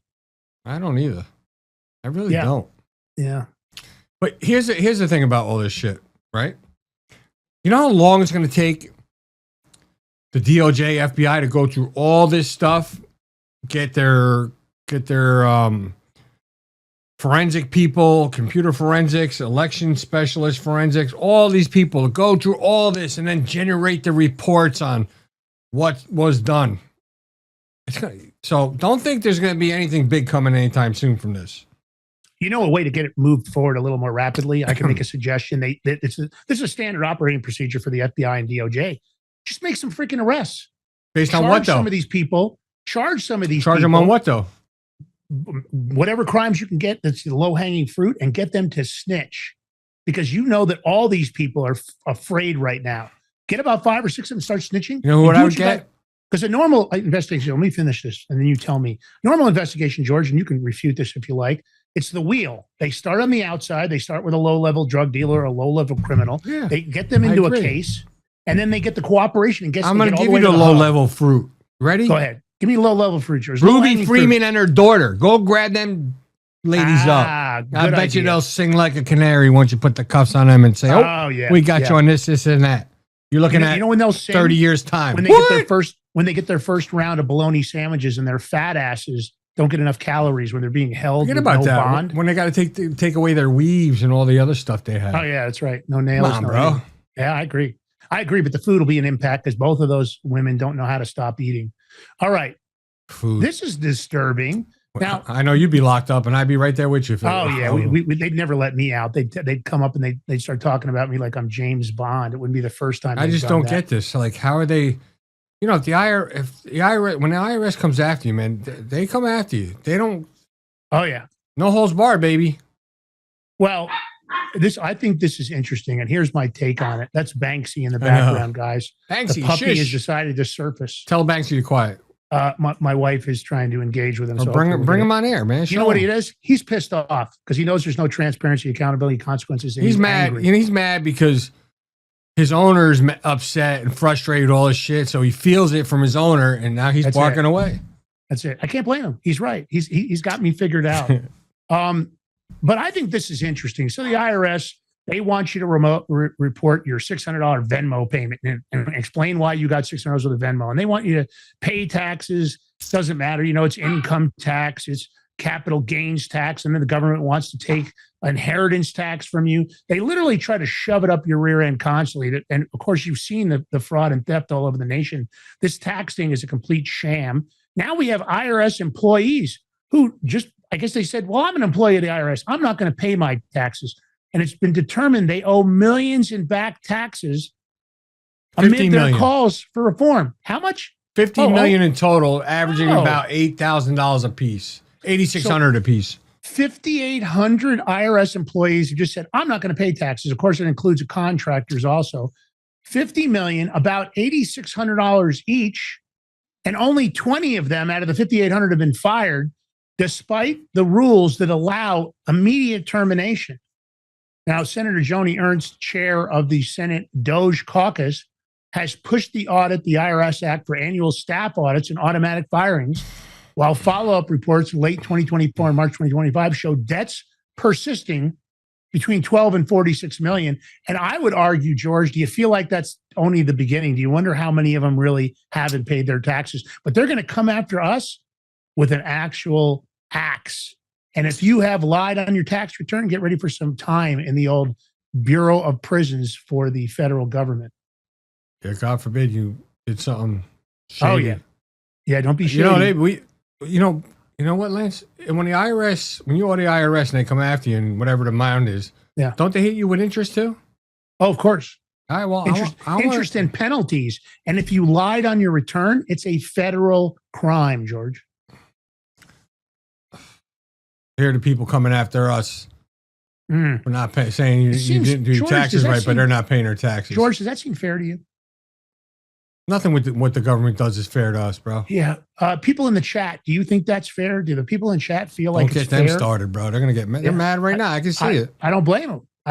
I would be mad. They should be mad because it's a weaponized government. They always want to stack the chips against you. Go ahead and don't report your $600 Venmo payment. And they just want, you didn't report your $600 in Venmo. But here their employees owe millions and millions and millions of dollars. And most of them, it sounds like only 20 of them got fired out of the 5,800. Shouldn't all 5,800 be fired? And shouldn't they be charged criminally? Shouldn't there be seizures? This is what I mean. This is the problem with the way things are working. Yeah. I bet you a lot of them are Democrats, liberals. You know, I would like, I'm going to put this out. Senator Joni Ernst, I would like to know how many of these people that didn't pay their taxes How many were Republicans and how many were Democrats? I'd like to know that. Listen, you can't expect the senators or Congress people to really go after him, do you? I mean, because they probably skate on their shit too. Whoa. Look at all the insider trading that goes on. Too much truth, George. Just We're going to saying. get banned. We're going to get banned. Too much truth. It's not like it won't be the first time. Yeah. And it won't be the no last kidding. time. Matter. Yeah. You know what? Speaking. You got banned on TikTok. I was just the other gonna day, say, didn't you? yeah, Friday. I got. You know what, motherfuckers? Hold on. I got nuked from TikTok. I was monetizing everything. Nuked me. Why? Because I showed some of the Georgia election videos. Stuff we talked on the show and talked about. Hold on, Lance. No, I know. I'm just Stuff I'm we just I giving a know hard talked time. about that. There's 3 of them, like within a 2-day period. Oh, and you put out truth, and they can't handle the truth. Yeah. I thought you told me that TikTok was going to be good now that it was U.S. owned. Well, guess what? So hold on. So I put an appeal in. Still haven't heard back yet, by the way. So I went to the App Store and put a 1-star negative rating and said what you were just saying. Well, the developers got back to me. They're looking into this matter. I got an email from them. Well, I would say to the new ownership of TikTok, and this is an I told you so moment for me, you suck. TikTok sucks. And at the end of the day, my opinion is it's not a truth platform. You guys do this to too many people over and over and over again. And let's face it, George just repeated the facts, the evidence of sauce. He didn't make this up. Yeah, I'm not making it. I'm making, you know, exactly. You know what, Lance? Thank you. I forgot to say that. You're 100% right, Lance. All I showed were some of the videos where the Georgia election boards, where they're going over evidence they found and stuff. I mean, It's not stuff it's made up. It's stuff that they found. Shame on you, TikTok. And I got a little work for the audience. And those same videos, because I use the service, got posted on Facebook, Instagram, X. Do you want me to help you, George? Hold on, some other place, and no strikes are not there. I'm all good. What? Can I help you, George? With what? For the audience, if you guys are in the App Store, I want you to go in the App Store and I want you to leave a shitty comment for TikTok. Give them a 1-star rating and tell them, I can't believe you banned George Valentine from the Big Mig Show for telling the truth. Hold on. You got to use George M. Valentine. Okay. George M. Valentine, I can't believe you banned George for just telling the truth. Are you really a free speech platform, or are you just more manipulative and liars and cheats? Leave a nice comment. If a couple of hundred of you do that, I bet that George will get some relief, and maybe we'll expose the truth. I don't like TikTok. I'll go on the record, and I don't know if I'll ever like it. Let's play this clip, George. Yep. While most Americans had to write a big fat check to the government today to pay their taxes, over 100,000 federal workers are not paying their taxes. In 2021, the IRS found that almost 150,000 federal workers owe about $1.5 billion in unpaid taxes. Over 5,000 of them work at the IRS and owe $50 million in overdue taxes. Even though the IRS can fire its workers that are not paying their taxes, only 20 people have been terminated. That double standard is something Senator Joni Ernst, Senate Doge Caucus Chair, wants to stop. She's introducing several bills aimed at cleaning up the IRS. One bill would require IRS employees to be audited every year and fired if they don't pay their taxes. But while the IRS is not catching the tax cheats on their own payroll, they are busy arming their workforce. Ernst is also calling out 10 million taxpayer dollars the IRS has spent on guns and ammo, stockpiling 4,500 guns, 5 million rounds of ammo, even 15 machine guns. Arming up so that they can come after people for their $600 Venmo non-reporting. And this is what I mean. So let me give it, Senator Joni Ernst. You appear to be doing the work that you're supposed to be doing, and we appreciate you for that. We'd love to have you come on the Big Mig Show to talk about this, because I'm tired of weaponized government against individuals on either side of the aisle. I don't like it. I think enough is enough. And if you guys don't bring criminal charges against these IRS agents, and you guys shouldn't bring criminal charges against any American across the nation, because the rule of law is supposed to be equally applied. And if you don't apply it equally, it doesn't apply to anyone. Rules for thee, but not for me. That's the way it All right. goes. Okay, George, you might want to take your ear sets out for this next story. I know you're already in a mood. And this next story, Really? You're going to do very what? well. What are you going to do? What? It might upset you, and I don't want to upset you anymore today because I know you're already ramped up. Do you want to listen to it, or you? I mean, I could just mute you and not listen to you. I mean, nobody will. You could, but I think the Hey, audience bro, is gonna want to hear whatever. the story. How much worse can it get? I'm alive. God woke me up this morning. So South Korea a catastrophic accidental Bitcoin giveaway. What? And George did not get any of it, I want to say. That's why I think he might be upset. Motherfuckers. Regulators are investigating BitThumb out of South Korea in exchange after it accidentally is a strong word, gave out $40 billion in Bitcoin. Now, this is the second largest crypto exchange in South Korea. Crying. There was supposed to be a $425 promotion into a $40 billion problem. BitThumb, of course, they're a major player in one of the world's busiest retail crypto markets, says a staff snafu, which for anybody in the audience, a snafu is situation normal, all effed up, during a small marketing giveaway to promote their product led to 620,000 Bitcoin being credited to users instead of 620,000 Korean won. That meant that someone who was supposed to receive Korean won or won, bro, not won. Won. I think it's pronounced won, but maybe I'm wrong. I don't know. Instead of 620,000 Koreans winning. No, Korean won is their currency. A won is Korean currency. Whatever. I don't know if I'm pronouncing it right, but anyway, that meant someone who was supposed to receive. You're right. Listen to this. They were supposed to receive enough to buy a cup of coffee on BitThumb. Instead, saw more than 121 million worth of Bitcoin credited to their accounts. And this came from the Wall Street Journal and the Guardian. So in case anybody's, so the entire payout was about 14 times what BitThumb actually owns in Bitcoin. So this ghost Bitcoin, they say, triggered a sell-off that may very well have led to the market knockdown about 17% before BitThumb stopped trading about a half hour later. The exchange says overall losses tied to the chaos came to about 685,000, but now that number is higher, it's higher because they haven't recovered it. Now they're at about 9 million. A bunch of people cashed out the Bitcoin immediately and moved the money around. They're trying to get it back. I got to say, if somebody threw a Billy in the Big Mig show account, we might not have had a show today. George and I might have been trying to cash it out. What are the possibilities that this wasn't a mistake? That the employee was working with some friends and did this on purpose. And these people were ready to move that Bitcoin once they got this mistake. And George, the New Jerseyan and New Yorker in you, I agree with you. I think there might be an agreement. As a New Yorker, could have been an inside job. This isn't a one-off glitch. I mean, it's catastrophic failure of internal controls. Because think about it. How about one person controlling the ability to transfer Bitcoin like that in a big company like BitThumb? Just think about that. Yeah. What better way to do it? Because it created chaos and confusion because it was gone to so many accounts. You don't know how much went to one account. Yeah. Perfect. It didn't come to the Big Mig Show account. We've got the crypto Rumble. Anybody watching? I just want to say, why didn't our Rumble wallet get a little? Why didn't they sprinkle our Rumble wallet? We don't have a BitHub account. I can tell you this. Yeah. Ain't nobody would ever put us in charge of their coin. Yeah, it would be a mistake, I think, especially if it I was be in a charge mistake. of 40 billion. No, it wouldn't. I would never do anything like that. Neither would you. But they would just think the way we think. Like, damn, look at these. It's tempting, though. It's tempting. No, all right, the company which has suspended trading fees is pledging roughly a $70 million customer protection fund because, of course, this has triggered a bunch of withdrawals because people are now worried about whether or not their assets are protected. But I mean, I would too. I wouldn't. Someone have that much control. Yeah. Well, let me say this. You have to be concerned because the robustness of a crypto exchange, in my opinion, in a country where such platforms are allegedly legally barred from allowing trades that exceed their real coin reserves, how did it happen? Because they don't own this much Bitcoin.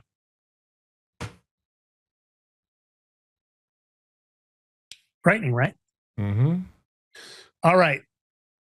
This will make you roll over in the grave if you're Italian. George, tell me about just like your mom used to make. This ain't just like my mom used to make. Mine either.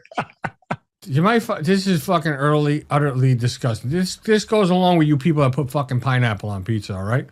Yeah, I hate pineapple. This is a pizza made with iguana meat. Yeah. Now, this guy is a Florida restaurant, of course. His video went viral, sparking fascination for some, fury for a lot of others. I'm in with the fury.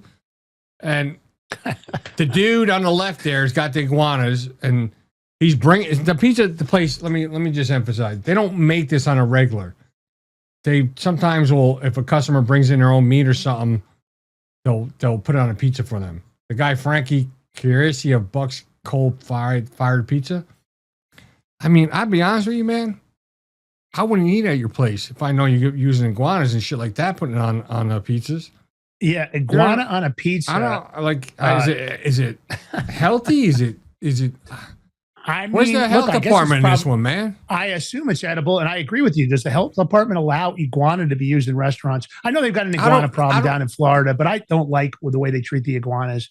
I know they're not. They call them an invasive species, and a lot of people get angry. Oh, the iguana pooped in my pool. I know a guy that complains about that all the time. I'm not a believer. He poops in a hot tub. Yeah, and I'm not in agreement about treating these animals like this, but. This is even worse. Now, I want to quote Roger Stone. I sent Roger the story, and I said, tell me you didn't have anything to do with this. I'm quoting Roger Stone. I normally don't quote things from my text messages. I asked Roger, you didn't have anything to do with this, did you? And I laughed. He said, sacrilege. That's a direct quote from Roger Stone. Sacrilege.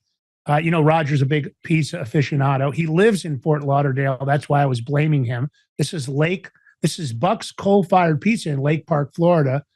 He's calling it the first iguana pizza in the history of mankind. He corralled a handful of cold, stunned green iguanas during Florida's recent freeze and humanly euthanized them, and then went ahead and made the pizza. So I don't know. I'm uncomfortable with this. You know something? They were doing that because all the iguanas were freezing up, like they were. So because they're invasive, they were collecting them, like because they wanted to euthanize them, get rid of them. I mean. Anybody ever have iguana? I don't know. I mean, I've had frog legs. I've had alligator. Both tasted good. I don't know. Maybe iguana tastes good. I have no idea. There's been a lot. I guess he's received a lot of hatred calls. People just yelling at him on the phone for, I guess, making an iguana pizza. He said it's not on the regular menu yet. No, he did it because. Yeah. If you played here, let me play the video, Lance. Some people get. Okay, let's do it. Let's play it. Let's give him a chance. If you bring iguanas to this place, they'll make you a pizza. Let's see if it's true.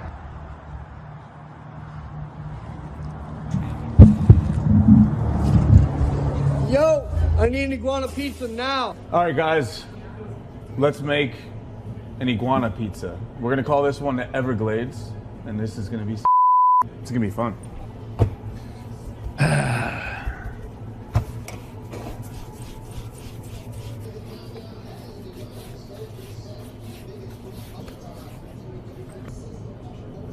Olive oil.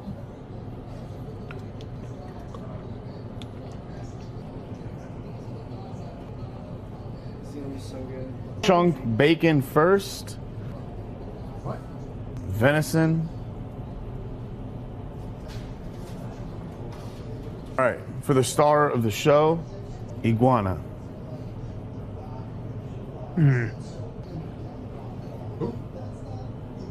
This is the first iguana pizza in the history of mankind. Everglades pie. And hopefully last. History. Let it cool for a second. All right. I think that would make it.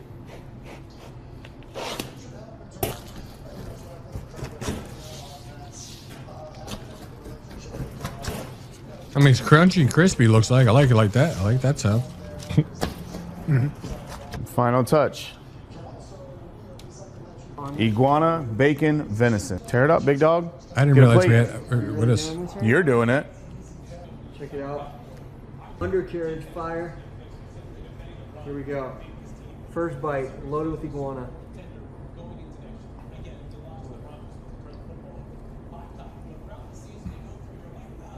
What do we think? Unbelievable. The iguana meat, that's the tail meat. Very, very good. It tastes like, it really tastes like frog leg. It's a little bit sweet. Can't really describe it. But that venison and that bacon with the ranch, it just works so well. Lance, hold on. Let me say something, right? Pizza. That's first. Iguana pizza. Shout out Fox. You know, no matter what you put bacon on, it's going to make it taste good. So that's where I can see that coming from. I'm just saying. Yeah. The first and hopefully the last. In breaking news, I heard the Italian mob has put a hit out on everybody in that restaurant. So they may not get away with this for much longer. Again, I just have to tell you, I don't know. I'm not buying this. All right. We're closing out with the pizza. That's it. No. We got one more story. I got to do this because I don't like him. And we sometimes nobody likes him, bro. But I'm just I'm tired of hearing freaking Bad Bunny. Yeah. Well, Piers Morgan. Nobody likes the Bad Bunny thing. We now know that Bad Bunny's being investigated for cursing in Spanish on air. The FCC is allegedly investigating him. Are they going to do anything about it? I have no idea, because the NFL and NBC would face fines, potential suspensions for what he said on air, even in Spanish. It doesn't matter. But Piers Morgan, we like to cover idiots on the show, and he's definitely an idiot. And my question is, does anybody really watch his show? So I went out and I thought, Piers Morgan's ratings got to be in the tank. And interestingly enough, he claims otherwise. But it looks like he's lost 80% of his audience from when he first started in April of 2022. He launched with 316 to 317,000 views because they heavily promoted an interview with Donald Trump. Within 1 week's viewers dropped to an average of 61,000 views. Low viewership, subsequent late night and YouTube streamed episodes saw even lower engagements, sometimes dipping towards 10,000 and in some cases below the 10,000 measurement. So I can't figure out why this guy's still on air. I could see him being on YouTube or somewhere else. But Morgan, of course, has come out and said he's downplaying the importance of linear TV ratings, focusing on total eyeball potential. But Megyn Kelly, who we love, we want to have her on the show, and I've been given her number. I'm going to try to get her on for us through one of our booking agents. But she goes all in. She didn't like the Super Bowl show, and she makes it very obvious. Let's play the clip because I love what she did here. And she calls them out, calls out England and how they've lost their own culture to invaders. And she doesn't like any part of this. It's not American. And she definitely doesn't mince any words. It looks like Piers is at a loss for words. He tries to react and she just hammers him. And I love it. Here we go. I'm sorry, Piers, but to get up there and perform the whole show in Spanish is a middle finger to the rest of America. Who gives a damn that we have 40 million Spanish speakers in the United States? We have 310 million who don't speak a lick of Spanish. This is supposed to be a unifying event for the country, not for the Latinos, not for one small group, but for the country. We don't need a black national anthem. We don't need a Spanish-speaking, non-English performer, and we don't need an ICE or America hater featured as our primetime entertainment. She then went on to lose it at the host, saying his attitude is why Britain and Europe have lost their culture. This attitude that you have right here is why you in Great Britain have lost your culture. You ceded your culture to a bunch of radical Muslims who came in and took over, and now it's gone. We're not allowing that here. Whether it's Hispanic, whether it's Muslim, it's not happening in the United States of America. That's why President Trump was elected. And whether it's Bad Bunny, who is American but refuses to speak English in his performances, or anybody else, we have to keep the Super Bowl, which is a quintessential American event. Football, that kind of football, is ours. They call it American football. And the halftime show and everything around it needs to stay quintessentially American. Not Spanish, not Muslim, not anything other than good old-fashioned American apple pie. There should be a meatloaf, maybe some fried chicken, and an English-speaking performer. That's what the Super Bowl should be. Yeah, what she said. I got to tell you, I agree with her. I think she makes a very valid point. At the end of the day, I don't like what happened there, and I think they should face the consequences for what Bad Bunny did. People want to watch sports to be entertained and forget about all the other shit that's going on in the world, to get away from it, to escape from it. That's why we watch sports and enjoy it. But you guys, like, why do sports have to be politicized like they did? I think it's unnecessary. Look, I was looking at a news clip. NBA, there was a big brawl again with players. That's why I stopped watching NBA, the basketball, because they started having all those fights and fighting with fans during a game. I mean, come on. You guys are supposed to be pro athletes. Unless somebody puts a hand on you, okay, that's different. But words, man. I want to give you this for you and the audience, George. I talked to Sam Bushman from Liberty Roundtable Live. You guys know we have the nationally syndicated radio show with him. He syndicates us all over the country. He said that, and I kind of discussed it with him. He said that if that was anybody else, maybe not the NFL or maybe not Bad Bunny or even NBC, they would have immediately been contacted the following day by the FCC that an investigation was going on. And if the investigation was proven to be correct, you would lose your license potentially. That's the worst case, or you would be suspended where you couldn't go on air for a length of time. That would include the NFL and NBC. Bad Bunny would also be, and they would all get sanctioned and fined. And Bad Bunny would most likely be arrested because it's a federal crime to do that. It's listed in the FCC laws. He said they're very clear. They would notify you the following day that one of your on-air anchors or somebody, a guest or otherwise, violated FCC law. He said it happens very swiftly. My question is Brendan Carr going to do anything about it, George? Once again, I may have had high hopes for this administration last year, but it's gone. I don't think. No, Lance. Sad. I mean, you have a clear crime there. Broke the rules. It can be fined, could be arrested. But they won't do shit. Whatever. And it's too bad. Once again, selective prosecution. That's what this government does. If you have enough money, if you have enough influence, if you're a billionaire, if you're an elite or a celebrity, I guess you get a pass, but the rest of us get screwed. All right. Listen, if you love the show, thumbs up, comment, share, and subscribe. Hit that follow button. Do that paid $5 a month subscription. Support the Big Mig and the way we throw it down. And listen, take the short form, take the long form, grow your own social media. Head over to X, hit the follow button on Lance Migliaccio, G. Ballantine, and the Big Mig Show. We got 3 accounts. We can use the support. Help us grow. We love you guys. Thanks for tuning in today. You'll catch us here the rest of the week, 11 a.m. Eastern Standard. And, of course, Crypto Power Hour. We had it this morning. Great interview. Friday, 7 a.m., the #1 crypto show on Rumble. And the top 3 crypto show in the top 3. They've never really determined who's in the first position. That's coming soon. The Big Mig Show. Top 3 for the Crypto Power Hour in the nation. Let me see it with no hands. I'm motivated. Smoking dope. Now I'm faded. We're done. Have a good day. We're done, buddy. God bless everybody. Love you guys. Peace. I might have to let it drop. Represent, gotta do it hella big, had to run it back again. Like represent, had to run it hella big. Are you ready to stand up for your community and support your local sheriff? Join the Constitutional Sheriffs and Peace Officers Association and become a vital member of the Sheriff's Citizens Posse. At CSPOA.org, we empower citizens like you through weekly webinars, arming you with the knowledge to back your constitutional county sheriff. Together, we can uphold our Constitution and ensure liberty and justice for all. Your community needs you now more than ever. Visit CSPOA.org and join the Sheriff's Citizens Posse today. Make a difference. Stand for freedom. That's CSPOA.org. Your country, your fight, your future. What if you could predict your financial future? And what if you could trade on it? Introducing Block Trust IRA.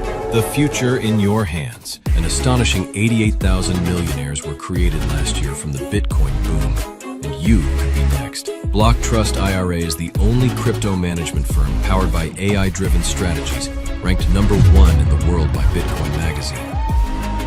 The Block Trust IRA platform is built for everyone, from first-time buyers to seasoned investors. Predictive AI technology that was once only reserved for insiders and elites is now available to you. It's time to leave the old buy and hold strategies behind. Your assets are protected with military-grade security, offline cold storage, and $200 million in insurance. Visit BlockTrustIRA.com to book your free consultation and ask how to claim up to $2,500 in deposit bonuses today. Bitcoin changed the game. AI changes the strategy. Hi folks, I'm here today to introduce you to the Prepper Bar from PrepperBar.com, the most unique precious metals product we have seen in a long time. These 62-gram bars are perforated and easily broken down into your choice of 3 different sizes to fit a multitude of needs. Whether it be from asset protection from inflation, economic turmoil, or its unique utility for barter and trade, the Prepper Bar makes a perfect gift for all the precious metal lovers out there. Exclusively made here in the USA and selling out fast. Available in both gold and silver, these slim Prepper Bars fit neatly in your wallet, and their utility enables use in any situation. Forged through rigorous training and honed by the finest instructors on Earth, these K9 units serve beside our nation's warriors as they fight to preserve what we cherish. When these warriors complete their duty, the Warrior Dog Foundation provides them with a home deserving of the service they've given us all.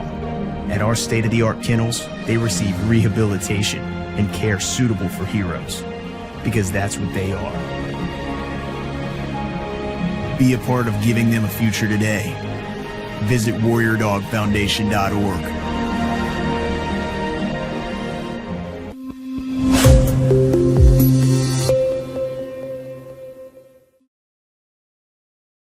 All men are created equal, that they are endowed by their Creator with certain unalienable rights. Life, liberty, and the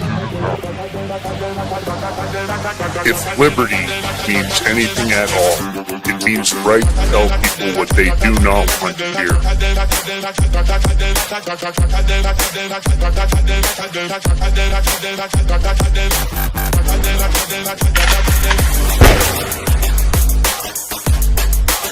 Make America great again.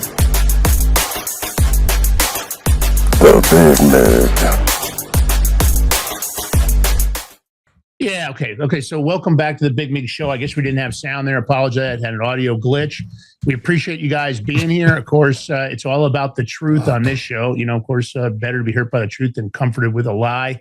Myself and George Ballantine here to host you guys. George, like I said a minute ago, you guys didn't catch it. We were talking about Bitcoin, talking about, him being in a better mood. I think he is. He's smirking there, so you know how that goes.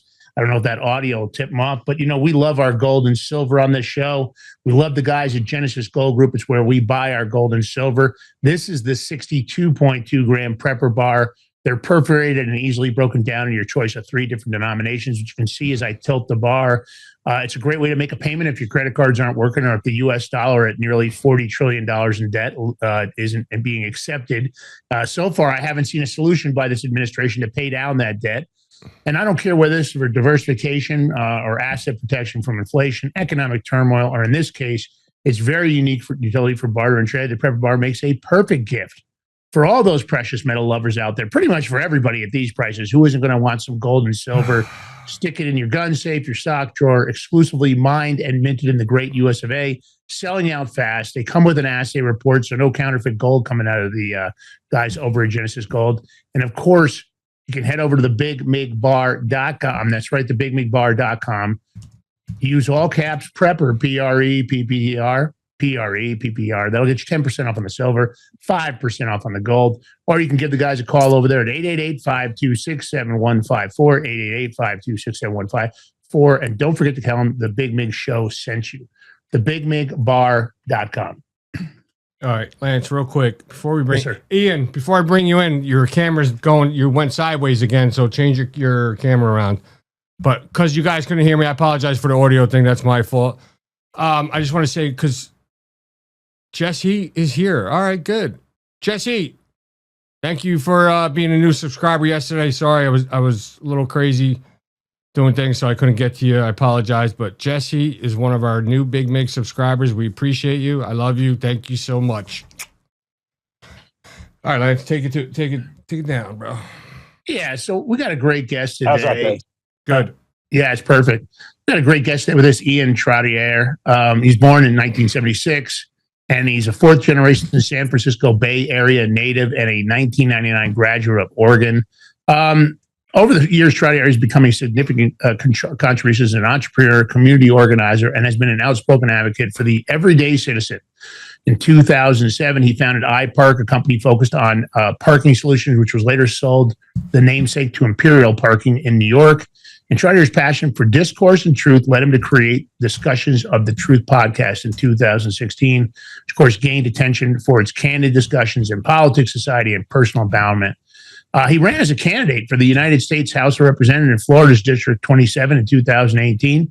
And, of course, the author of a very timely book at this time, High Stakes Treason. Probably been timely since the day it came out. We're talking about John Brennan. You know, we're not a fan of his on this show. Compromised American Security for Millions. Very successful book. Also a foreword written by our close friend, Roger Stone. A lot of questions come to this administration. Now we're hearing about cannibalism. in the Epstein files. And of course, Lauren Boebert's the one that's been talking about it. She's also brought up that a lot of the code words in there were exactly what we thought. So conspiracy is no longer. The question is, and we'll get Ian in here in a second, why is the DOJ not making the arrests we were told this administration was going to be doing? What is taking so long? John Brennan's been at his shenanigans for a long time. Let's get Ian in here. No reason to leave him backstage by himself. You can't make any Epstein arrests because you have the FBI director, high personnel, and attorney general saying, you know, there is no list. There is no trafficking of kids or humans. Yet there is. So how are you going to now is he going to say there is no cannibalism? What about her? She listen, she was I don't care, Republican, whatever. We're going to call her out because she acted horribly in front of yesterday's hearing. She looked like an idiot. The guys, one of the people are questioning her about something, and she goes off on talking about the stock market. Oh, it's 50,000. Where did that come from? I felt like that was just. Listen, that must have been a fucking blonde moment. Seriously. All right, let me bring him in. All right, welcome to the Big Show. Ian Trottier, is that how you say it? Yeah, look, he's laughing. Got to bring him when he's laughing. Yeah. And is it Ian Trottier? I don't know if I got your name pronounced correctly. Do I have that right, Ian? That's right. Ian Trottier, like Chevrolet Trottier. It's Trottier, gotcha. Yeah, you know, they usually, you know, my name is Lance Claudio Miliaccio. If you do the right thing, you can imagine how that gets butchered at the airport on Mr. Muchacho, usually. All right, so listen. You know, I always ask people this when they come on the show because I like to figure out. You know, you were a successful business person. You've done this parking deal. What made you get involved in politics? It doesn't seem like that's where you started, although you liked open discourse. But here you are, and you decide, you know what? I've had enough. I'm going to go after this. And you know, to us, John Brennan's a scumbag. We always talk about this show, the corruption that is the uniparty of DC. And in my opinion, just much like Ulysses S. Grant said, traitors and patriots, that's what we got. And I put Brennan, Comey, Clapper, Ray in the traitor category. I just can't figure out what the hell this DOJ is doing, what the hell the FBI is doing. We were told one thing. I don't know who you voted for in this last election, Ian, but we were told, hey, man, we're going to fix this. I got the book Government Gangsters right back here on the shelf, an autographed copy from Cash Patel. He's a friend of ours. I just can't figure out what the heck is going on. You know what that book's good for? That book's good for to throw maybe in your fireplace or heat burning stove, get some heat out of it because I ain't doing shit. I was thinking I could use it in the bathroom. You could just tear out. It's a terrible sheet. You want to know something funny? It's funny you brought that book up, Ian. I don't know if you heard this yesterday too, but they actually, one of the Democrats in that hearing brought that book up and read some excerpts out of it. Excerpts? Really? Yeah. I was like, and I'm saying to myself, man, why even bring that book up? He ain't doing that book. Don't mean nothing. It was just all hogwash. Yeah. So, Ian, what brought you from being on the sidelines as a successful entrepreneur? And you said, you know, man, I'm going to get in the fight. And I'm sure I can't imagine what happened after you came out with this book. I'll tell you what it was, Lance. It was the Zika virus in Miami Beach that came around the shores, evidently from mosquitoes coming from Brazil in 2016. And can you hear me all right, by the way? Yeah. Yeah, your audio is good. So from the Zika virus, I started looking into the arguments made against it, right? Being a benign virus, yet the CDC was saying it was this nefarious or this threat to human biology. Yet I see studies out of I think going back to the 1930s. It was in the Uganda forest, funded by the Rockefeller scientists, and from there I just kind of kept digging economically, right? Because it's the follow the money. You made a comment about Trump not doing, you know, it doesn't, regardless of the political affiliation that occupies the executive branch or the executive office, the Oval Office, we spiral this federal deficit out of control. And so I found a guy at Stanford. He was a Stanford Hoover fellow. He left Stanford for being censored by Stanford for talking in 1972 about Prescott Bush financing Nazi Germany. His name is Anthony Sutton. He wrote a book called Federal Reserve Conspiracy. So that basically flipped a switch inside me, Lance, and I started. I was actually literally talking to a woman one day that said, "Hey, you've got to come on to Wynwood Radio." This is back in 2016, and that's what started a weekly program for me talking about government corruption, and I just kept going with it. And so again, the root of it was looking into the Zika virus. So in 2019, I had kind of already lived on a micro scale in Miami this global pandemic, right? This kind of media ridiculous narrative that we're being fed, and now instead of spraying yourself with DEET and these neurotoxins that way, it was inject yourself with the medicine to protect you from this COVID bat virus. So I'd already lived it. And I started touring with General Flynn and Clay Clark, and doing interviews with Patrick Byrne and other folks that were joining their tours called the Reawaken Tour.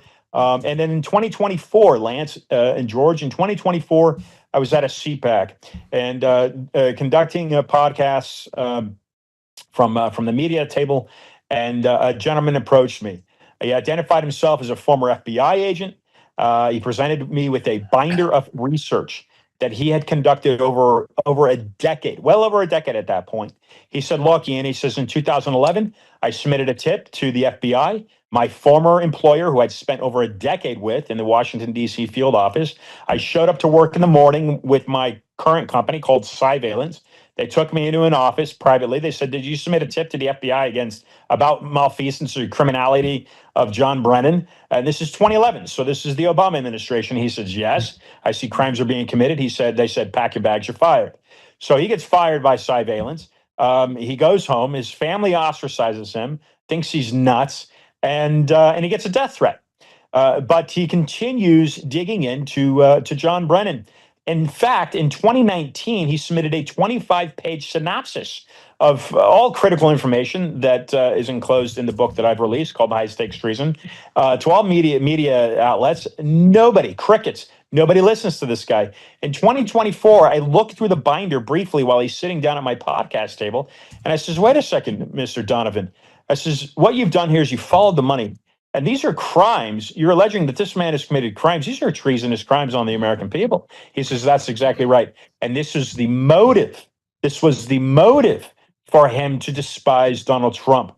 So I took the binder, guys, Lance and George. I took the binder of information that he gave me. And over the next year and a half, I compiled that into a book. He says, look, I can't have my name attached to it. Well, I have put his name in the introduction because I was able to build a rapport with him and say, hey, look, I've got to establish credibility to my readers. I can own the information, but I've got to give a source for it, an intel source for it, and that would be you, sir. He says, okay, go ahead, put my name in it. And in fact, in the introduction is an award that the man was given while working at the FBI. This was a stalwart member of our Federal Bureau of Investigation. And he continued doing the work on John Brennan. So it came out July 22nd. It happened to be Steve Bannon that had me on War Room, and he called it the most exquisitely timed release of a book in the history of publishing. That was Steve Bannon called it. Why? Because that day, Donald Trump had the Filipino president in the Oval Office openly calling out, this was Trump calling him out, openly calling out Obama for treason. The first time a sitting president ever called out a former president for treason. This is very heinous crimes. And now we've got maybe the blonde bimbo in there, and pardon the language there, Pam. But she's not doing anything in the DOJ, and people are being very frustrated by it. I've sent a copy of this book, you guys, to Pam Bondi myself. I've spent a week and a half in D.C. walking the halls of the Longworth, the Cannon, the House buildings, and over on the other side of the hill, on the Senate side, walking those halls, passing out 100 copies of this book, self-financed, by the way, right? And as you know, you're talking about American Gangsters, same publisher, Postal Press. As an author, you buy those books back from the publisher. So I self-financed. I bought those books from Postal Press at my own expense, flew to D.C. and passed this book out. There's 100 copies of this book since October circulating on the Hill. It hasn't been crickets. I have had some interest. As a matter of fact, I left Harriet Hagman's office, and as I turned left with John Donovan, my intel source, Nancy Pelosi came walking by us with 3 of her bodyguards. It was that time when she crossed over to the Hill where a Lindell TV reporter, I don't recall her name, but she turns around, the Lindell TV reporter's talking, grilling her on J6. Pelosi furiously turns around and tells her to shut up. If you saw that viral clip, 10 minutes prior to that, incident, I had walked out of Hagman's office explaining to her legislative director the contents of high stakes treason. Why? Because I had also left a copy of this book at Nancy Pelosi's office. So these people, right? These people that are deep in the swamp, the Obamas, the Brennans, the Clappers, the Pelosi's, these people that are very deep in the swamp, they know Americans like the three of us. And like the great Roger Stone, we are pushing against them. We are coming after them. We are exposing their fraud, and I think they're backpedaling. And that's why they're trying to hammer Tulsi Gabbard right now so hard because we will expose them. The difference, guys, the difference in the contents of this book, High Stakes Treason, is that there's 110 pages. And kudos to Post Hill Press. I got to a point where I initially spoke to Skyhorse Publishing about this. I had Tony Lyons on the phone for 2 different conversations, about 40 minutes each. He was thinking about taking it on, but then Post Hill Press got involved, and they gave me a contract. And after their lawyer vetted the contents, he says, hey, look, it's all here. It crosses. It's vetted. There are a couple things I'm concerned about, but I urge you not to publish it. That was his comment. Tony Lyons has been on our show. I think I like the fact that he will take on projects like this when a lot of publishers won't. And I give credit to the publisher that did sign you up. Most of them don't want to step off the curb. They play it conservative. They're just looking for a payday. They're not really worried about, getting the information out. So kudos to them. But, you mentioned something during what you just stated about credibility. One of the top things on this show, we always talk about common sense first.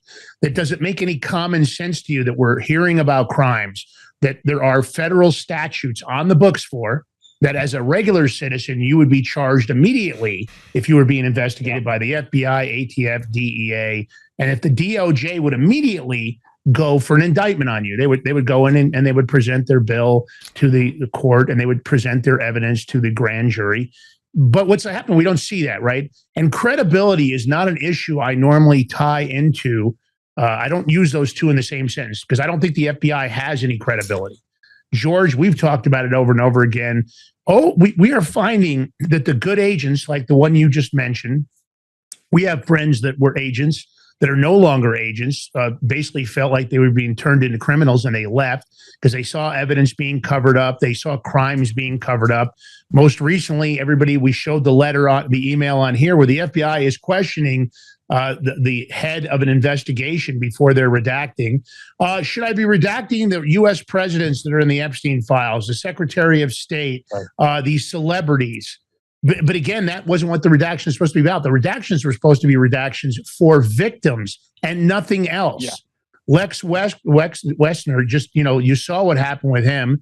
He just got, only because they caught them, they were unredacted it in 40 minutes. Pam Bondi was claiming the win on doing that. But yet there are still many, many redactions, destroyed documents that ended up in burn bags, shredded and burned. Here we are talking about an FBI agent that disclosed John Brennan's treason in 2011, and he gets fired for it.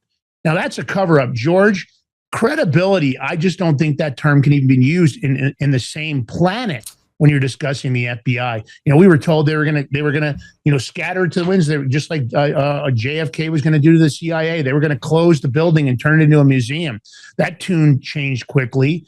And, we even had people that took a job there and then didn't do their job and left and then have no explanation for it.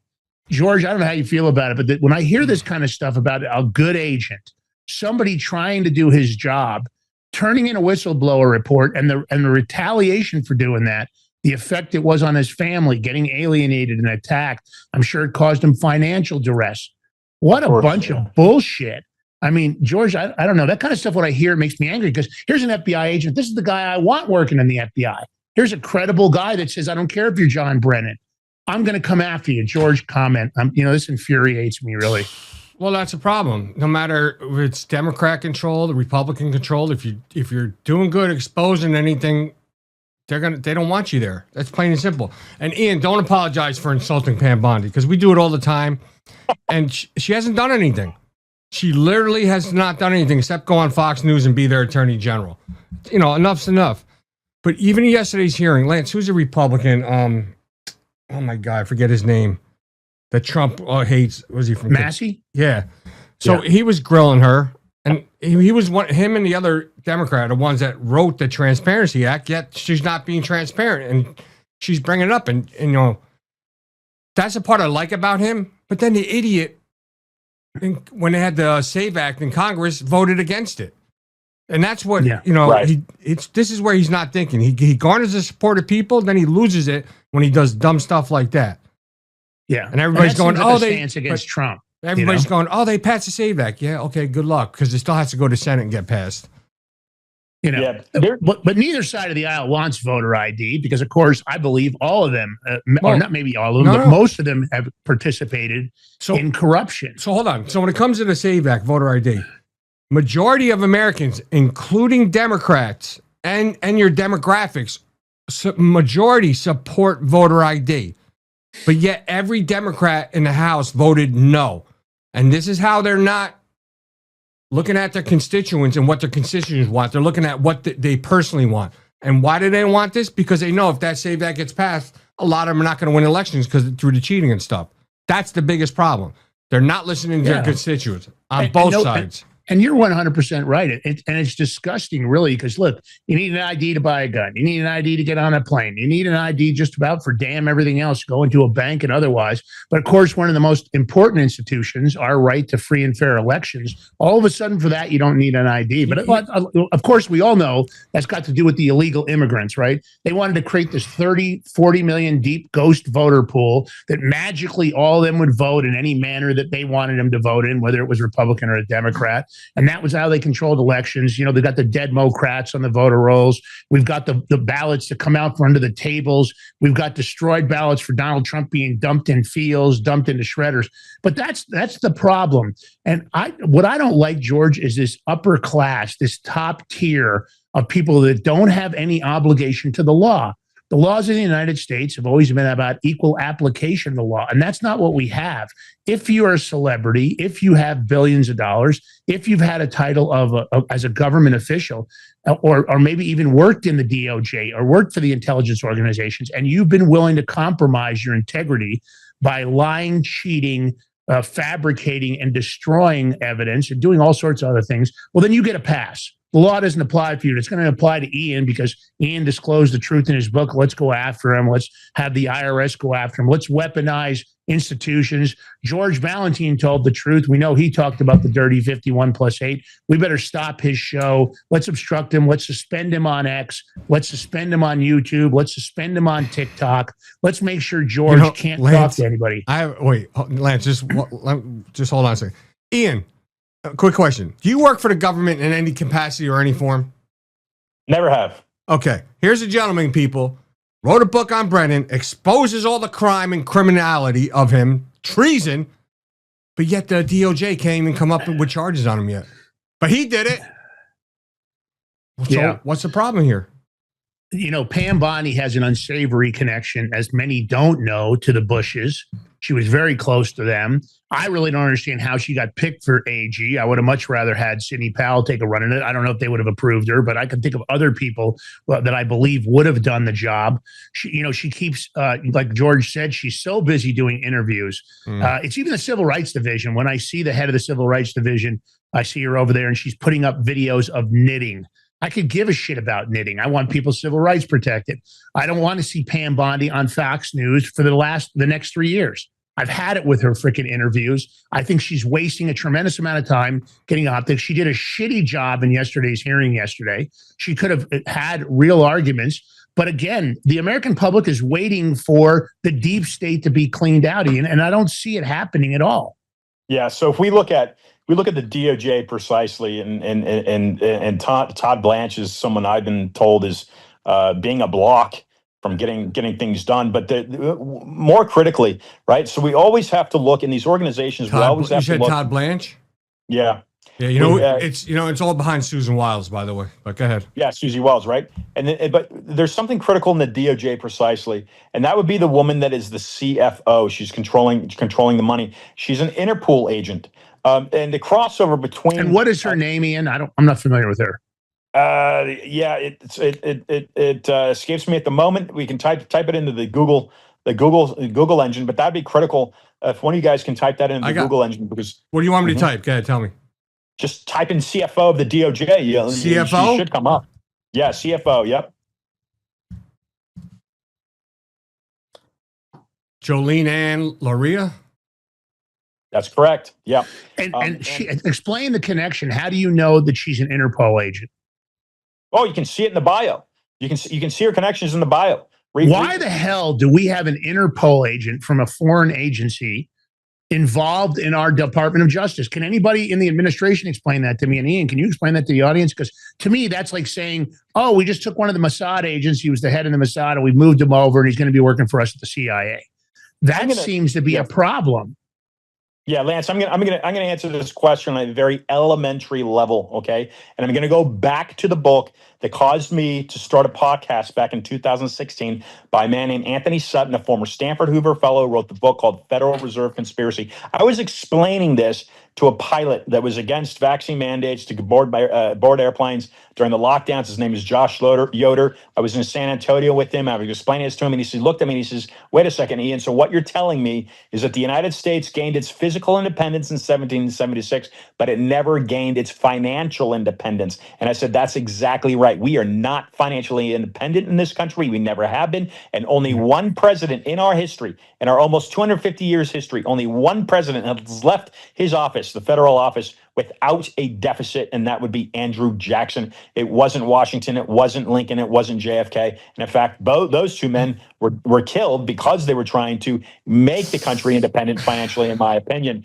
So in regards to that question is, if we have a 250-year-old country that has been economically compromised since day one, the question, and I explained this on the Michael Jaco show, who's a former SEAL Team 6 member, and he concurred, and he's talking about this as well, is that the Federal Reserve, established in 1913, was systematically established to create a facade against who's pulling the economic strains of the political landscape in D.C. Yeah. And the question goes back, guys. The question goes right back to something called the City of London, which is the banking center that controls the monarchy. Absolutely. Well, that center controls our own political system in this country.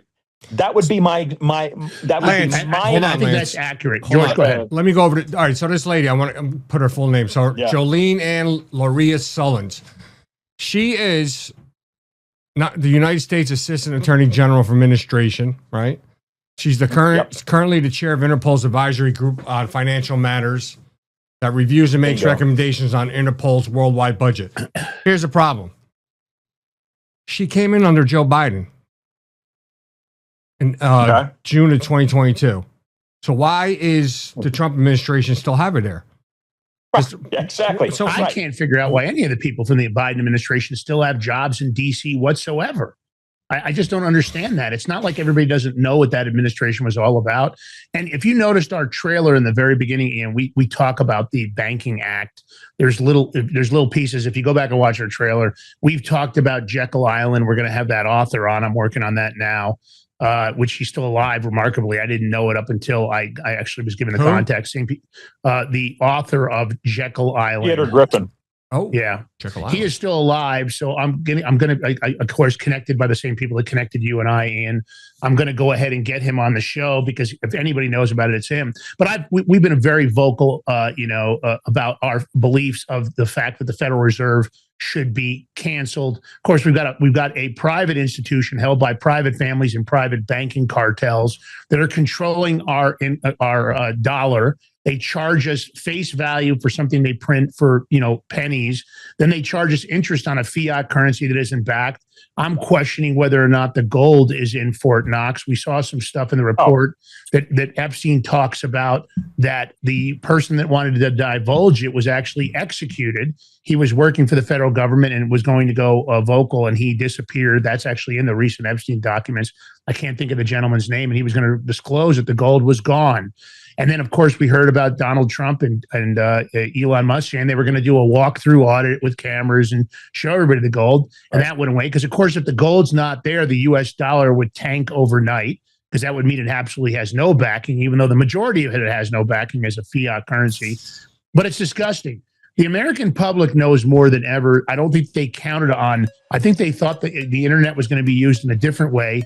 And here we are exposing the truth. Listen, that means we got to take a short break. When we come back, we'll be here with Ian Trottier, George Ballantine, and myself, Lance Miliaccio. While we're on the break, take that live link, share it far and wide. We'll be right back. We're going to be talking about more of Ian's book, High Stakes Treason, how John Brennan compromised American security for millions, and he's still walking around free. Yep, Pam Bondi sucks. I'll go on air and I'll say it. She sucks. We'll be right back. Stay tuned.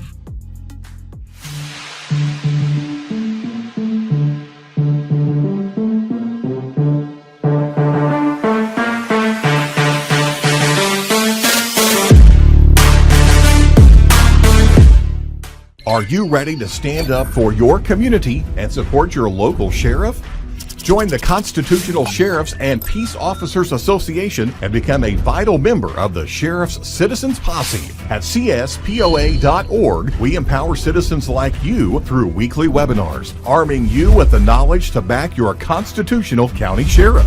Together, we can uphold our Constitution and ensure liberty and justice for all. Your community needs you now more than ever. Visit CSPOA.org and join the Sheriff's Citizens Posse today. Make a difference. Stand for freedom. That's CSPOA.org. Your country, your fight, your future.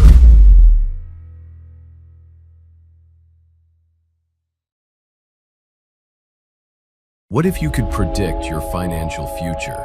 And what if you could trade on it? Introducing Block Trust IRA, the future in your hands. An astonishing 88,000 millionaires were created last year from the Bitcoin boom, and you could be next. Block Trust IRA is the only crypto management firm powered by AI-driven strategies, ranked #1 in the world by Bitcoin Magazine. The Block Trust IRA platform is built for everyone, from first-time buyers to seasoned investors. Predictive AI technology that was once only reserved for insiders and elites is now available to you. It's time to leave the old buy and hold strategies behind. Your assets are protected with military-grade security, offline cold storage, and $200 million in insurance. Visit BlockTrustIRA.com to book your free consultation and ask how to claim up to $2,500 in deposit bonuses today. Bitcoin changed the game. AI changes the strategy. Hi folks, I'm here today to introduce you to the Prepper Bar from PrepperBar.com, the most unique precious metals product we have seen in a long time. These 62-gram bars are perforated and easily broken down into your choice of 3 different sizes to fit a multitude of needs. Whether it be from asset protection from inflation, economic turmoil, or its unique utility for barter and trade, the Prepper Bar makes a perfect gift for all the precious metal lovers out there. Exclusively made here in the USA and selling out fast. Available in both gold and silver, these slim Prepper Bars fit neatly in your wallet, and their utility enables use in any situation. Forged through rigorous training and honed by the finest instructors on earth, these canine units serve beside our nation's warriors as they fight to preserve what we cherish. When these warriors complete their duty, the Warrior Dog Foundation provides them with a home deserving of the service they've given us all. At our state-of-the-art kennels, they receive rehabilitation and care suitable for heroes, because that's what they are. Be a part of giving them a future today. Visit WarriorDogFoundation.org.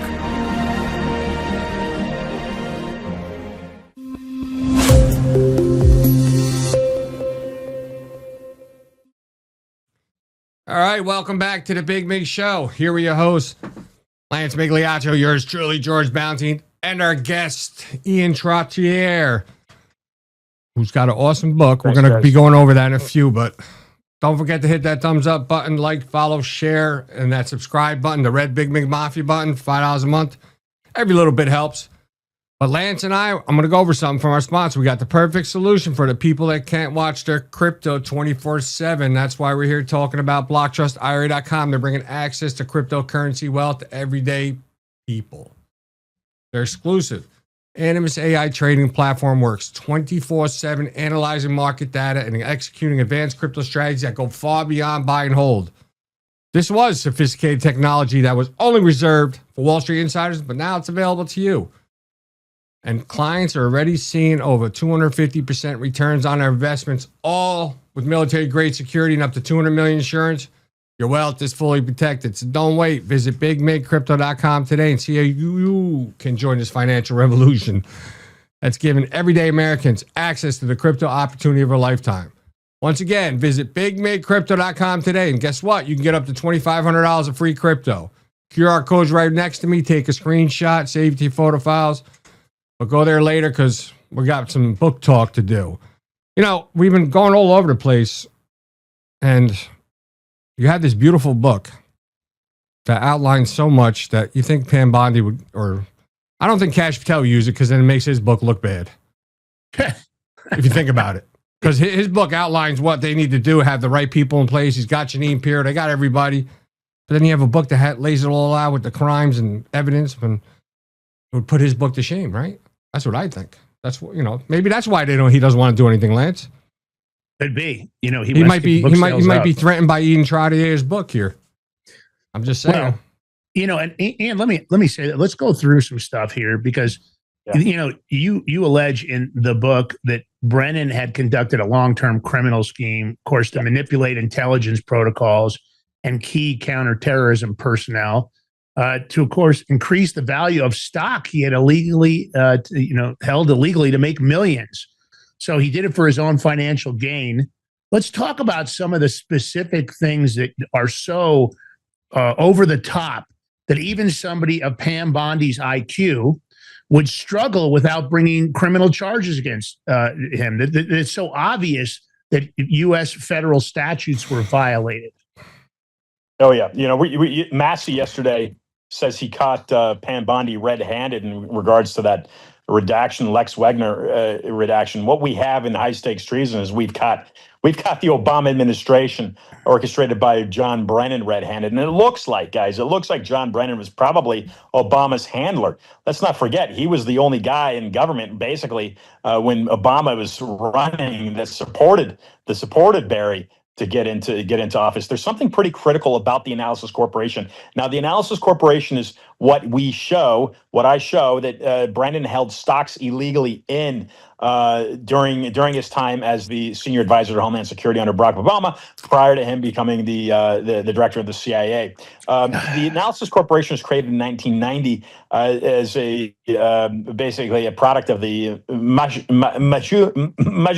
And I always have a problem pronouncing that word, but this is when the Soviets were pulling out of Afghanistan. And this is a terror database tracking center. There's so many overlaps in this book in regards to the deep state, going back to Zbigniew Brzezinski under the Carter administration and his association to John Brennan and their association to Barack Obama. Something pretty interesting came up in 2018, Jake Tapper, who dropped the ball on this, in that John Brennan used the Analysis Corporation to scrub Obama's vital information on the Obama passport during the time that he was a student between Occidental College and Columbia University. There's a program that I haven't been cued in on, if you will, called the Legends program in the CIA. But I'm told that was used to create this facade profile of Barry Soetoro, otherwise known as Barack Hussein Obama. What did John Brennan scrub on that passport? Between the years, we're told that Barry was studying at Occidental College and Columbia University. He spent over a year during that time in Pakistan. And in 2008, Brennan used two unwitting workers of the Analysis Corporation, who later ended up dead, to take information off of that passport. But again, I'll show another critical information, critical element of what we expose in the book. And Roger Stone alludes to this in his foreword, in that there are 15. And I don't get into it in this. I'm working on it. I'm working on this, incorporating this on the second edition. And that John Brennan, when he was in Saudi Arabia, there's a state worker named Michael Springman that was working at the State Department in Jeddah. When he gets to the State Department, he says, "Wait a second, this is 80-90%," and this is testimony in 2004. This is 80-90% CIA working at the State Department. Why are all these CIA people here? And Mike Pence talked about this in August. He says, Michael says, "I was being told to give visas to suspected terrorists down to the country." Out of that work being done there in Saudi Arabia under the jurisdiction of John Brennan. Guys, 15, and this is per his testimony of Michael Springman, who's an attorney, but a former State Department employee. 15 of the 19 9/11 hijacker visas came under the jurisdiction of John Brennan by the time when he was serving under Saudi Arabia. Those are the types of things that we reveal in this book, and I don't reveal that particular data. I'm incorporating that on the second edition, but that is what we reveal as being part of this counterterrorism intel monopoly, the CT intel monopoly that John Brennan created for himself and essentially for the deep state, because I believe he's nothing more than a pawn of the deep state. But where we have him red-handed is that he created this monopoly, this intelligence monopoly, during his time under being associated with the CIA and certainly under the Obama administration, and as a result of Bush executive orders after 9/11, this is the type of intel that he was able to sequester and hide from the American people, and more importantly, hide from men such as my intel source and patriot agents within our intelligence agency are working for the good of the country.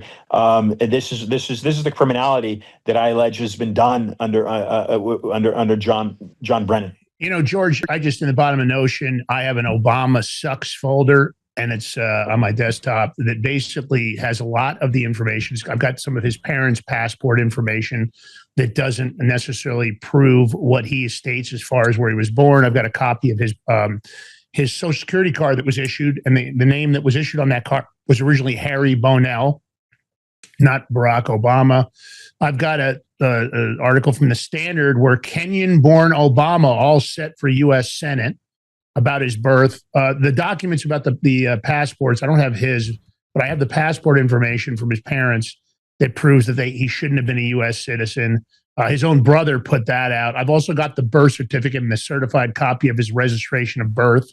When exported from Adobe, the birth certificate shows all the data that was changed on it. The intelligence organizations did this before AI. This has all been vetted. None of this was fabricated after AI. Nobody goes, it's probably AI. I have lots and lots of information. Maybe we need to do a follow-up show, kind of go through this for the audience. But this guy was created. There was an FBI agent that I always wanted to get in touch with. I've never been able to track him down, ex-FBI agent, that he talked about Project Renegade in. That yes. Obama was created under Project Renegade. I don't know if you have any contacts with that FBI agent. Maybe your contact knows how to track him down. I'd love to get him on the show. And he talks about how this individual was created so he could be installed. Because I have to be honest, I never even heard the word Obama. I never noticed him prior to all of a sudden him being the golden child that was propelled forward by celebrities, by the media. You know, of course, the first minority president. The whole thing was a perfect storm, and all of it was fabricated. And the information is out there, but they did an amazing job. Listen, when you have the full force and effect of the U.S. intelligence, apparatus, how does that become any different than the intelligence apparatus of the Russians?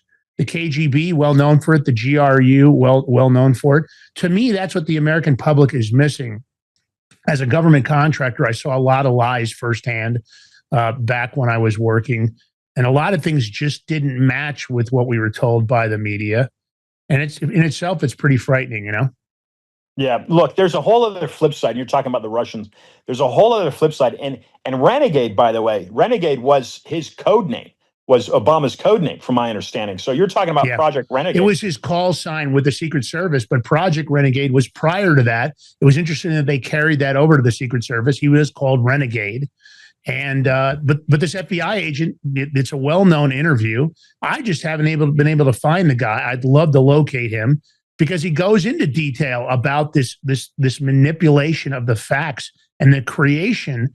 And at that time, I don't think he knew it was Barack Obama. He heard about the operation, talked about the details of the operation, but just didn't know which political official it was. I'll look into it more and and get some information to you. I'm not sure about that. But what I want to point out for listeners, something critical here. We're talking about exposing the Epstein's files, and Pam Bondi's got a golden moment here that she's too concerned, evidently, about the stock market, but exposing this Epstein fraud is very critical in taking down the elements of the deep state. John Brennan orchestrated the Russian collusion hoax. We know that, and why? My argument is because of the contents of this book, because he hid these illegal stock options that he held in the Analysis Corporation when he shouldn't have. It was a complete conflict of interest. He lied to Rachel Molinaro on a Norm Eisen official on that 2009 ethics waiver. And instead of converting the 401k into an ROA, the company was changed. The name change. We have the SEC document in the book. It shows all of this. He went from a 50,000 valuation of the stock in 2009 to just shy, when it sold a couple years later, to just shy of $5 million. And that's just one example. That's just one example of what I would allegedly illegally held stocks and misconduct while he was serving under the Obama administration. But the flip side here with the Russian collusion. Hey, 1 second, Ian. George, I'm going to restart my internet. It seems to me they don't like me talking about Brennan. I'll be right back.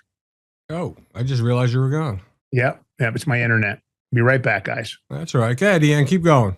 We don't need. So the other side of this is, I believe that Brennan and the malfeasance that's exposed in high stakes treason that content serves as his motive to coordinate with Christopher Steele and Stephen Halper and Sir Richard Dearlove out of Cambridge University to coordinate the Russian collusion hoax. And something critical in this is the testimony of Jared Siegel in 2023 to the Senate, where he exposes the Hamilton 68. This is how the Democrats, on that side at least, used big tech to manipulate the 2020 election.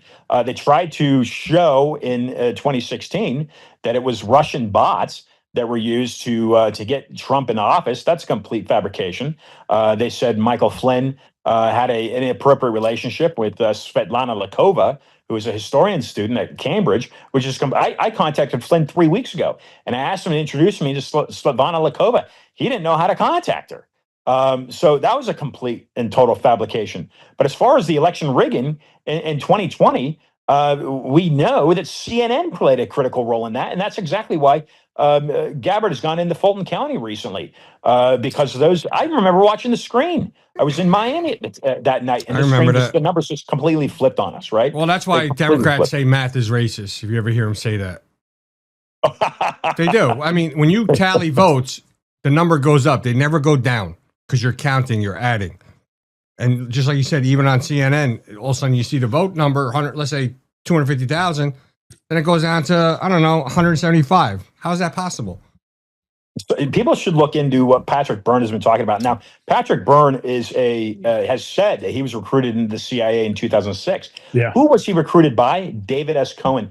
David S. Cohen was head of OFAC, which approved the sale of the Analysis Corporation, then known as Sotera Defense Solutions, to a UK-based, Hong Kong-based domiciled company. That was David S. Cohen. He later then rose up to become, I believe, deputy, and then later head of the CIA. So he's very much part of this cover-up. And Patrick Byrne, of course, has come clean and exposed the fraud in this. And something key is the data center in Belgrade that John Brennan created with the Chinese company, the software company, Huawei. That's Huawei.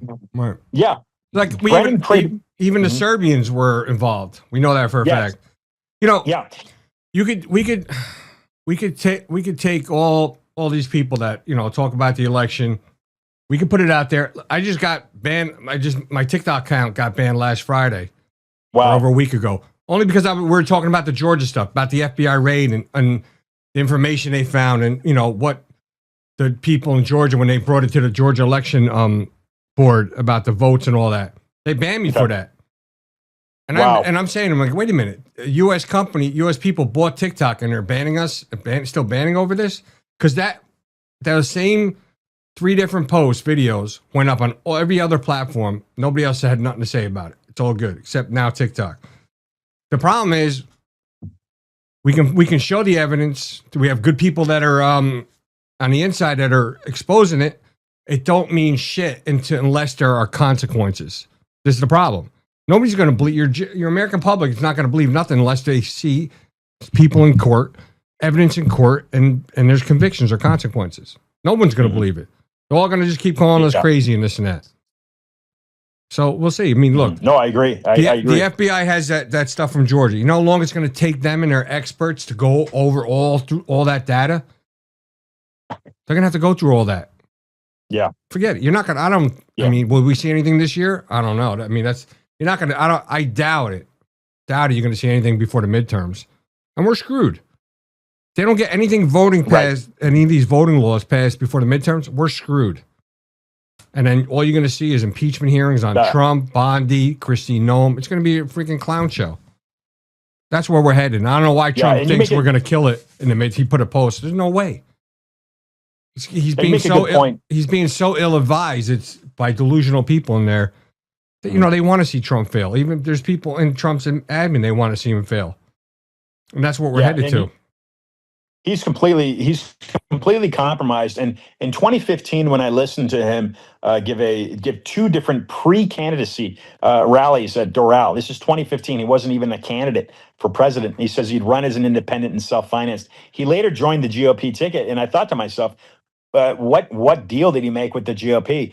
And you bring up Susie Wiles. Now, I don't know enough about Susie Wiles. I've introduced her to this book. She hasn't done anything, but there are definitely handlers over Donald Trump in Trump 1.0 and Trump 2.0 that have him very, very much compromised. Whether he knows it or not, I don't know. I would think that he's a pretty wise guy. He's got to know it. I don't know why he's not pulling the trigger. But the other thing would be Palantir, Peter Thiel, and some of these technocrats, right? Well, who was with Peter Thiel? Our vice president, right? Didn't he? Was it Peter Thiel? That's correct. Yep. So I mean, listen. Domain once financer again, JD Vance, absolutely. We could talk all of this, but like, listen. I love Trump. I think he's being ill-advised. The people ain't, even though the economy is changing and it's getting better and all this stuff, people are not feeling it. We ain't feeling it. So if he thinks he's going to win off of that, they're sorely mistaken. And you know, listen to the regular people. Don't forget about your advisor, because your advisors don't know what's going on. And I think we're going to get hammered midterms. Yeah. And I'm not looking forward to it. Well, it's not looking good because in 3 years, it'll flip the dialectic, right? We'll flip back over to the left side. And the problem is, what we see is the Democrats have no problem. They have no problem going after Republicans, and that's the reality we'll be facing. For some reason, the Republicans can't get the job done. I don't know why they're doing that, but Pam Bondi needs to be removed, in my opinion. No, if it was the other way around, there'd be so many hearings and probably consequences and arrest. I mean, look, they went after Trump, the former U.S. Senate president, and brought charges onto him and through multiple states. But meanwhile, we can't get nothing done. So what does that tell you? I mean, it's crazy. Everybody talks a big game. And I'll say it, I don't care. Like, we had Cash Patel on the show. We talked about that book and everything. Great. Had high hopes. Dan Bongino, when he had his show before he became one of the FBI, he was very outspoken. And it's just, I don't get it. Not even full year there, he left. Whatever the reasons he left, but don't go around saying, all this stuff, this, and not get stuff done. You have the second highest position in the FBI. Figure it out, get it done. But obviously, there's something more going on. The deep state, man. It's sad. We're screwed. I've never met Cash. But Cash disappointed me with his handling of the Charlie Kirk investigation, and so again, it's an element of, I think that the corruption in the deep state, and this is why I always exhort that viewers and listeners take a more of a historical approach to understand exactly where the strings are coming from that are manipulating the landscape in DC. And look, the United Nations is not on our side. The United Nations is an inquisition organization to take down the United States. We should toss them the hell out of New York. That's exactly right. That's absolutely right. And the more people need to realize that, and And again, they need to take, this is what I advise, people need to take a historical approach to understanding exactly the threats, the foreign threats that are disguised as being an ally, if you will, to the country, that have completely invaded the country and are taking it down systematically. They're doing it systematically. But going after, and this is of course why I push the contents of the book so much, because we've got it all spelled out here. I've contacted Mike Davis. He was it was actually very complimentary of Pam Bondi yesterday. Mike Davis runs Article 3 project. He's, my understanding, he's been helping Jason Quinones in that South Florida subpoena of John Brennan in that Fort Pierce-based grand jury. He's gotten a copy of the book. I've sent him an email. I've got his phone number. I simply can't engage.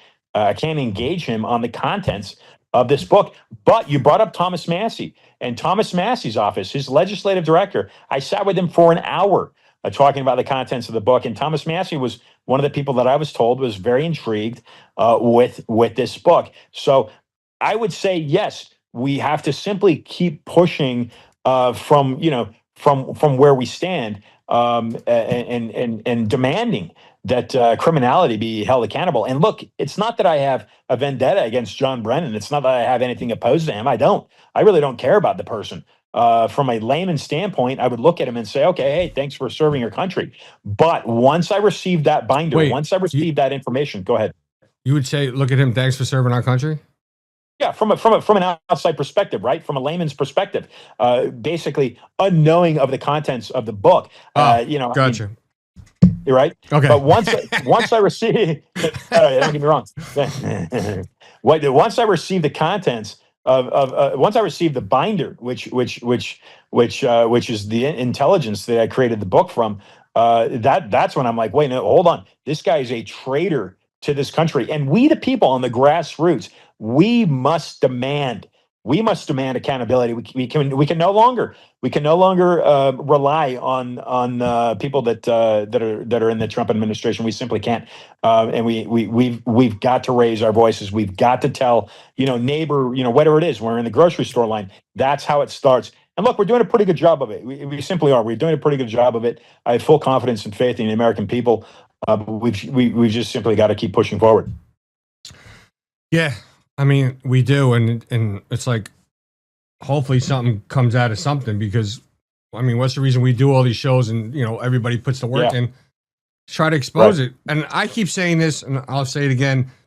I think everything, our government, FBI, it's too far gone. Only way we're going to ever get anything done is if we disband this government and start over, implement a new one.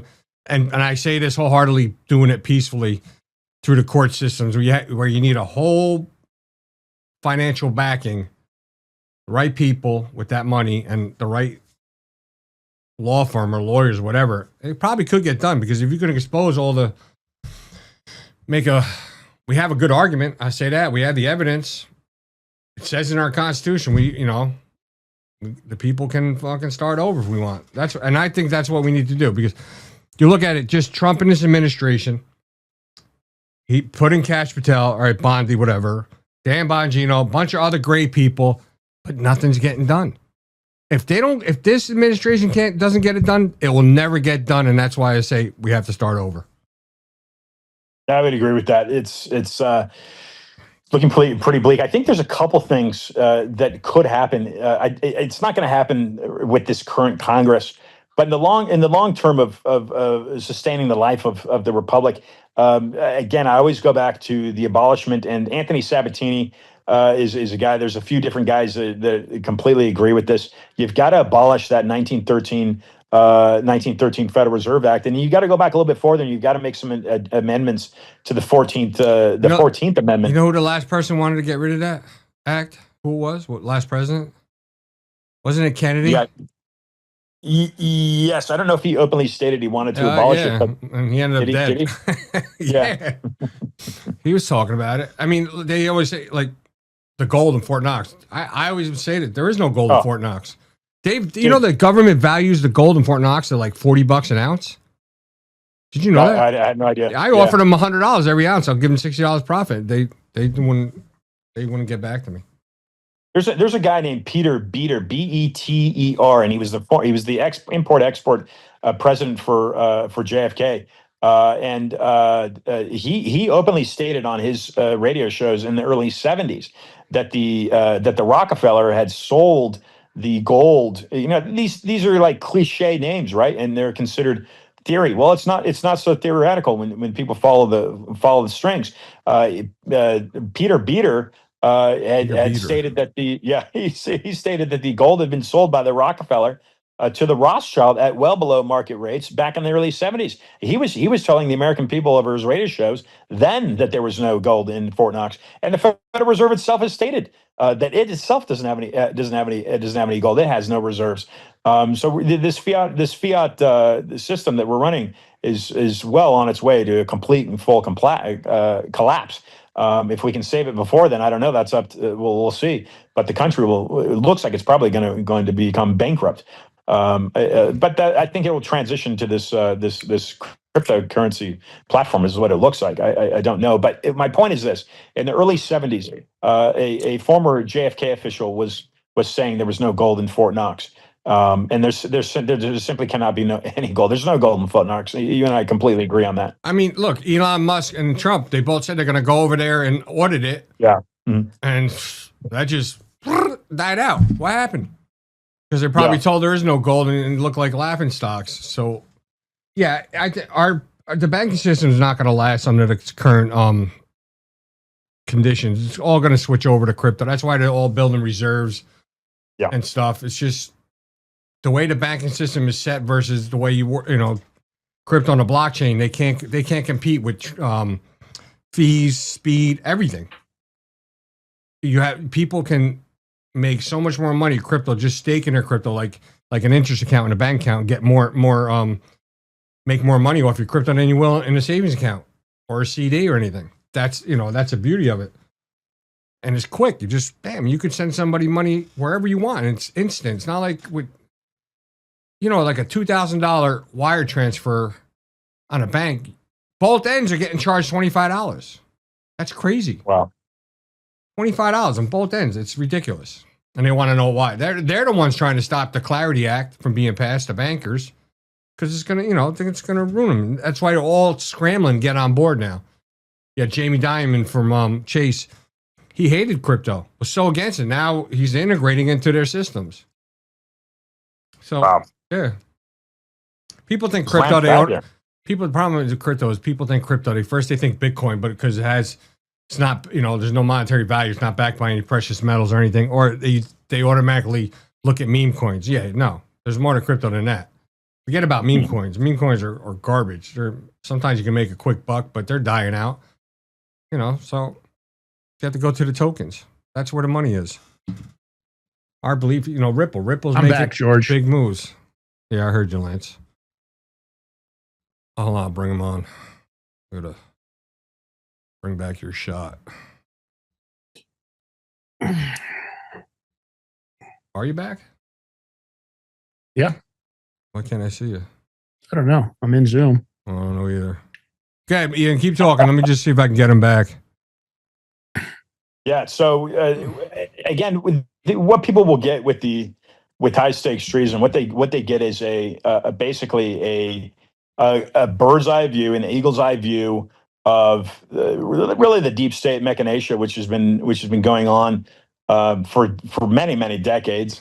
But we've got a culprit in John Brennan, and we show how this communist that voted for Gus Hall, and he stated that under the lie detector test back in 1976. Gus Hall was the Communist Party candidate for U.S. president. I believe that John Brennan was basically selected back then by the deep state. And again, when we talk about the deep state, when I talk about it, I'm not talking about the Democrat Party. I'm talking about the real strings that are pulling the politics of this nation, and those are foreign strings. And we had a great interview with Mel K a number of months ago. I think it was back in August, maybe September. And Mel K, if people aren't familiar, has been looking into and researching, and I think she's writing a book. It may be out now on the Bank of International Settlements. The Bank of International Settlements regulates basically all central banks globally. And that would be the Federal Reserve is a central bank. They're regulated essentially subservient to the Bank of International Settlements. But as we stated earlier, it makes a pit stop. It makes a pit stop in what's called the City of London. And to make a clarification, the City of London is not Buckingham Palace, Hyde Park, and these different tourist attractions. It is a small neighborhood. That would be Metropolitan London. City of London, formerly known as Londinium, the initial Roman banking center that William the Conqueror in 1066, William of Normandy, was unable to conquer. And this, you could go on the cityoflondon.org or .com or whatever it was a number of years ago. I don't know if you can still do it. And you can find the treaty that was signed, that granted, that stated that William was unable to conquer Londinium, but he was obviously able to conquer the British Isles. You know, the British people have been fighting this for many, many, many centuries. This is why they are still running a monarchy system, because that banking center controls their monarchy. And to give an example, Charles today, he would ask permission to enter London. This is a fact. He must ask permission to enter London and speak to what is known as the Lord Mayor. It's not the other way around. It's not Charles controlling the bank. It's the bank controlling Charles. And George Washington, as a matter of fact, well, he owned shares of what was called the British East Indies Company. The British East Indies Company was a trading vehicle created through the City of London, and it connects directly to the Skull and Bones Society that Bush was grilled on when he was running for president 25 years ago or so. The Skull and Bones Society is a conquest, a hidden conquest infrastructure at Yale University. Elihu Yale, who the namesake and creator of Yale University, was one of the largest shareholders of the British East Indies Company. Let me explain something for viewers, and they can Google all of this stuff. They can cross-vet all this stuff. John Paul Jones, the flag that he flew on the Delaware, on the USS Alfred, was identical to the British East Indies Company flag, and that would be known as the U.S. Grand Union flag, the initial flag of the Republic. That flag predated and predates the Star Spangled Banner by Betsy Ross. The U.S. Grand Union flag was our first flag, from my understanding, and it is identical to the British East Indies Company flag. You have the 13 stripes, and then you have in the canton not stars, but you have the Union Jack, and that would be the three crosses representing the three different saints of the British Isles. That is what the Union Jack is. It's three different crosses, and that is what appeared in our initial flag in this country called the U.S. Grand Union flag.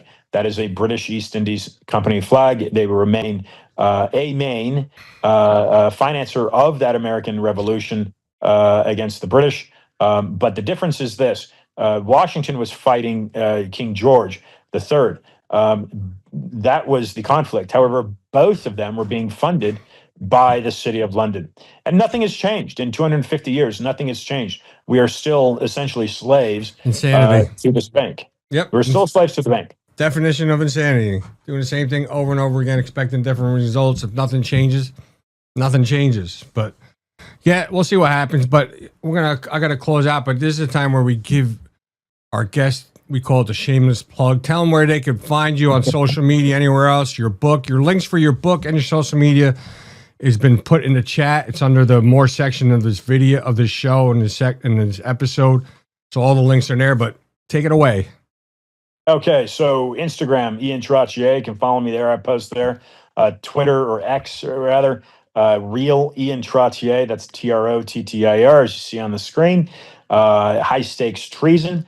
You can go to research about the book and the number of interviews that I've done. I recommend reaching out to Roger Stone.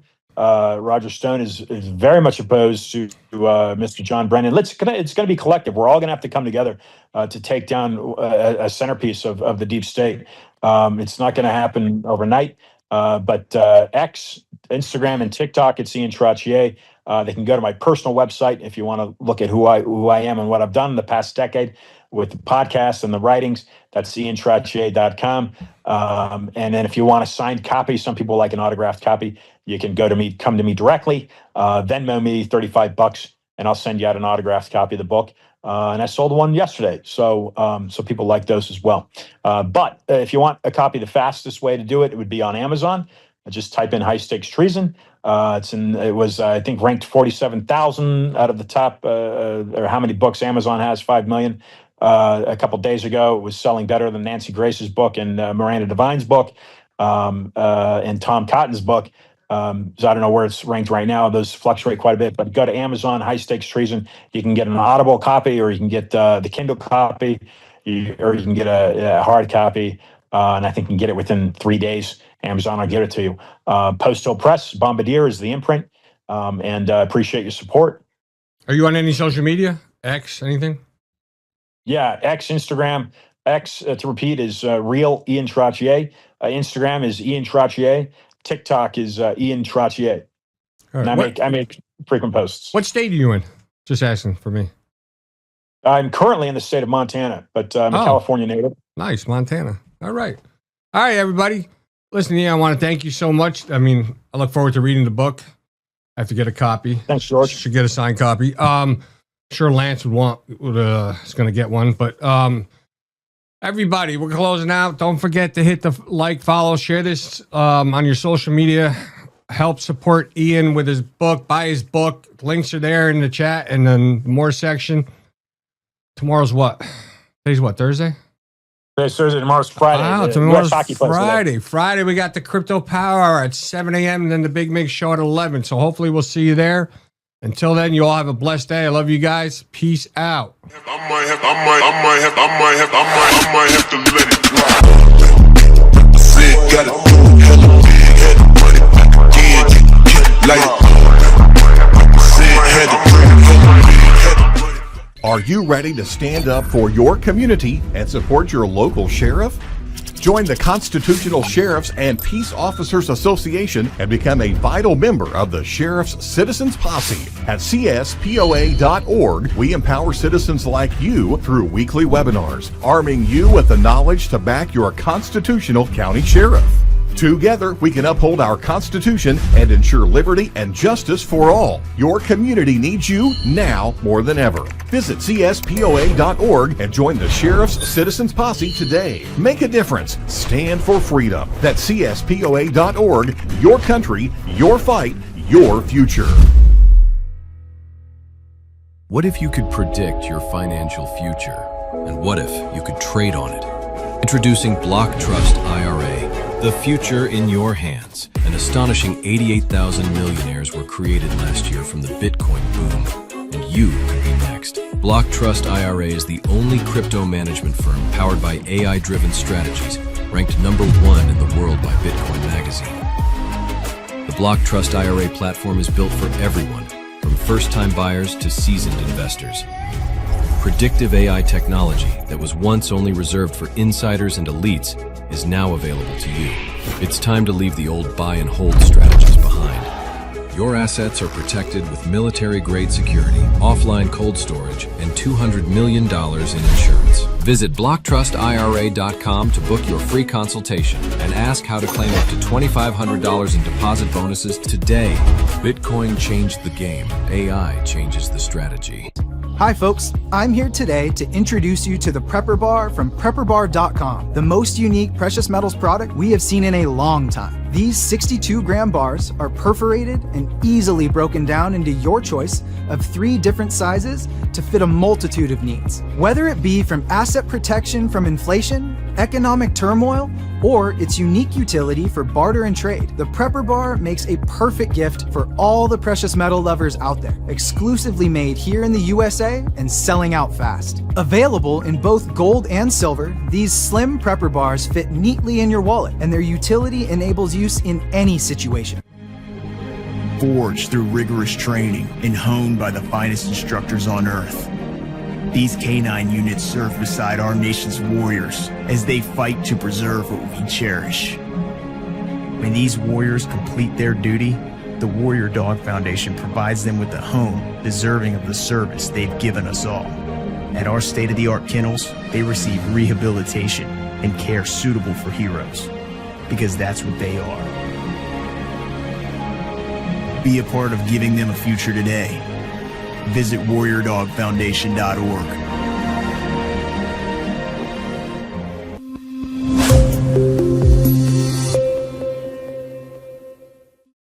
All men are created equal, that they are endowed by their Creator with certain unalienable rights. Life, liberty, and the If liberty means anything at all, it means the right to tell people what they do not want to hear.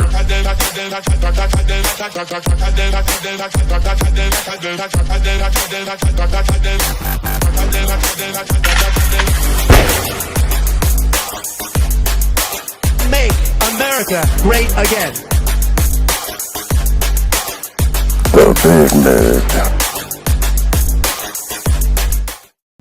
Welcome back to the Big Mig Show. Of course, I'm your host, Lance Migliaccio, with my co-host, George Ballantine. It's Edge of the Knife, because you know how we do it. We're going to bring you the facts, the sauce, the evidence, the receipts. Call it whatever the hell you want. We've gone through the news cycles, all the scraping. We've done it so you don't have to. And we're not mainstream media. We're not going to put a bunch of lies or bullshit up there. It's just not what we do on this show. So thanks for tuning in. First of all, I want to tell you, everybody in the audience, we so appreciate you guys supporting us. We had a good week on subscribers, new subscribers, which is always great. Love to see some Rumble Rant tips as always. We can always use that. And don't forget, we got that crypto wallet, that Rumble crypto wallet. You can tip us in crypto. George is still trying to get himself 10 Bitcoin from a tip. I don't know if it's going to happen. I don't know if it'll happen today, at least. And if you aren't checking out the Crypto Power Hour, we got some great news on that show. It's top 3 in the nation based on views and impressions. And if you're on any of the podcast platforms, Spotify, Amazon, Apple, make sure you go ahead and subscribe to us. We're looking forward. Leave some comments, share the content. It's always exciting. And if you can do the Rumble, paid subscription, Rumble Premium, it's a great way to support Chris and the team. They're doing a hell of a job. We appreciate all the support for this show and the Crypto Power Hour show. Of course, it looks like Rumble is damn near a crypto company. My understanding is that Tether now owns about 48% of the outstanding shares. Going to be a big investment also that's coming up, I think, in February, which is exciting. So, listen, that's why the Crypto Power Hour is the #1 crypto show on Rumble, and we're so excited to be able to say that. So appreciate the support if you guys are tuning in. George did a great education piece this week, so if you didn't catch it, you might want to go back and watch it. 7 a.m. It kicks off on of course, in Editor's Picks. So we appreciate that. George, how are you, brother? I'm good. Very good. Doing all right. No snow coming your way, so that always makes you happier. Yep. So I want to start off on something funny because fuck it. It's one of those days. It's Friday. Well, let me kick off by thanking our sponsor first, or no? You want me to wait? You want me to wait? Or no, you just fucked it all up. Go ahead. No, you want me to wait? No, go. You sure? Okay. All right. Gold and silver. You know, George and I are gold and silver bugs. We try to stack some, always have a backup plan just in case. And our guys at Genesis Gold Group, they're the team we go to. This is the Prepper Bar, 62.2 grams of that beautiful silver or gold. And of course, as you can see, there are 3 separate denominations. You don't want to walk around with a 1-ounce coin and some tin snips. What are you going to do? That's how you're going to make a payment if you have to pay less than what silver or gold is worth? Nope.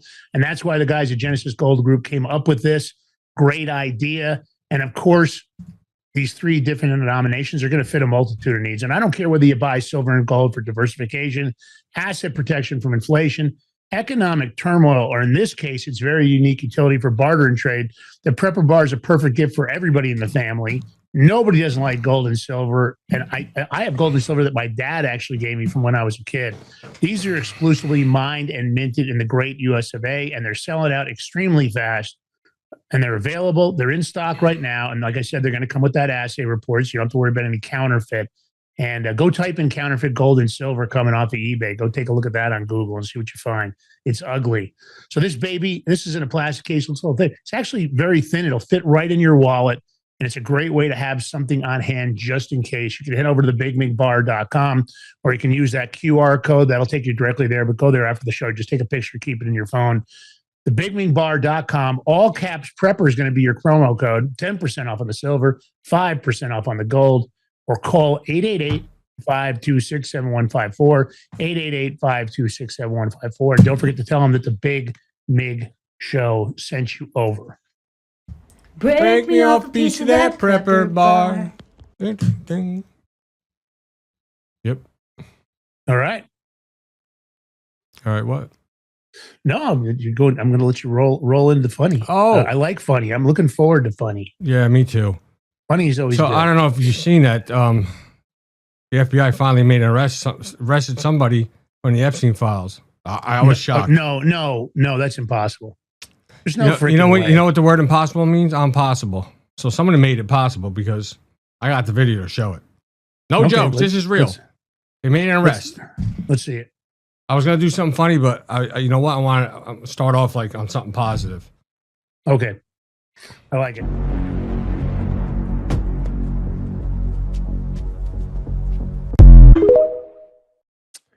It's redacted, so you can't see. Yeah, they arrested the redaction guy. You know how many times he showed up in the Epstein files? Thousands of times, probably more than any other individual. The redaction guy has been arrested by the FBI. Congratulations, Pam Bondi. You got your first deep state arrest. Congratulations, Pam Bondi. You must have skipped a couple of Fox News interviews to be able to get the courts to indict. And our weaponized, corrupt judiciary that's just unbelievable. I keep seeing stuff about these judges ruling. We've got to figure out a way to fire judges. We have to figure out a way to get rid of lifetime appointments. There's two, and again, let me say this always. There are good FBI agents, there are good people at the DOJ, and there are good judges. But that being said, there are a whole bunch of them that suck the big fat one. They're terrible, and they need to get blasted out of there. I'm not even sure the FBI is fixable at this point. I thought it was, hey, man. But it's not. You ruined the funny thing, bro. Oh, I'm sorry, man. I hear you're applying for Waffle House. Why? Yeah, I am thinking about taking a job at the Waffle House because I think it's an opportunity for my skill set. I'm excited about it, and the thing that hooked me, they don't realize it. This is like an employment. It was almost like an employment offering. We just got it's the leaked. It wasn't supposed to be released yet. Waffle House has just come out with their new commercial. And, they've had an interesting year. Lots of Waffle House news, lots of interactions at Waffle House. I wouldn't say they're great interactions, but. Oh, you want to play it? Yeah, I'm frozen again. Ah, shit. I'm telling you, you got too much shit open on your computer. You just don't want to listen to me. I'm going to play the video clip because you're frozen. If this is your first shift at Waffle House, you have to fight.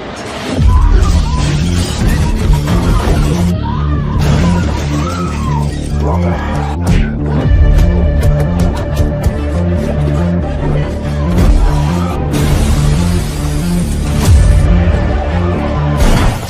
act right or I'm closing this bitch down.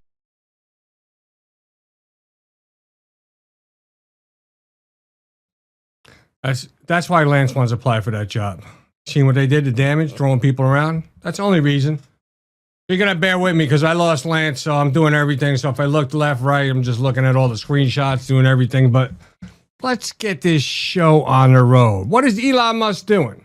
He is saying that he's going to scrap going to Mars and he's going to put all his efforts into going to the moon. The moon. You know the honeymooners? You're going to the moon, Alice. Bang, zoom. Someone's going to the moon. So I guess this will be the first time we land on the moon. Possibly. Because we know we didn't make it last time. I got a question. How are we going to know if this is real if they do make it to the moon this time? Because we know they lied to us all the other times. They just happened to make a phone call to the president or the world from the moon. I don't know. The camera guy was on the moon filming Armstrong getting first steps on the moon. I don't know how that happened. A lot of mystery there. But who knows? Will we get to the moon? I don't know. Does it seem plausible? Shit if I know. Do you want to go to the moon? Should we go? You think it's going to be a good thing? Probably not. But I'm gonna put up his post. I guess, you know, they're all talking about they want to build like this colony there, a city. I just, in the chat, because I'm watching the chat too. If you had a chance to go live on the moon, would you go? Let me see people raise their hands in the chat.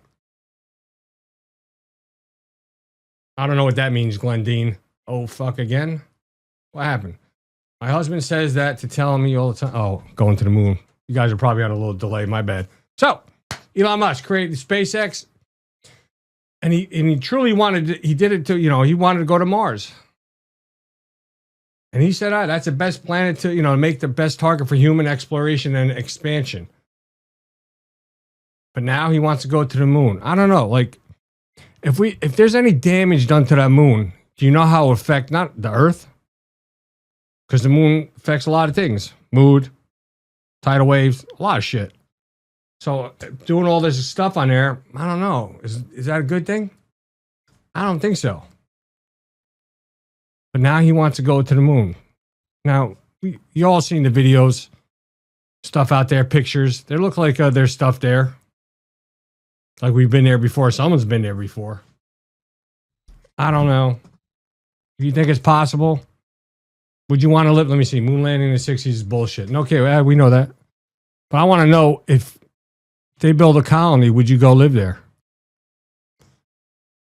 I don't know if I would. Because you're inside all day. Can't go outside. Like, there's not going to be like, I don't know. Can you go outside and sunbathe? I don't know. You always have to have your suit and helmet on. So, I don't know. I wouldn't do it.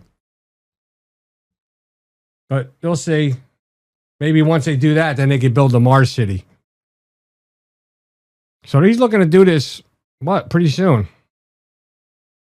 He's saying he can travel to Mars when the planets align every 26 months. So wait a minute. If you travel to Mars, you got to wait 26 months to come back? Screw that. Lance, you back? I think I am. I'm going to tell you right now. Hold on, people. Kind of looking pretty iffy. Let me bring Lance back in. Hold on, everybody.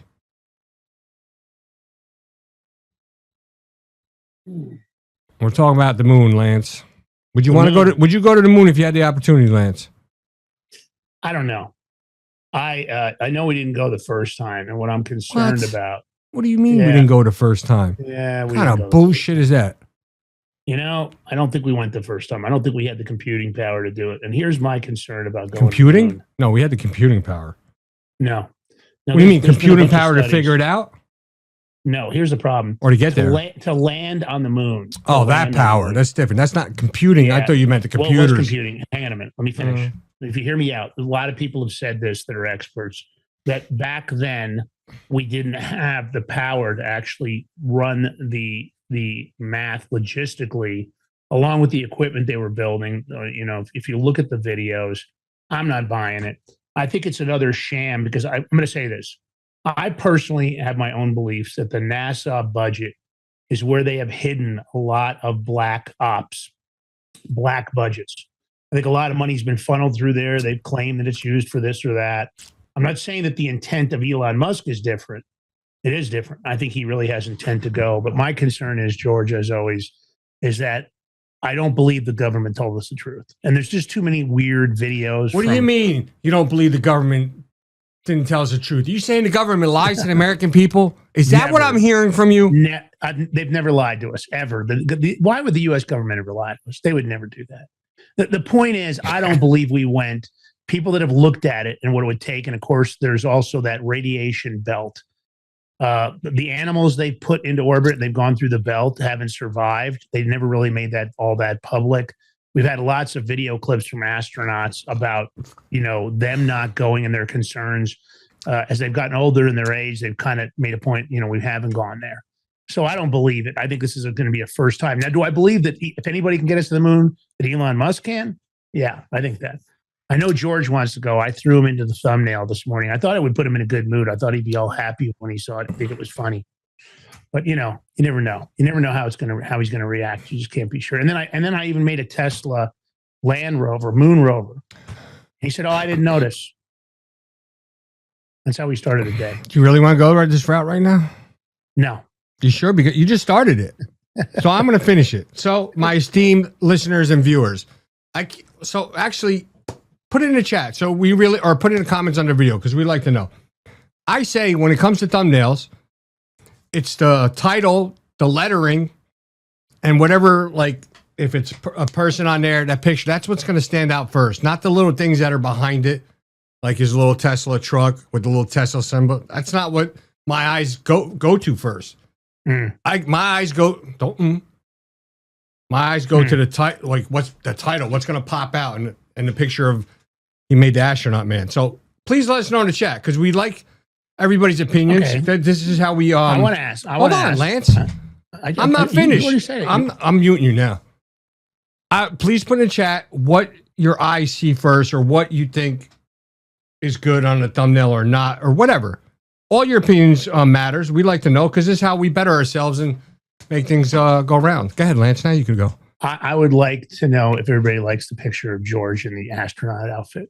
I think that was really. I liked it. I thought he would like. Yeah, but you didn't say that. I did say that. I thought for sure you'd wake up and you'd kind of crack up this morning, and I'd have you laughing. But no, I didn't get that. No. I didn't get that. So you guys in the audience, you guys tell me. You tell me if you like George in the astronaut outfit. I thought it was great. See, see how you try to divert from. See, we're talking about the whole thumbnail as a whole, and see how he tries to divert to just the. I think that George as an astronaut is fucking great.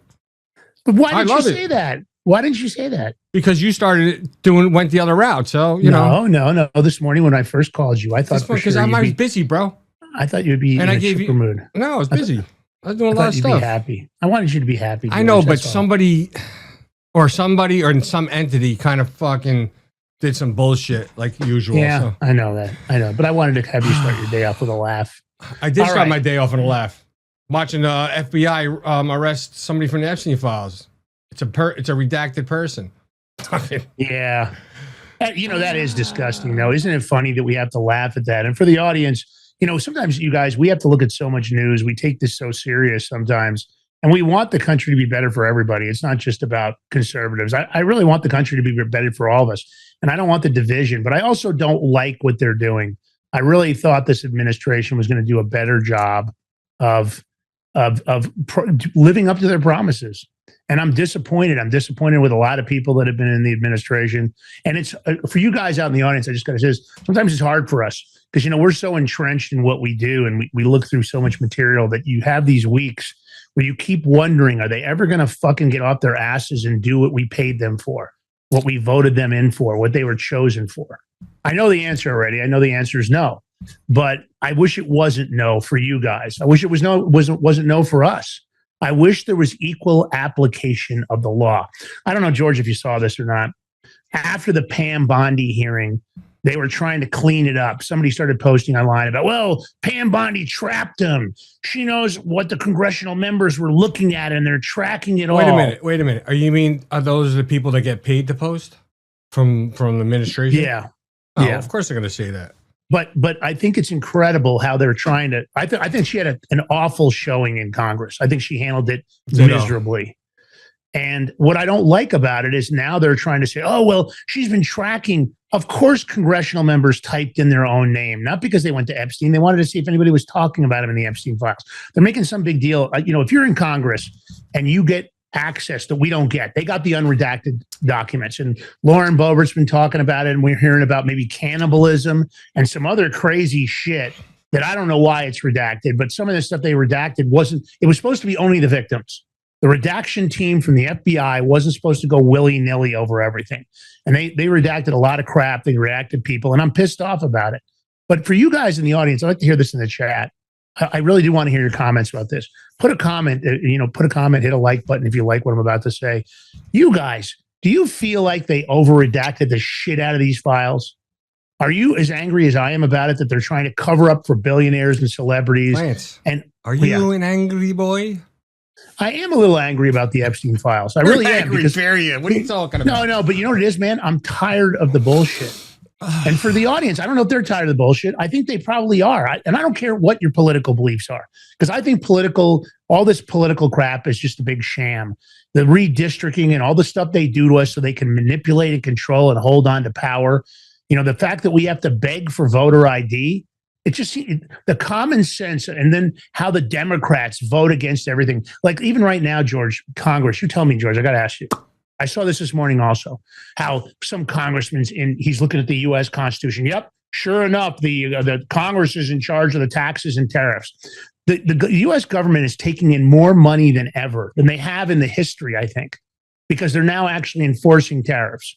And all Congress can talk about is how Donald Trump shouldn't have tariffs, and all the judiciary can do, all these corrupt shithead judges, and I'm going to say it, shithead, scumbag, partisan bias judges that are going and saying, oh, we're going to vote against Donald Trump's tariffs. Meanwhile, we're taking in more money than ever. All these countries have been taking advantage of us. And all they can do is bitch and moan about the fact that we're taking in all this money. All the Democrats want to do is stop Donald Trump from enforcing tariffs. Did you see the thing how they don't want to charge Canada tariffs? Why not? Fuck Canada. Okay, I'll say it out loud. Fuck them. I think Alberta's doing the right thing. I hope they cede from Canada. I hope they become their own country. Because at the end of the day, putting up at that crap in Canada, I wouldn't want to do with it. And then I heard the Alberta government is in talks with the U.S. government, George. I mean, you tell me, do you think it's a bunch of crap that these politicians want to vote against tariffs? When meanwhile, that money is supposed to be used to pay down our debt, cover our expenses. And by the way, when the founders and framers set up our U.S. Constitution, and when they set up the idea behind tariffs, ports, duties, all that stuff was supposed to run the country. You guys weren't supposed to be paying income tax. That wasn't part of it. The income tax was supposed to be temporary. They made it permanent because they just can't stop spending. And the IRS is the collection arm for the Federal Reserve. It isn't what people think it is. Why do you think the main office is in the territory of the United States down in Puerto Rico? Ask yourself that. Why is it that the Federal Reserve is a private institution? It's authorized by statute, but it's not a government institution. There's nothing federal or reserve about it. It's a private institution with private families and banks that are controlling our money. The sham of this government just gets worse every single day. And I want the administration. I like Donald Trump. I really do. I just want him to deliver on what he said. And if Pam Bondi, as much as that video of George's, it's hysterical, really. Yo, how did we go from Elon Musk to Pam Bondi and all this stuff now?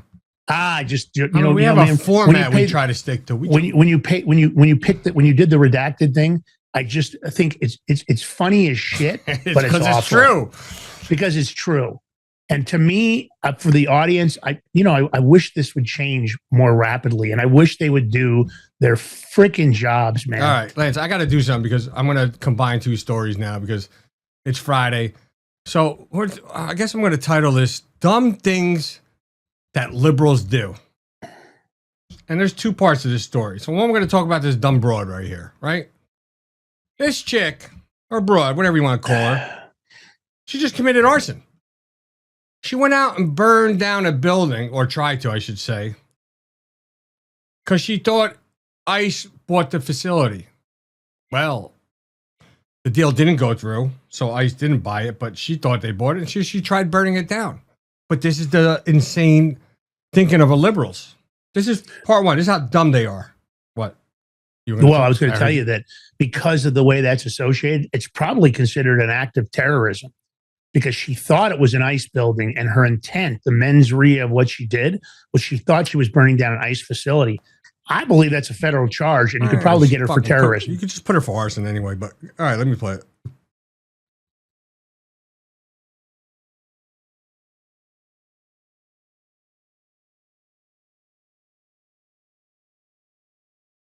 There's no audio with this, so forgot about that. Yeah. Can I ask you a question, George? Was this just somebody randomly filming her, or did she have somebody film this for her? You know what, Lance? That part I could not tell you. Can you imagine the stupidity if that was her people filming her? Well, nobody said the liberals are smart, Lance. Whole basis of this story right here. Yeah. Wow. Unbelievable. Right? Awful. Yeah. But wait. There's more. It gets better. Hold on. Let me switch some things off here. I'm going out of order. Oh, here we go. Now, the person you just saw was just a regular, everyday, dumb liberal citizen. Now, tell me this next person, dumb as rocks, or worse. And she's a representative from Michigan. Her name is Hillary Schalton. She's a Democrat. Surprise. I don't know if I should read what she says or just let you hear it first. What do you think before we do it? I'd rather hear it from the horse's mouth, and then you can talk shit. All right, Pay attention to this video and listen carefully. I'm looking for you guys in the comments to catch it. In Michigan's 3rd district alone, 160,000 women could find themselves unable to register simply because when they got married, they didn't change both their ID and their birth certificate. 160,000 women in my district alone. Did you all get that? You can't change your birth certificate, dumbass, broad woman. Representative, you know what? It's not because she's a woman. It's because she's a liberal. Let me just say that. It's because she has a low IQ on top of it. Seriously. How can you, here's the thing, and you guys tell me, love to see what you have to say in the chat. Do you feel like government officials should have to pass and it wouldn't be a government test. I want an independent company that they have to pass an IQ test.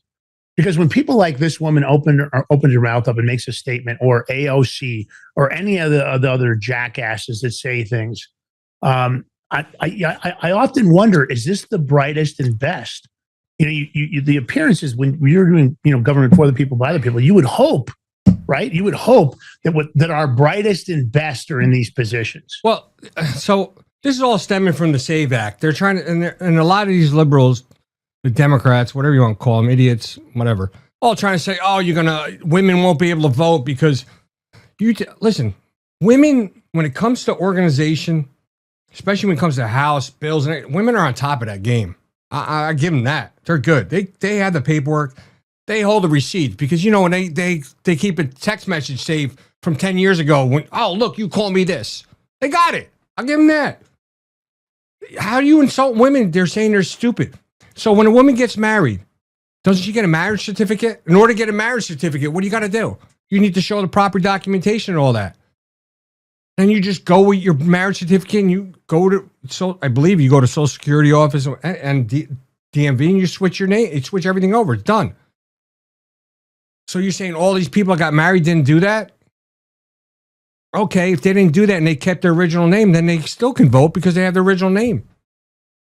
No biggie. George, I think you're over the target. My wife and I, took care of that immediately. My wife got her new driver's license and the rest of it. And this, again, it's another individual. Everywhere I go, though, right now, I'm going around to women. I'm like, excuse me, you married? And she's like, I'm not picking you up. I have a question. Seriously. And when I say I'm not picking them up, they're like, oh, I said I would, but you're married. Okay. And they smile. So I'm like, do you have a problem voting?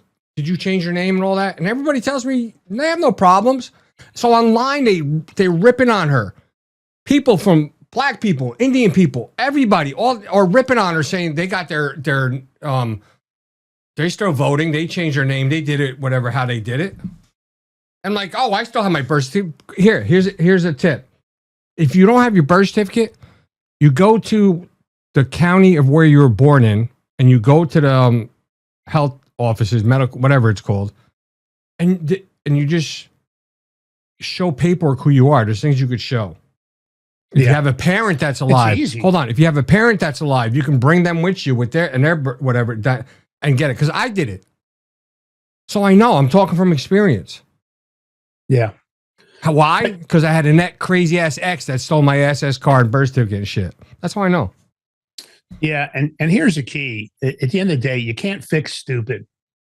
Common sense doesn't matter. And again, you have to get your mindset out of thinking this is a Republican and it makes it a good guy or a bad guy, and this is a Democrat, it's a good guy or bad guy. When they open their mouths up, you have to think, was that dumb?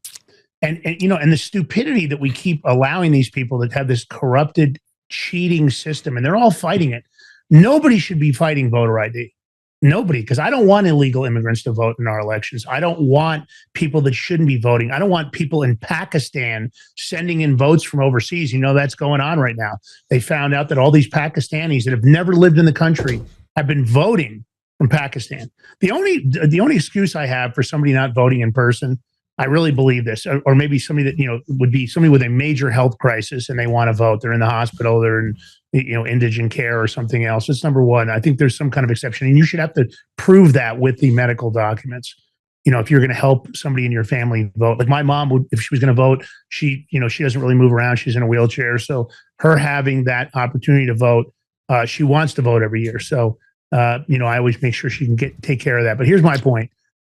Besides that, is there anybody in the audience, no matter what your political belief is there anybody that thinks we shouldn't have to use an ID to vote?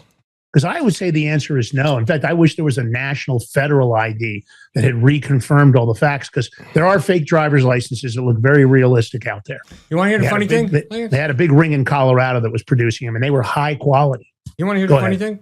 So when they put the SAVE Act into Congress to vote for the House, it passed the House, but every Democrat said no. But do you know that every politician, every congressperson has to put their ID card in the machine to vote? Oh, I didn't know that. Oh, yeah. They sit in front of when they vote, they have to use an ID. Oh, I did not know that, George. Fucking at his best, bro, I tell you. Yeah, so they have to use their ID to vote in Congress. You have to use an ID to buy a gun. You have to use an ID to get on a plane and get through, TSA. You have to do all these things, but yet somehow voting, one of the most important institutions in the United States, the thing that really matters, that you guys in the audience, and I have empathy for it. I actually sometimes get bummed for everybody that watches the show, because I feel like you guys are getting so screwed over by what they're doing, and it's awful. It really is. And they just talk. And it's like if their lips are moving, they're lying. They just won't tell the truth. And the Democrats don't want this because they know they've been cheating. I think they've been cheating more than Republicans, but I'm not telling you the Republicans haven't cheated. I'm saying that this system is broken. We have to fix it. And the other people that I think should be able to vote besides indigent, with the overseas, the military. But look how they took that military stuff in this last election. It was all just fabricated garbage. They have taken cheating to a whole different level. And yet we know they cheated. Anybody seen any arrests for any of the cheaters?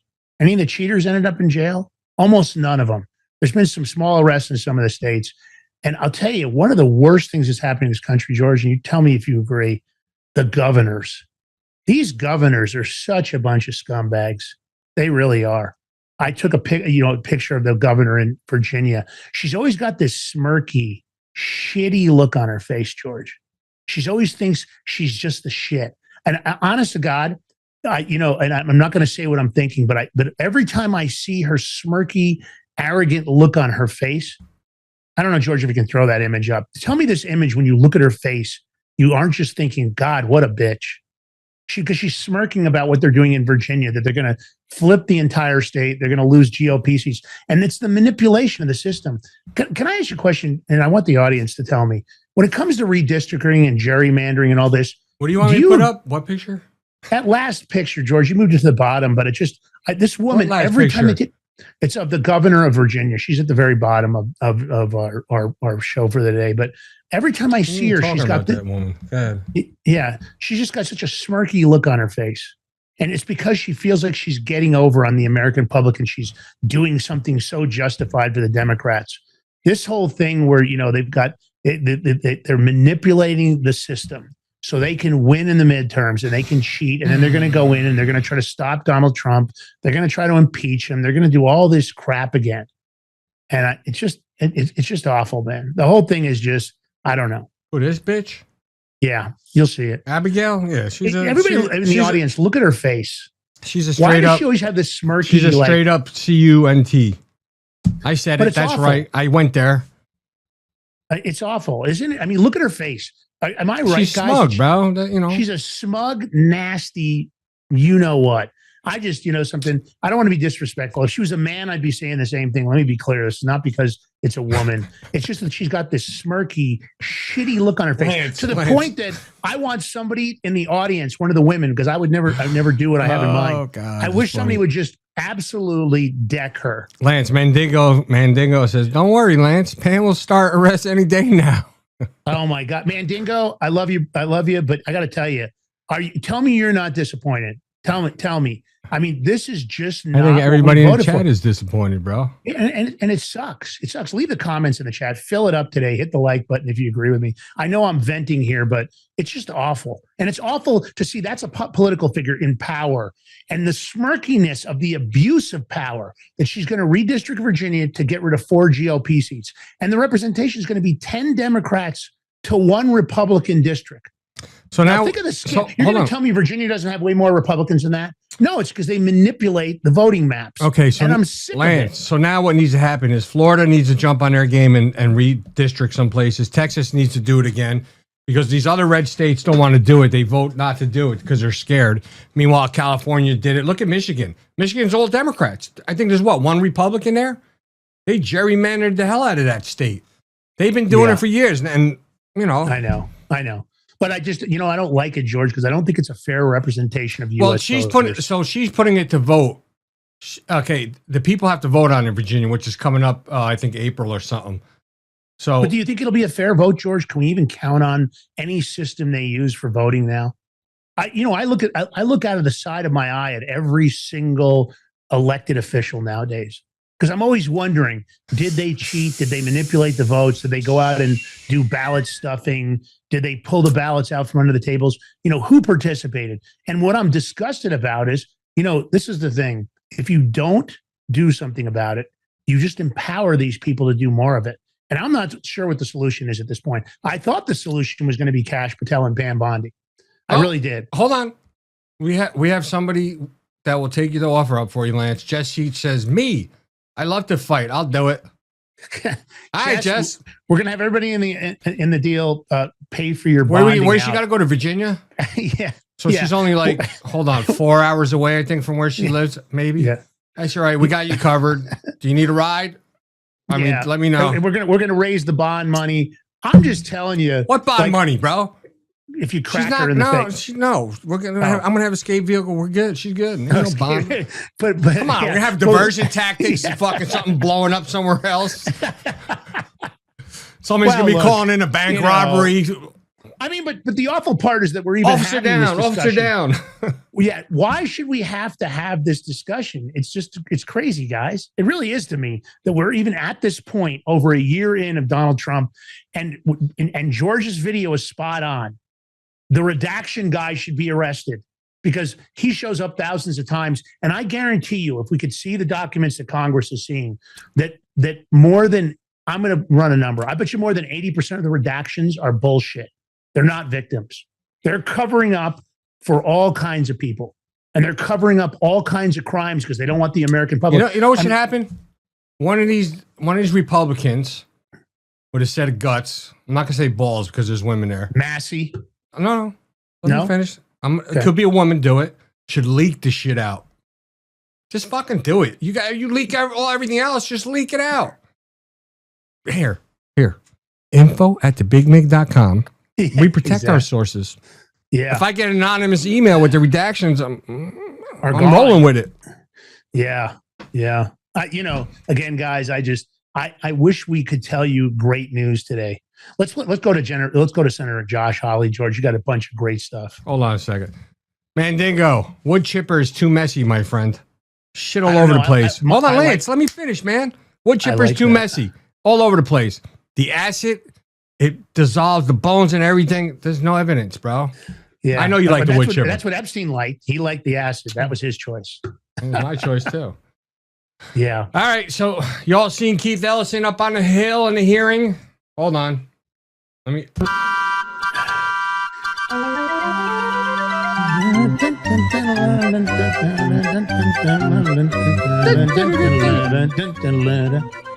Yep. So many laws broken, so much, but will there be any consequences?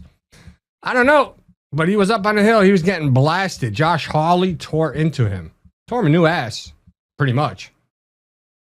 He confronted Keith Ellison. I mean, I don't know why he's still Attorney General right now. I don't know why he's not in handcuffs, sitting in the clinker. He let all that fraud happen. He knew it was going on and did nothing about it. So much. I'm going to play the clip because it's pretty long. I had to cut it down, but it's like 5 minutes. It's a real recap. Mr. Ellison, let me start with you. You're the Attorney General of the state of Minnesota. Do I have that correct? That's a yes? Sir, you're aware of my job. You know the answer to that. You're not going to answer my questions? Are we going to start this way? Are you the Attorney General of the state of Minnesota, yes or no? You know the answer. Mr. Ellison, you're in my courtroom now. You're under oath. So I suggest that you answer my questions. You the Chief Law Enforcement Officer of the state of Minnesota, yes or no? Let's try another question. Are you familiar with the $9 billion in historic fraud out of your state, including the $250 million in the Feeding Our Future program alone? You familiar with that? Don't turn to the pages in your book to get your potted answers. Are you familiar with it? Yes or no? Yes, I am familiar with it. Very familiar, aren't you? Because the people who ran the Feeding Our Futures program came to you in your official office in the state capitol December 11th, 2021, and asked for your help in getting investigators off their backs. They complained to you for upwards of an hour about state investigators going after them, and they begged you to help them, and you agreed to it, amazingly. And we know you did. That's not because true. It's all caught on tape. Yeah, Every single sentence is caught on tape. Here's what you said. Let's And take a look. obviously you didn't listen said, to the it's not a tape. question. You said to them, send me the names of all these folks who are investigating them. You said to them, send me their names. And I'll take that list and I'll call the person over at Education who was investigating them and say, what's going on? Why am I getting these complaints? Then he went on to say, I already have my team working on this. What day should we get together to discuss it again? You made pledge after pledge to them. You said, we've got to make sure this guy who's investigating them stops it. You said, you have my attention. I'm concerned about this. You said, let's go fight these people, meaning the people who are investigating the fraud. Why'd you do it? Why'd you help them? Are you going to let me answer? Please, we're all ears. So first of all, you're cherry picking quotes out of there. Why did you help I them? thought you were going to let me answer. Why did you Are you help going to let them? me answer?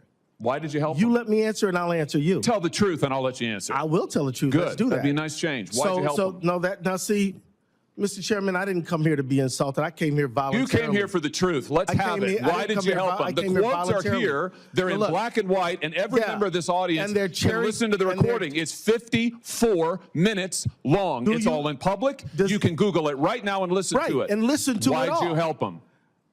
First of all, I didn't help them. You did help them. No, I did not. I certainly didn't. You're saying you didn't do anything for them. You didn't. Well, wait a minute. I already have my team working on this again. That's not you? I have my team assisted with the information that led to the prosecution and conviction of these people. No, you didn't. You didn't lift a finger to prosecute them. No, you did not. No, You didn't because lift a finger it to was a prosecute federal them. prosecution. You had, BS. You had whistleblowers come to you as early as 2019. You're the one talking BS. Hey, listen, it's my time. Doesn't know what you're talking about, Oh, sir. no, sir. You now have encountered the truth and you don't like it. Why'd you take their money? Why'd you take their money? I didn't. You took $10,000. No, that's a false statement. $10,000 9 days after the meeting. False statement. You took $10,000. Here's what happened. They went to your office. They solicited money from you. They solicited help from you. That's also wrong. They came to your office. It was your official office. You met with them for 54 minutes. No, they They asked you for help. You pledged it to them, and they talked repeatedly about money. In fact, it's all they talked That's about. a lie. Money, money, money, money. They said, we will put our dollars in the right place. We will support candidates that will fight to protect our interests. You replied, that's right. They said, if you are securing your donor base and securing your power base, you can act the way you want. You replied, money is freedom. They said the amount of money circulating, I'm reading the transcript, the amount of money circulating in our community today is powerful, and we haven't realizing it in a meaningful way. And you said, give me the specifics. And 9 days later, you took $10,000 from people who were then indicted. It's in your reports. Why'd you do it? Sir, was it worth it? You know what? This is a theatrical performance. This is the truth. This is what accountability looks like, of which you've had none. You helped fraudsters defraud your state and this government of $9 billion, and you got a fat campaign contribution out of it. You ought to be indicted. True. Well, that's the truth. I think we've made the point. Let's keep the tenor just for the record. I'll ask how I want. He's lying, and that's the truth. Oh no, this is all on the record, no, sir. Did you bother to investigate where the money that you facilitated their fraud for, where it went? Do you know where it went, what it was used for, the fraudulent money? I do, because we just heard testimony about it yesterday. Because we were key players in the hundreds of millions of dollars to terrorist groups, to transnational criminal organizations, to the drug trade, to drug trafficking, to child trafficking. And you took $10,000. That's a lie. And helped them do it. You know, the other thing is, whistleblowers came to you as early as 2019. Let's look. As early as 2019, whistleblower. Don't talk over me. As early as 2019, it's my hearing, pal. As early as 2019. Don't call me whistleblowers came to, well, I should call you prisoner because you ought to be in jail. Well, we'll see what you can do. In 2019, whistleblowers came to you in your office and referred to you fraud allegations from Feeding Our Futures, and you blew them off. So it looks like Keith Ellison just lied to Congress right there, because it's in the reports that about that money, and he's saying no, it's a lie, but it's in the reports. Yeah. And then you notice that I don't know who tried to cut off Hawley. First of all, Josh Hawley is one of the good ones. He puts himself on the line. I'd love to get him on the show. Wait, there's another part to this, bro. And I can't wait. I love when he calls him, oh, so it was a ventriloquist. And I love when he says that wasn't a question, meaning you don't need to open your mouth right now. And this is what they do. They talk over to try to cover up. This is an actual transcript. This guy stole it. How come this guy hasn't been indicted already? Why don't they indict him and squeeze him? See, this is the problem. Our Department of Justice is not doing their freaking jobs. And I'm going to say this to the administration. I hope somebody's watching. Maybe Scavino's watching. I heard he watches the show once in a while. Here's the deal. Dan, what the fuck are we doing? We're supposed to have people enforcing this. We're supposed to have an FBI that's going to investigate the truth. We've already seen the truth. Where is the arrest? And you guys in the audience, raise your hand. Get into the comments. You know, tell me, do you agree? Because here's the point. If George Valentine did this, he would have already been indicted. If Lance Migliaccio did this, we would already be, they would have kicked in my door the next day. I don't understand why our justice system can't do their jobs. And it's the same thing. You know, even if they try to do this, like right now, did you see what this judge wants us to release these killers and traffickers? And now they want us to ship people back from the prisons they were sent to out of the country. All right. Shame on them. Hold on, Lance. We need to start ignoring the judiciary. It's over with. I gotta do some. All right, so we're not gonna go to commercial. Fuck it. Fuck the commercial break. We're ripping through this. We're gonna keep going. Rat Dog's in the chat. What up, Rat Dog? Happy Valentine's Day. Hope you're doing well. Hope the boys are doing well. Nice to have you back. I know you've been busy. Thank you for joining us today. We love you. We love you, Rat Dog. Atomic Ray, our new subscriber. Thank you, Atomic Ray. We very much appreciate you for all of your help and support. Yeah. All right, next clip on Holly. You just keep going more. I'm just gonna let you guys listen because Rat Dog loves Holly. So Rat Dog, this one's for you, girl. Yeah. Where's this money going? I mean, we know where some of it's going in Minnesota. It went overseas. It went to Somalia. It went to NGO fronts. We know where it's gone in some other states. California gave away billions of dollars to a pro-Hamas NGO. But $1 trillion nationally, where's this money going to? I appreciate that question because most people don't ask that question. It goes to terrorism. It goes to child trafficking. It goes to drugs. It goes to terrorism. And then it's used to purchase luxury items, cars, purses, homes. That's all funded by people like me that pay taxes. So you're telling me that the electrician who goes to work every day and clocks in and works his butt off and tries to earn just enough to be able to, make his rent, maybe have a kid or two, put food on the table, his tax money is being used to buy other people luxury items, cars, yachts, whatever else, and is going to fund terrorism and child trafficking? Yes, sir. $1 trillion a year on this stuff? $115 million an hour. $115 million an hour. How do they get in their hands on it? What are we talking about here? Transnational organizations, criminal networks? How do they get their hands on this money? They take advantage of antiquated government systems and processes. They go into programs that they know elected and appointed officials won't touch, and they can steal at scale. And what happened really was during the pandemic, between the PPP loans and the unemployment insurance, they learned a really valuable lesson. Government never runs out of money, and the probability of getting caught is virtually zero. I have it at 0.1%. So come back to the recommendations that you mentioned in your opening statement. What do we need to do to put a stop to this hemorrhaging of people's hard-earned money going overseas to finance child trafficking and luxury yachts? I mean, what needs to happen here? It's really simple. It's used every single day in the commercial sector. Front-end identity verification, you just don't get to say, I am who I say I am. Second, recertification of all the recipients. There is so much fraud right now in the benefit programs all across the country. We need to get a baseline. Third, this notion of a third-party independent audit. And finally, is involving federal law enforcement like the Secret Service to investigate it. The thing that people don't understand is that most of these beneficiaries, Senator, they're not real. They're fake. They're someone's stolen identity that is getting used in all 50 states.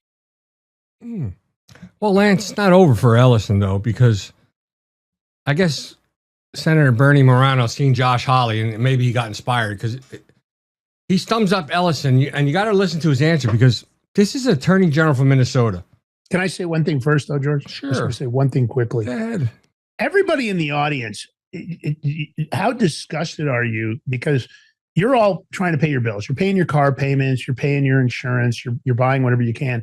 These people that are doing these crimes, and they're rolling around in Ferraris, they're rolling around in Benzes. They're rolling, like, it's unbelievable. They've got Hermes, those Hermes bags that cost, the base bag is like $35,000. They're flashing this stuff online. They allege they're living the American dream by screwing us over. They've bought, high-end properties in Somalia. They're rebuilding houses and they're making themselves Somalian mansions. The GDP in Somalia has increased because of us. The spending over there has increased because they've been stealing so much money. And I want to say this, I'm not racist to Somalians. I'm racist to scammers. So I'm a racist. I'm racist to corrupt government officials. I'm racist to these scammers because this money could be used to help, I don't care whether it's the veterans on the street or otherwise. Are you guys offended by these people? They caught a guy, I know Nick Shirley caught a guy out in California. He's rolling around in a $400,000 Ferrari, and he's one of the scammers. They're living the life of Riley on the backs of the American taxpayer, and our government is assisting them. This is disgusting. And my call is, Pam Bondi, get off your fucking ass. I don't want to see you on Fox News again. I don't want to see another interview. You've done enough interviews for the entire term. Go to work, do your job, arrest these people. FBI, enough's enough, man. It is time to drop the hammer. And if you guys don't have the balls to do it, then hire some people to do. Tell you what, I don't have the qualifications. I don't deserve it. Put me in charge of the FBI and watch what happens. I dare somebody to do that. I dare somebody to put Sidney Powell in as AG or somebody else that has the balls to do the job. Enough's enough. We got to draw the line in the sand. This has to be stopped. That's why we're $39 trillion in debt. And I think $1 trillion might even be too low. The scamming's been going on forever. I don't think these people deserve to have these items. I think it should all be clawed back. Do you guys believe that Chelsea Clinton has served the American public where she deserved to get $84 million from USAID? She spent $11 million on a mansion, and she spent $3 million on a wedding. Wouldn't you guys like to have Ferraris? I mean, if the government's giving away free Ferraris, I'll take a free Ferrari. I don't want to scam for it, but if we're just going to throw our money away and we're going to continue to do this, and these members, these government officials are going to participate, then they have to pay. They're all co-conspirators. That's what I have to say. So Nanny G2 asked a question. How come the Sergeant Arms didn't arrest him right then and there? Well, I'll tell you why. Lance said it. Republicans, they got no guts, no balls, no glory. They don't do anything. Someone just said about the AG. Well, look at every one of Trump's attorney generals from the first time he's in office. None of them did diddly squat. They didn't do shit. None of them. What George just said. I mean, we just keep picking bad AGs over and over again. We had high hopes. Cash was coming in. Great. Bongino was there. Great. We thought we were going to get shit done. Bondi. I mean, she was all right in Florida, I guess. So, all right, but nothing. All duds. Yeah. I don't know. But I want to play this clip because Morano's. Listen to Ellison. He's Attorney General. Listen to his answer. Look at how he circumvents the rule of law and tries to reword it. The country illegally, or you overstay a visa, should you be deported? My simple answer is, sir, it depends. Okay, so if somebody breaks into your home, should they be arrested for breaking and entering, or does it depend? It's an entirely different scenario. How's that? Because immigration is essentially a civil, and the breaking into my home is a criminal matter. Oh, okay, gotcha. So if there's laws that should be enforced, so we shouldn't enforce civil violations? We absolutely should enforce them. But you just said that it's a civil matter, so it's different. So if somebody you enforce creates civil a matters. So if somebody commits a civil infraction, it shouldn't be enforced? It should be. Okay, so they should be deported. No, they should have due process that is associated with their petition. So, again, for example, so the act of entering the country illegally, you think we should say, well, did you really do it or not do it? It's pretty obvious that they did, right? well, I mean, it would depend on the facts of the situation, and then they might say, I just gave you the facts. They Right, but- entered the country without permission. But Senator, what if they had a good faith basis to say they would be persecuted in their home country and subjected to real oppression there? Under international law, there are provisions for them to make a case. That's a phenomenal point. Mexico and Canada, do you consider those to be safe countries or no? Generally, I do, but there are certain generally you do? Well, the evasiveness, the shiftiness, and this, these are people that are making decisions for you guys. And these people came here. It's really simple. The law doesn't say that. There's no gray area. You either committed a crime or you didn't commit a crime. And if you decided to enter the country illegally, or if you decided to overstay your visa, you knew that you weren't supposed to do that. And in any other country on the globe, those crimes are going to be enforced. They're doing it everywhere. You can't go into Russia and violate a visa. You can't just enter Russia illegally. You can't do it in Mexico. Go ahead and try to do that in Mexico as a U.S. citizen and see what happens. Go ahead and do it in Canada and see what happens. The thing where they're trying to create this, well, maybe sometimes it could be. No, the law is really simple. You violated the statute. You had the mental state to violate the statute. It's a crime. That's the end of it. And that's what I mean. They're creating the system where it's flexible when they want to make it flexible, but it's not flexible for you guys in the audience. It's not flexible. They want you to report your $600 Venmo payment. But meanwhile, these people are rolling around in Ferraris where they stole the money. Fuck these people. Fuck these scammers. I'm done with it. I want to see them all fried. Well, I'm done with all. And Tim Walz, this is a pathetic pussy of a man. He's talking about damage to his state, that somehow he wants the federal government to pay for it. Tim Walz is the worst of everything that a man could be. He's such a beta faggot male. I can't stand him. He's such a pussy. And this was somebody that they wanted you to make vice president of the United States. They wanted Kamala Harris, who can't string 3 sentences together. They wanted to convince you that she was one of the brightest and best choices. They spent tens of millions of dollars to get fake endorsements from celebrities and musicians so they could scam you guys, because they wanted the popularity of Beyonce or the popularity of Megan Thee Stallion to somehow convince you, because they were going to be paid to go to an event and act like Kamala Harris was a shit, that that's why you should vote that way. What a freaking sham. How about if he didn't have a sanctuary city, or he let his police control the protesters, you wouldn't have this much damage. I ain't paying for shit. Yo, don't pay your taxes. As a man, I would like to slap Tim Walz right across the face, open-handed. You know what? He's disgusting. He's a disgusting human being. I didn't do my taxes yet. Since it's my birthday tomorrow, I'm gonna give myself a birthday gift and not do my pay taxes. Fuck it. Why would you? I'm not. The federal government needs to pay for what they broke here. There are going to be accountability on the things that happen, but one of the things is the incredible and immense costs that were borne by the people of this state. The federal government needs to be responsible. You don't get to break things and then just leave without doing something about it. So we're going to be asking the federal delegation to be investing and doing the things necessary. Get the fuck out of here. You ain't doing shit. Yeah. Nothing. He is pathetic. And the fact that he even has a voice, that's the disgusting part. But, mainstream media is all over Tim Walz has had some expenses and it's the federal government. No, it's not. It's because Tim Walz is a shitty politician. Didn't they have all this shit over there with George Floyd? Yeah, and he's involved in the corruption. He's involved in the destruction. And the people of Minnesota, I feel bad for you that this is the scumbag that's running your state, that he's going to go on here and he's acting like he's something he's not. He's a coward and a traitor. And, Ulysses S. Grant said it best, traitors and patriots. There's two sides of this fight, guys. Don't let this political stuff where they tell you Republicans and Democrats, the majority of them suck. Now, that being said, Ellison and Hawley, they don't suck. They're bringing the rain. They're doing what they can do. It's just the enforcement, sergeant at arms and otherwise, there's a lot of bark, but there's not much bite in the congressional dog.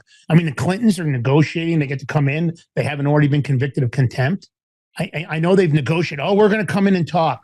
No, you didn't show up. You already committed the crime. If you commit a crime, you can't go back and say, oh, sorry that I committed that crime. If the law enforcement's already on you, they're going to say, sorry, but you committed the crime. It's in the history.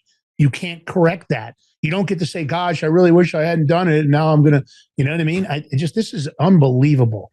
And I don't see, Doge, Elon Musk tried to disclose it. And look what they did to the guy. And again, I'm not saying Elon Musk is perfect. I'm saying that he wanted to tell you guys what was going on. And what did they do? They tried to ruin every company he had. They attacked his dealerships. They attacked him as a person. This is nauseating. I can't get over it. And the people in power right now, Donald Trump already went through this the first term. He should know when he has a shitty employee that's not doing their job. The guy runs multiple businesses. His family runs multiple businesses. It's obvious to him. And he should be firing these people and replacing them. If they can't do the job, if they don't have the balls to do it, then replace their asses. Interesting. All right. This is big. No one's talking about, well, this is actually funny. Yeah, I like it. Yeah.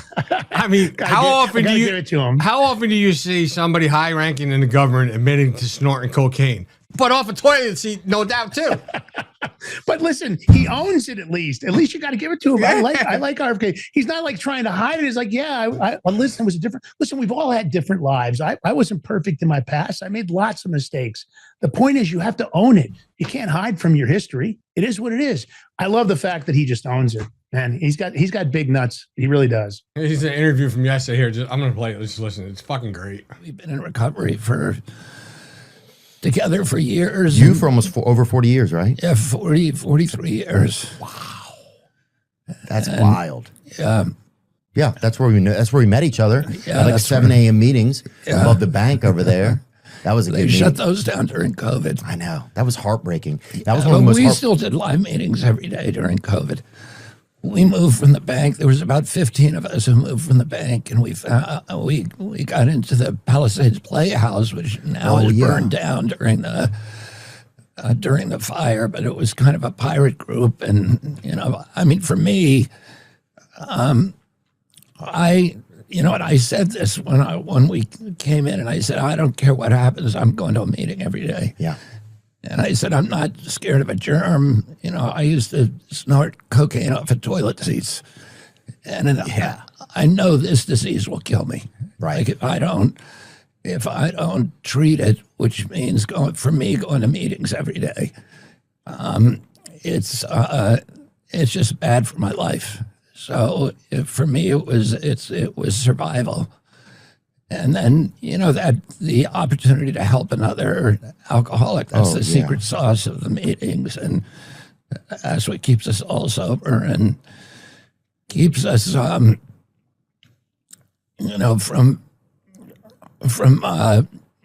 self-will. Yeah. If I was there, I'd have to ask him, I'd be like, why toilet seat? Why not off your hand or the tank, top of the tank? Why the seat? I guess really?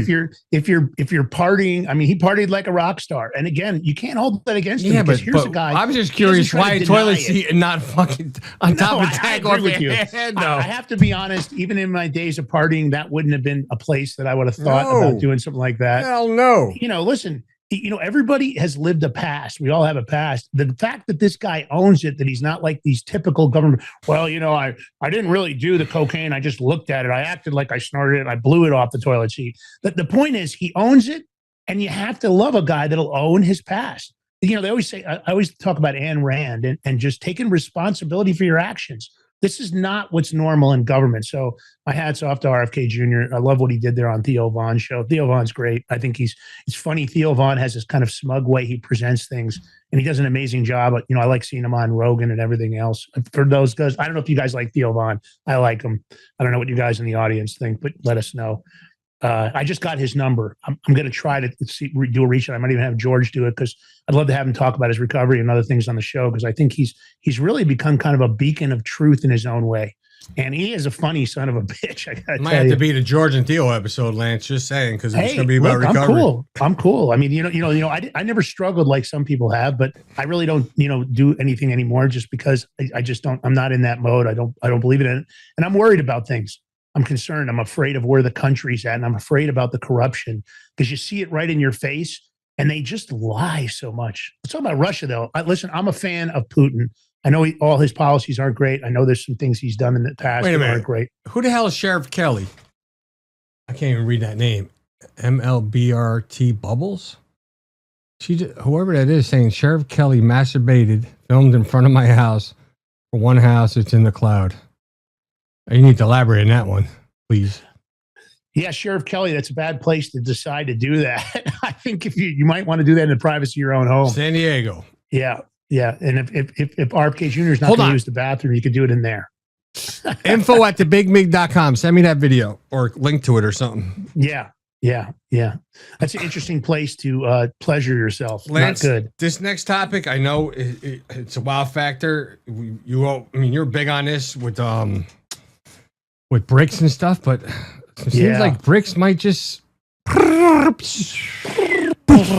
falling apart. If they lose Russia, it's a major problem. What are they going to call it? They'll have to call it BICS. They'll have to take the R out of it. It'll be BICS, not BRICS for BRICS. Of course, the nations that we're talking about having their own dollar, gold backed, and Russia. Hold on. And I've said this all along. George, what have I said about Donald Trump and Putin? We have a once in a generation opportunity to have a different relationship with Russia. And I think if anybody can do it, it's Donald Trump and Alexander Putin. Oh, here, talk about, here, I'll put it up. Sorry. It's a golden opportunity. Okay, talk, Lance. I'm just looking for something. I want to see if it's well, true. Look, they try to frame Putin in a certain way. And again, I'm not saying he's perfect. I know there's some stuff in his history that isn't great. But I will tell you this. I believe the respect that Donald Trump and Alexander Putin have for each other, this is a golden opportunity. I think the biggest problem with us moving forward even faster with Russia is Ukraine. And Ukraine is a cesspool of theft and corruption. Don't kid yourself. I'm not talking about the Ukrainian people. I'm talking about Zelensky, the installed puppet. This guy was an installed puppet. The CIA was involved. They had all kinds of bases there. You know about the biolabs. You know about the theft. He has stolen billions of dollars of the money that was supposed to help the Ukrainian people. They've sold our weapons on the dark web. Anybody that knows the dark web knows that our weapons are on there. We've seen weapons show up that were given to Ukraine. They've showed up in the hands of cartel members in Mexico and otherwise. Don't kid yourself. It's a corrupt dialogue. Everything was falsified about Ukraine. It's not what you think. Now, the Ukrainian people are suffering because of it. I don't like that part at all. But Zelensky and the rest of his thieving scumbags, there's no reason we should be supporting them. It's like the UN. I can tell you the best thing Donald Trump could do is throw the UN out of the United States. I don't think we should be a part of it. It's like the World Health Organization. There are organizations we've been involved in that we shouldn't be involved in. But this partnership, he would pull himself, it looks like, out of BRICS, or at least put it on pause. And this partnership was going to include U.S. and Russia working together on fossil fuels, which would be huge. Joint investments together in natural gas, great. Offshore oil and critical raw material partnerships that would include rare earth minerals and maybe some investment in production, I'm told, on the rare earth minerals, which the production isn't so much the rare earth minerals. It's just that China controls 80 or 90% of all rare earth mineral production. And that's why they've got a stranglehold on us, because we screwed up and didn't have our own production here in the United States. So windfalls for U.S. companies, more access to Russia and vice versa, and Russia's return to the USD settlement system. And maybe this is all part of the big switch over in SWIFT to XRP, Ripple. You guys know what's going on that if you go to the crypto show or even on here. So this would change the global economy 100%. So Trump should be dancing on this one. If he gets this done, It's a major move. It's a big one for him. Now, if he can get the DOJ and the judiciary in line, maybe we'd have a country turning around. So George, let's go ahead and let's talk about Pima County Sheriff. The hell's going on here? I don't know, man. I mean, first of all, with a kidnapping, I thought FBI has precedence and it's their investigation because it's kidnapping. It's a federal offense. Mm-hmm.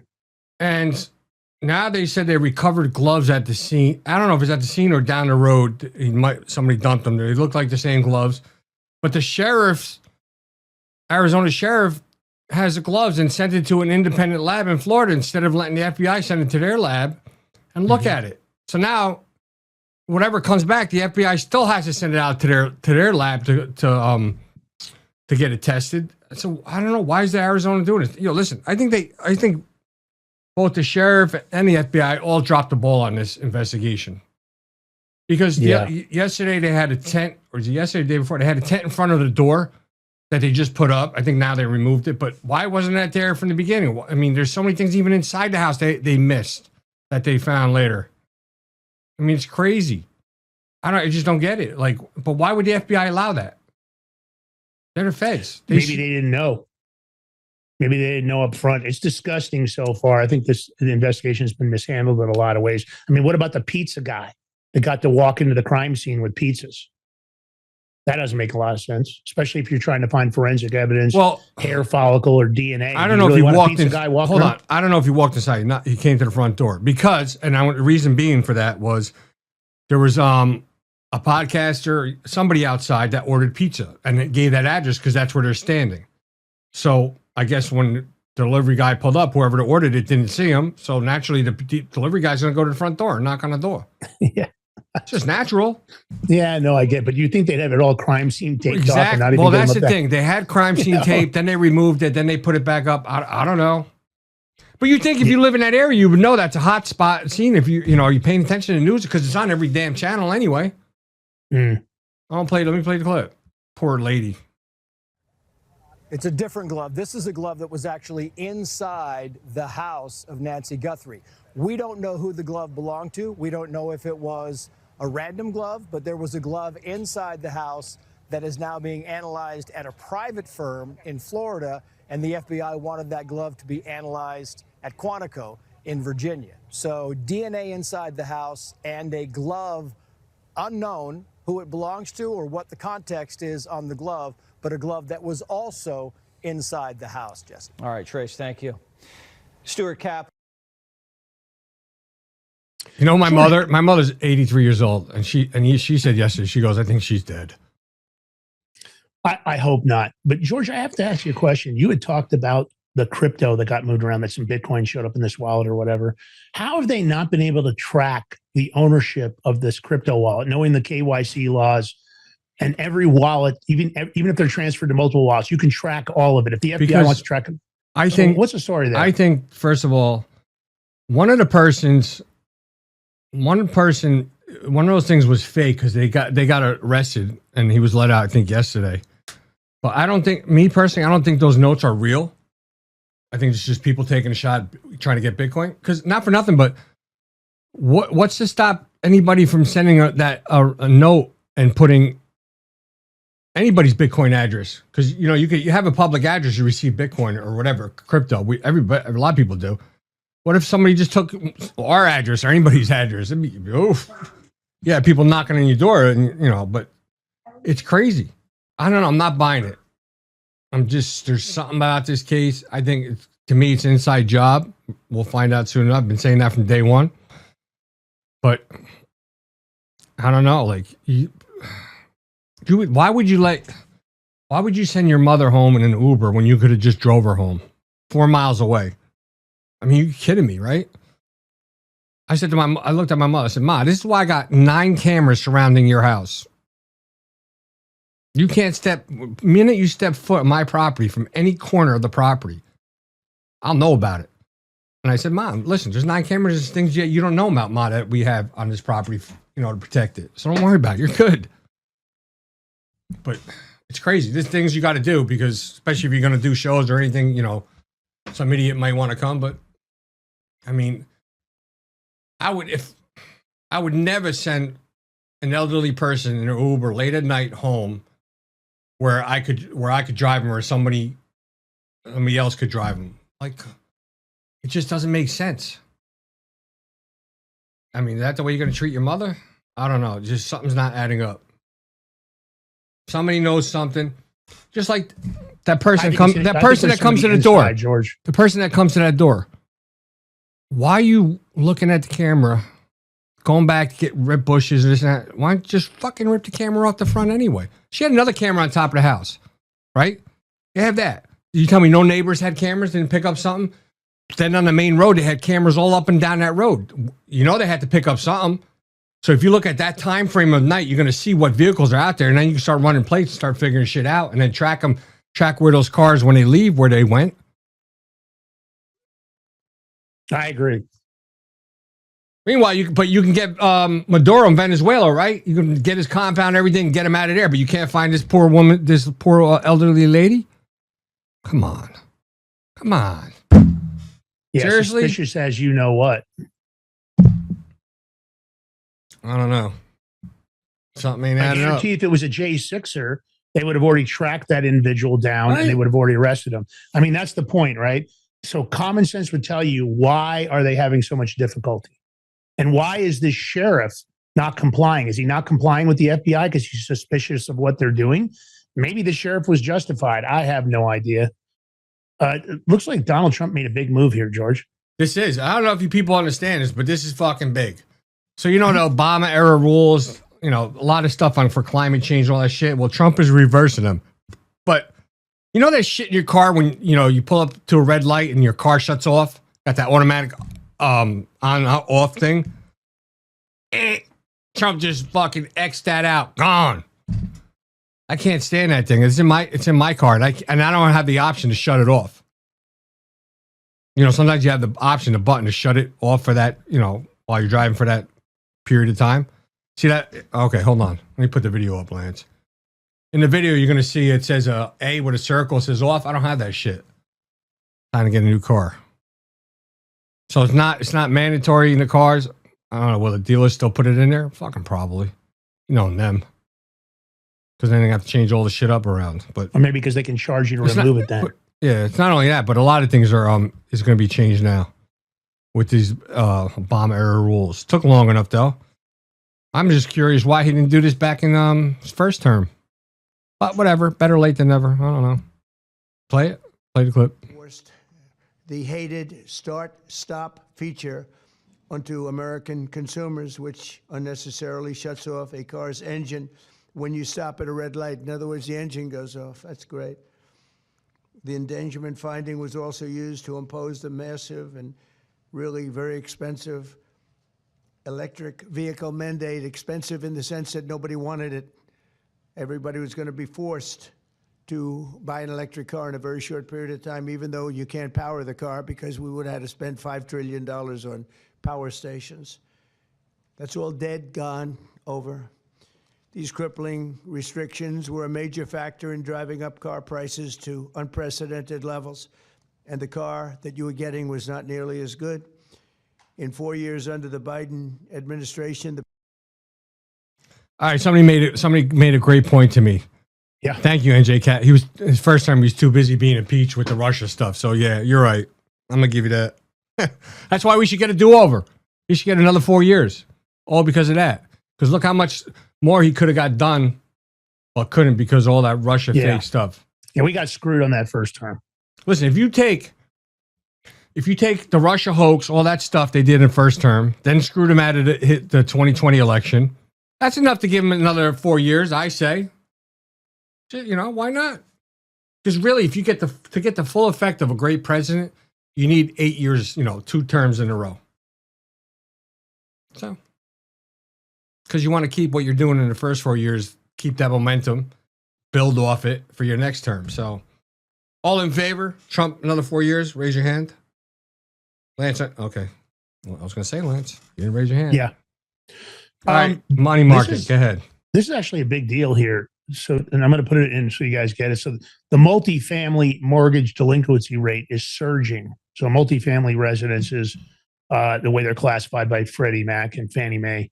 They're up. So there's seriously delinquent rates in multifamily mortgages. Freddie Mac is up 0.48%, the highest in at least 21 years. That's big. And now the percentage has doubled over the last 2 years. And at the same time, Fannie Mae multifamily serious delinquencies are up to 0.75%. Now, that's the highest since 2021. Now, in comparison, you guys remember the financial crisis in 2008. At its peak, multifamily mortgages were only defaulting at 0.80%. So my point is, we're at 0.75. That's a big number.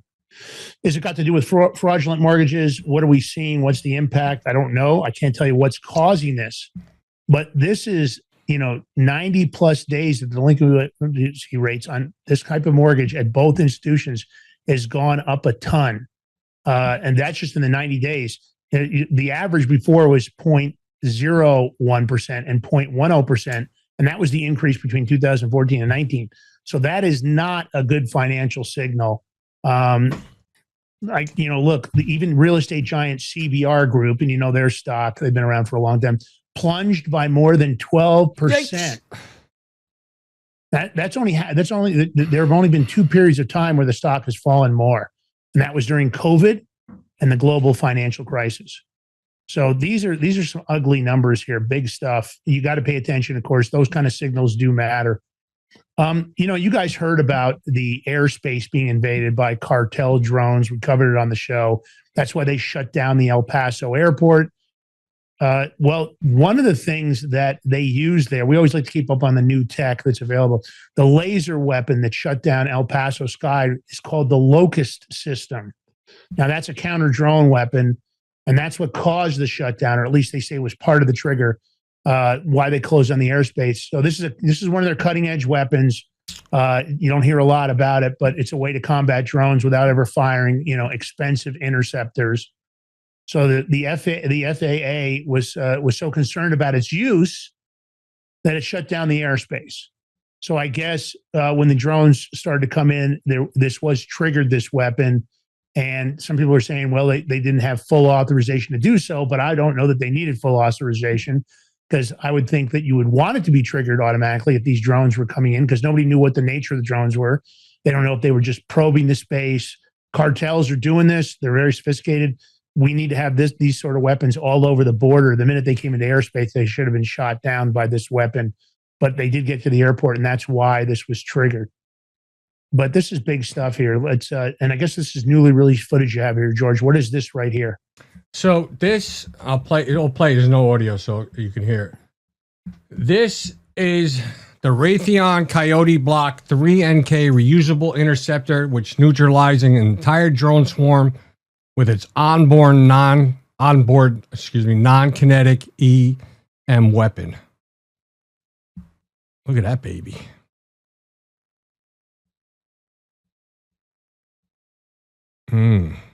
Pretty cool, right? It's very cool. And, people have said we don't have a solution for drone swarm. The Iranians think that our ships don't have this on board, that they think they're going to overwhelm. Look at it. Think it flies by, they all go down. Yeah. Watch it. And you have to look at this EM weapon. It's electromagnetic, and it's probably like an EMP, actually, an EMP weapon, but you can't really shield at that kind of close range. Very difficult to do so. So drone swarm, the Iranians are contesting. They're going to drone swarm our ships overseas. It's not going to work because they already have this weapon on board all those ships that are in the logistic areas around Iran. So we wanted to share that just to make sure. Here's something I didn't know you put that in there. I don't know when you put that in there. Yeah, I put it in late because it came up late. But here's an interesting thing that came out of the Epstein bank accounts and the information that has to do with this Epstein's Brazilian ID that was in the drop. I guess it lists a Pix account. Now, this is really interesting. Again, I don't know whether this is fake ID. I don't know, but there's no way he could have known about Pix. Pix didn't exist until after. This is a year after he died is when Pix came into existence. So if anybody can explain to me how Epstein, on this fake ID, this Brazilian ID, lists a Pix account. So Epstein supposedly died August 2019. Brazil launched PIX payment system in November of 2020, more than a year later. So his ID shows an active PIX key at Rural Bank of Alagoas. So you guys in the audience, I'm struggling. How do you get a bank account feature that didn't exist until 15 months after you die? No, I mean, this is either the sloppiest fake ID ever made, George, or Epstein didn't die in that cell. Well, that's the thing. You don't know. So it could be a fake ID. We just don't know. Yeah. I don't know. Interesting stuff. It Lots is. of questions about, a lot of people say Epstein's alive. He's in Israel. He's here. He's there. I don't think he's dead personally. I think we're going to find out. I don't know that we'll find out. I'm sure they don't want to admit it because, the U.S. government would have had to participate. So if they made a deal with Israel or otherwise, or if Epstein was a real provider of intel and they didn't want it to come out, maybe he was threatening them. If you don't let me out of here, I'm going to start exposing everything. Then they fabricated his death. I don't know. Or was it just an operation run by a foreign government? I don't know. I don't really know what to think at this point. I'm questioning a lot, and with the lack of arrest and the lack of transparency, it's just more cover up. We still don't have all the JFK assassination documents. I want to get to this last one. So last night, Solomon came out with a report, and he's saying there's going to likely be a Georgia-like event regarding election integrity in Arizona tomorrow. As of right this minute, we have scoured the internet, scoured the news. One of my mods video looked for me too, and there's nothing right now that's happening in Arizona. So this is potentially, and I know they had this big security meeting down there today. Damn, I thought I had that document. Did I have it? Hold on, Lance. Let me see if I have that doc. Oh, I do. I forgot to put it up. Hold on. So there is some type of meeting here. It's from Maricopa about election. I'm going to try to read it. It says, special notice of an emergency meeting of the Maricopa Board of Supervisors to be held. That was yesterday at 2:30. So they had this emergency meeting. Something's going on. What do we know? We don't know yet what it's going to be. But John Solomon's saying that there might be an event. So I don't know. What time when the feds, they hit Georgia? Was it in the afternoon? It wasn't in the morning, right? I don't think it was in the morning. Right? I don't remember the exact time, but I don't remember it being a morning raid. I kind of wish they hadn't forewarned them, meaning that Solomon put this out. But he's got good sources. He's a legitimate journalist that really does disclose the truth. I like him a lot. Maybe they wanted him to put it out. Maybe to see if they'd try to do some scammy stuff and they're watching them. Could be. We don't really know what they're up to, but if anybody needs to be raided, it's definitely Maricopa, that we know about the corruption down in Arizona. Hey, can I ask you a question, George? Sure. We don't hear much out of Wendy Rogers anymore, do we? Who?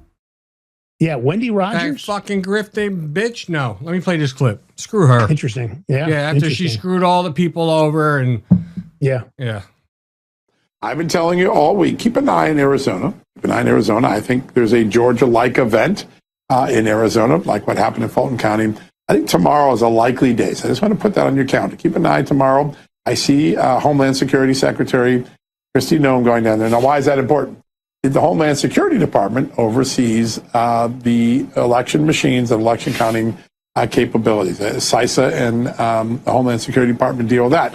The FBI Justice Department deal with criminal violations. So she's down there for a reason, and I think my reporting suggests that there'll be some sort of important election integrity event tomorrow, Maricopa County in Arizona. That'll be the second state after Georgia to have that sort of treatment. So put it on your calendar, get it ready, and we'll have you covered here at Real America's Voice and justthenews.com. George, I'm going to throw a theory out. Uh-oh. Go ahead, Lance. I have a theory that I've been thinking about for the last week or so, and I'm wondering, you hear me complaining a lot about accountability and consequences. No, I'm wondering. Come on, no way. Yeah. Come I'm on, wondering this. I'm going to throw a theory out. That's a lie. I'm not saying it's true, but I have a theory. If, let's just say theoretically that they come up with this massive amount of evidence in Georgia, or they continue down the pike of all this evidence, and now they throw it in Maricopa. And let's say the next hit is Chicago or one of the other places we know massive election fraud was committed.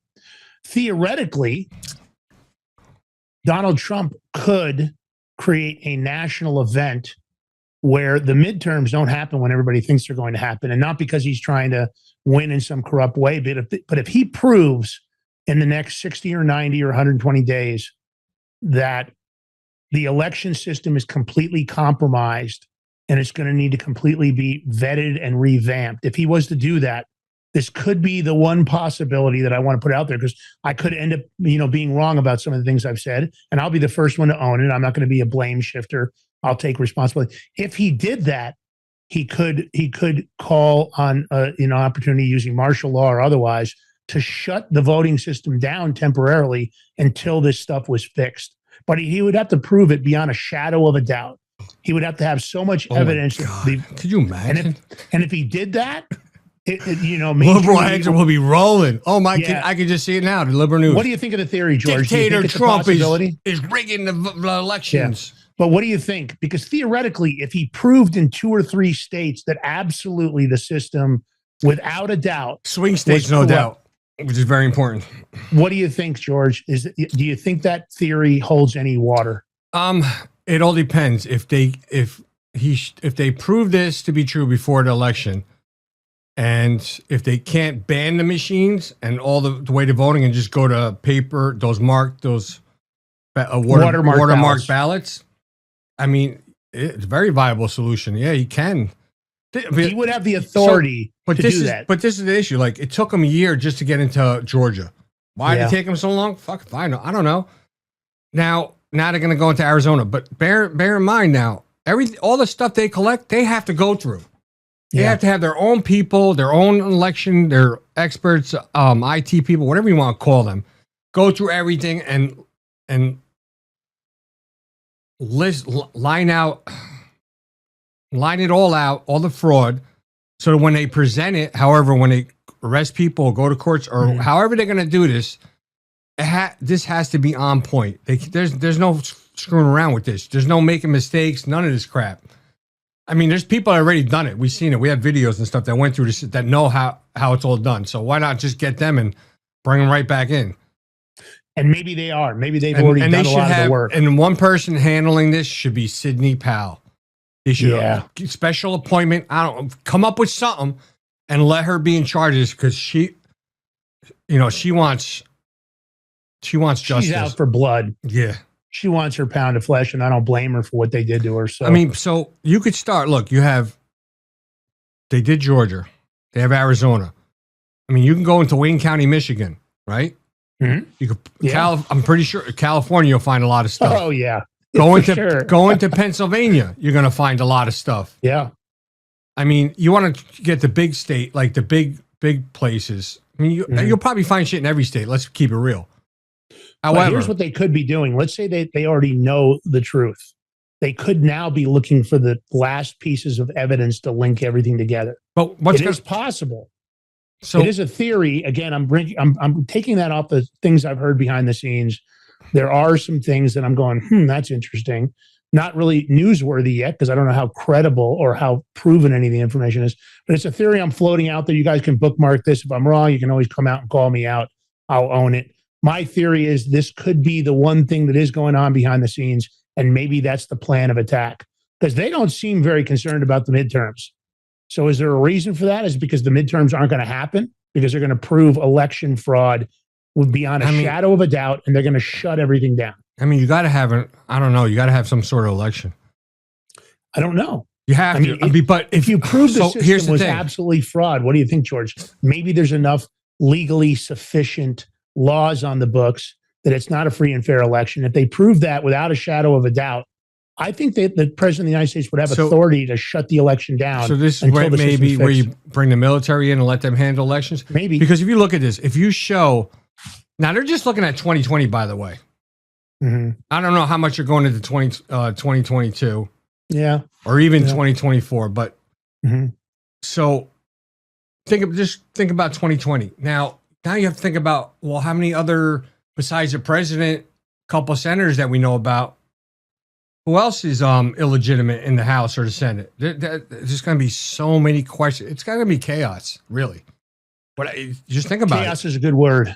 I think that's a strong word, and I think it's the right word you chose there. So I don't know. we'll wait and see. Again, it's a theory right now. You guys can let me know. And then the question is, how is the media going to try and spin this in favor of the liberals and the Democrats? And that's going to be to where we have to fight everybody. Mm. We have to be on point. We got to keep hammering that message, get it out there, all the social media, because that's the only way people are going to know the truth, because the media is going to try to circumvent that truth. Yeah, I agree. All right. Well, listen, if you like the show, hit that like button. Leave a comment in the chat. Those all go into the algos over at Rumble. It's important. And again, if you could do a Rumble Rant tip, if you like what we did today, throw us a tip. We love our new subscribers. Thank you so much for the new subscribers today. Those subscriptions all add up. We need them. There are costs to doing the show. We're constantly dealing with that. So, and if you'd like to sponsor the show, you can hit up George or myself over at info@thebigmig.com.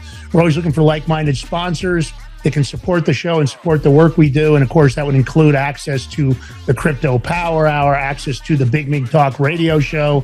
You can catch the Crypto Power Hour. You should go watch the show this morning. It was a great show. George did an amazing job with the education piece. That was 7 a.m. Eastern Standard. And you can always jump into Chris Pavlovsky's feed over on X. He's got an account at Chris Pavlovsky. And let him know you love the Big Mig Show. You love the Crypto Power Hour. That stuff helps us get him into his optics and everybody over at Rumble. And you can find us on the locals and YouTube also. Take our short form, take the long form, share it far and wide, grow your own social media, help us grow the show, repost it. Listen, we want you to help us grow. We're not going to come after you for the use of our content. We love you guys. We love our mods. And Rat Dog, thanks for joining us today. We really appreciate it. All right, George. I'm rating Bongino Report because I want to steal their fucking listeners. So go there and tell them to come watch our show. I just confirmed it. Fuck it. That's how I'm doing it. Go there and tell them you got to come to the Big Mig Show and watch our show. Later. Have a blessed weekend. Happy Valentine's Day. I love you guys. Flowers to all. I might have to let it drop. Said gotta do it hella big, had to run it back again, like said had to do it hella big, had to run it. Are you ready to stand up for your community and support your local sheriff? Join the Constitutional Sheriffs and Peace Officers Association and become a vital member of the Sheriff's Citizens Posse. At CSPOA.org, we empower citizens like you through weekly webinars, arming you with the knowledge to back your constitutional county sheriff. Together, we can uphold our Constitution and ensure liberty and justice for all. Your community needs you now more than ever. Visit CSPOA.org and join the Sheriff's Citizens Posse today. Make a difference. Stand for freedom. That's CSPOA.org. Your country, your fight, your future. What if you could predict your financial future? And what if you could trade on it? Introducing Block Trust IRA. The future in your hands. An astonishing 88,000 millionaires were created last year from the Bitcoin boom. And you could be next. Block Trust IRA is the only crypto management firm powered by AI-driven strategies, ranked #1 in the world by Bitcoin Magazine. The Block Trust IRA platform is built for everyone, from first-time buyers to seasoned investors. Predictive AI technology that was once only reserved for insiders and elites is now available to you. It's time to leave the old buy and hold strategies behind. Your assets are protected with military-grade security, offline cold storage, and $200 million in insurance. Visit BlockTrustIRA.com to book your free consultation and ask how to claim up to $2,500 in deposit bonuses today. Bitcoin changed the game. AI changes the strategy. Hi folks, I'm here today to introduce you to the Prepper Bar from PrepperBar.com, the most unique precious metals product we have seen in a long time. These 62-gram bars are perforated and easily broken down into your choice of 3 different sizes to fit a multitude of needs. Whether it be from asset protection from inflation, economic turmoil, or its unique utility for barter and trade, the Prepper Bar makes a perfect gift for all the precious metal lovers out there. Exclusively made here in the USA and selling out fast. Available in both gold and silver, these slim Prepper Bars fit neatly in your wallet, and their utility enables use in any situation. Forged through rigorous training and honed by the finest instructors on earth, these K9 units serve beside our nation's warriors as they fight to preserve what we cherish. When these warriors complete their duty, The Warrior Dog Foundation provides them with a home deserving of the service they've given us all. At our state-of-the-art kennels, they receive rehabilitation and care suitable for heroes, because that's what they are. Be a part of giving them a future today. Visit warriordogfoundation.org.